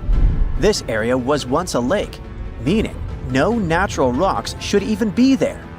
He kept coming back to the site for decades, and by the early 1990s, his team finally uncovered a circle of stones that seemed to line up with the stars in a way no one could explain. After 7 long years of trying to crack the mystery of the site, Wendorf reached out to an expert in archaeoastronomy. They study how ancient people used the stars. One evening, while the expert sat in the cool desert sand staring at the stones, he realized that they formed a pattern radiating outward from a massive burial mound. One by one, as they dug into the sediment, the buried megaliths started lining up like spokes on a wheel. The team had already used radiocarbon dating to test samples from fire hearths and tamarisk wood roofing found inside the stone circle. Nabta Playa had dozens of standing stones, all a few feet tall. Some of them lined up exactly with the sunrise on special days, and others matched up with bright stars in the sky. Inside the big circle, there were 6 special stones that may have been used for rituals or marking important times of the year. Around them, 29 standing stones might have worked like a simple calendar to help people know when it was time for something important, like the summer solstice, the longest day of the year.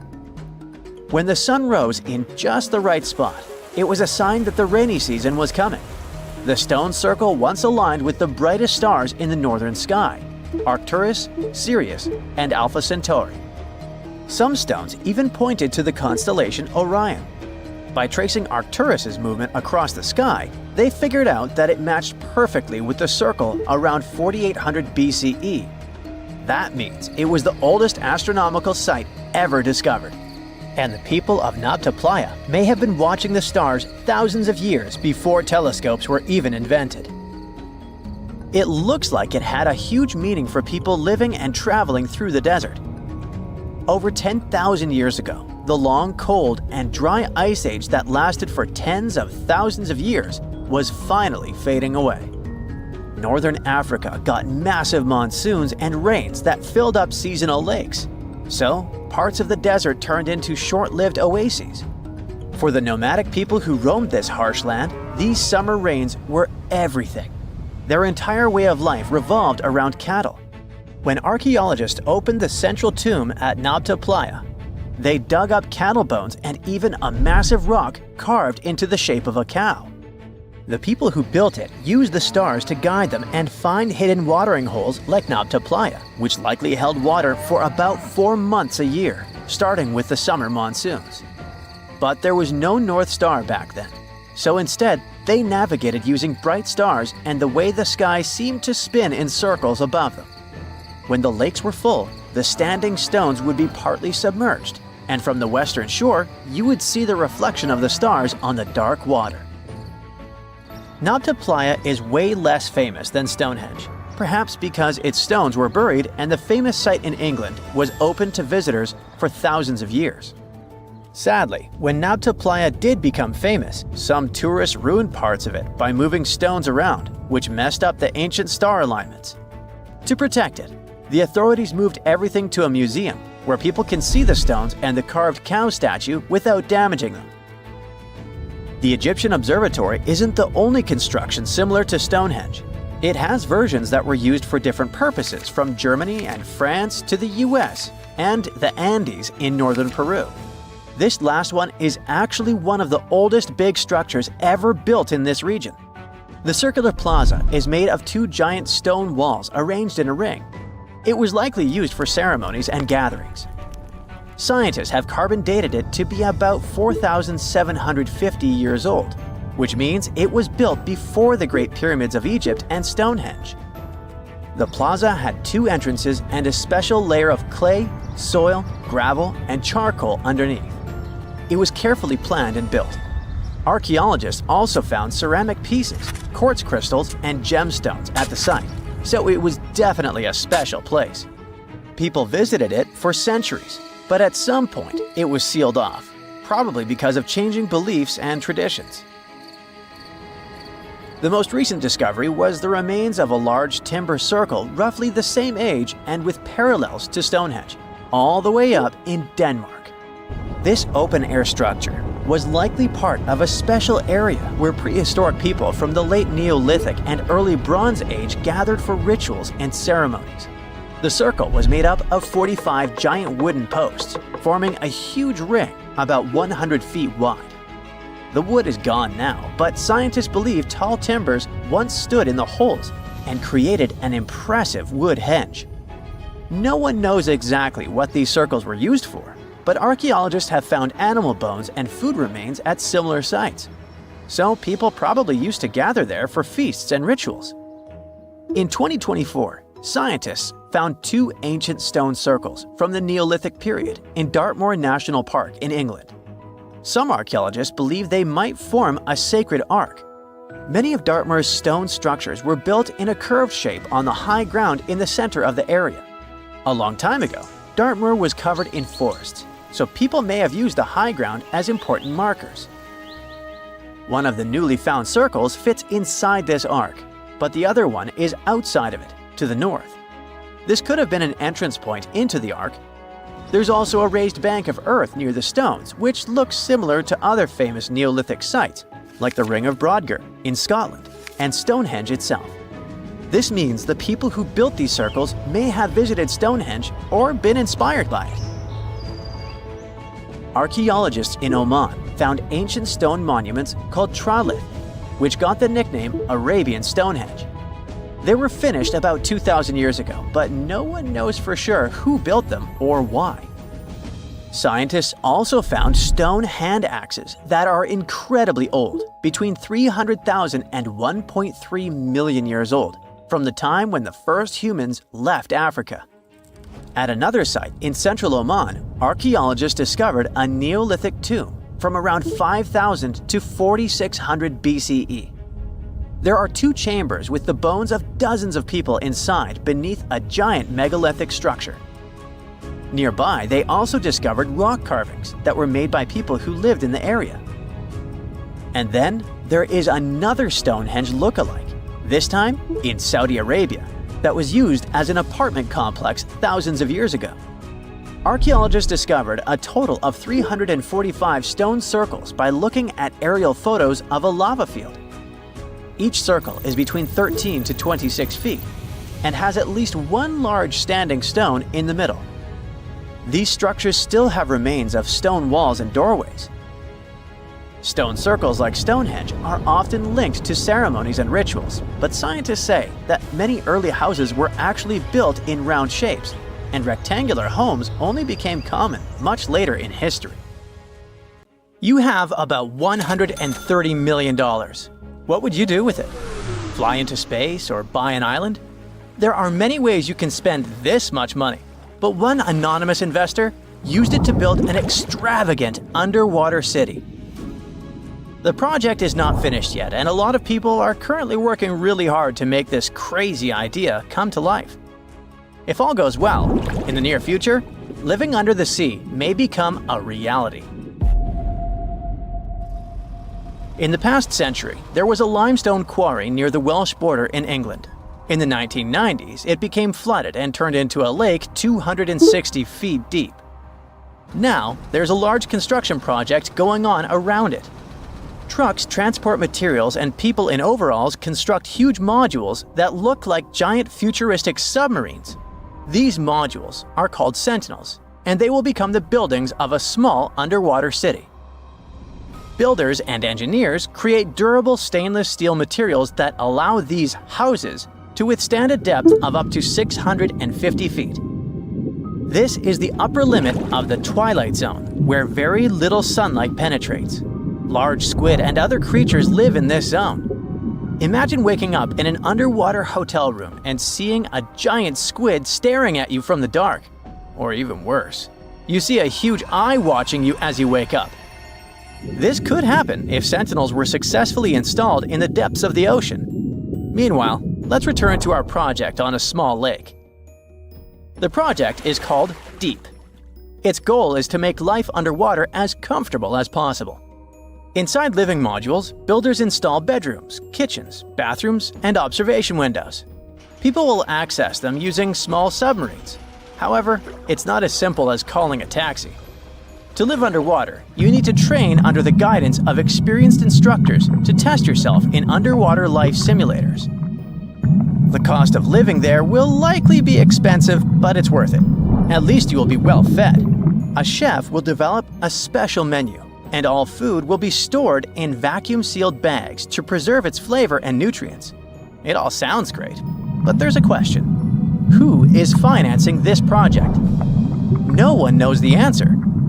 Deep is funded by a secret investor who has already spent more than $100 million. Interestingly, this is not the first attempt to create an underwater dwelling. For example, Jacques-Yves Cousteau, a famous diver explorer, first created the Conshelf 1 underwater house in 1962. This was a steel cylinder located at a depth of 30 feet, where 2 divers lived for a week. In 1970, several women also spent 14 days underwater in the Caribbean Sea at a depth of 50 feet. The aim of that project was to study human psychology in a cramped environment, similar to that of a spaceship. Unsurprisingly, that project was partly funded by NASA. Okay, we have windows overlooking marine life, delicious food, underwater parties, and solitude away from civilization. All these things sound cool, but if we put aside the fun part for a moment, is there any real benefit to it? Oh yeah, ocean exploration. Many marine biologists believe that the best way to explore the ocean is from within. Diving doesn't help much since divers are limited by time and body needs. They can stay underwater for only about an hour and a half at a time. Underwater cities could allow us to live underwater for months. But the most important thing is long-term observation of marine life in its natural habitat. In the mid-1990s, a group of researchers wanted to study the development and nutrition of corals. They brought them to the lab for testing and found out that corals reacted differently to tests in artificial environments than in the ocean. Their behavior in a laboratory setting was different from their behavior in the wild. Underwater cities could also provide work for archaeologists who study the remains of ships that have sunk throughout history. Plus, such cities could help protect us from future disasters.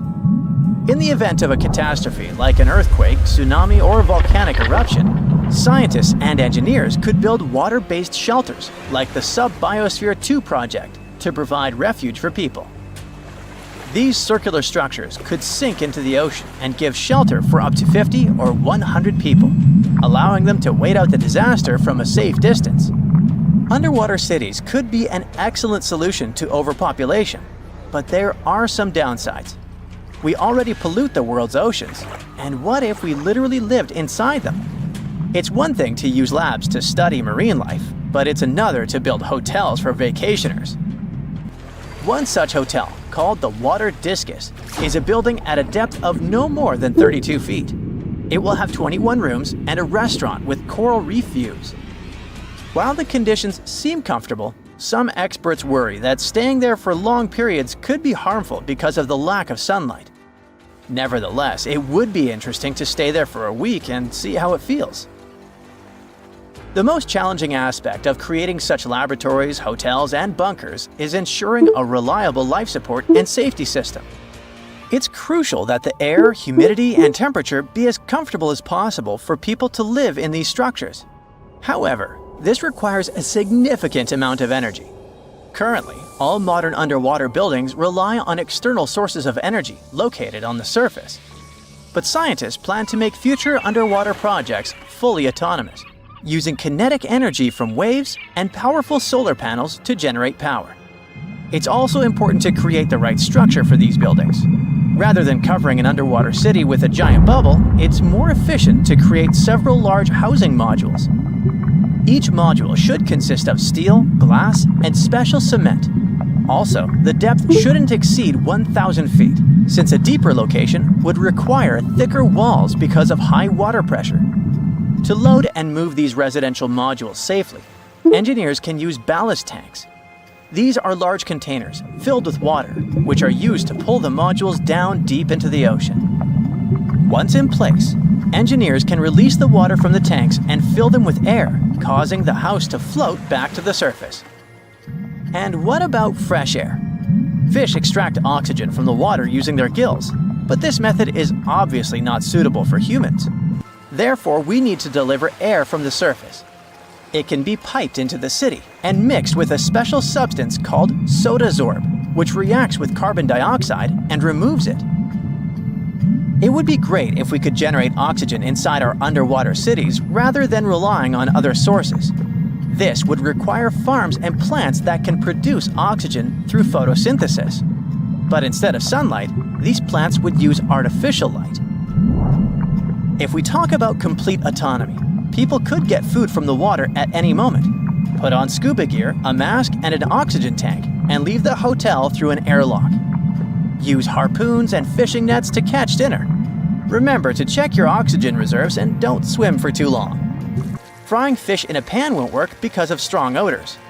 In an underwater dwelling, air is static like in an airplane cabin, so odors become stronger.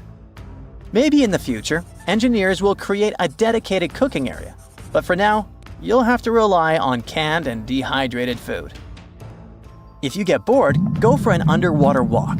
Instead of carrying oxygen tanks, use hollow tubes connecting your mask to an air source inside your home. But don't forget that you can't go too far because the length of the tube is limited. Air, food, safe construction. What else? Drinking water. In the future, scientists may create filters in these hotels that desalinate salt water. This water can be extracted from the condensation inside the hotel, as well as from human secretions. Don't be surprised. Astronauts, for example, have been using special technology to filter their liquids and turn them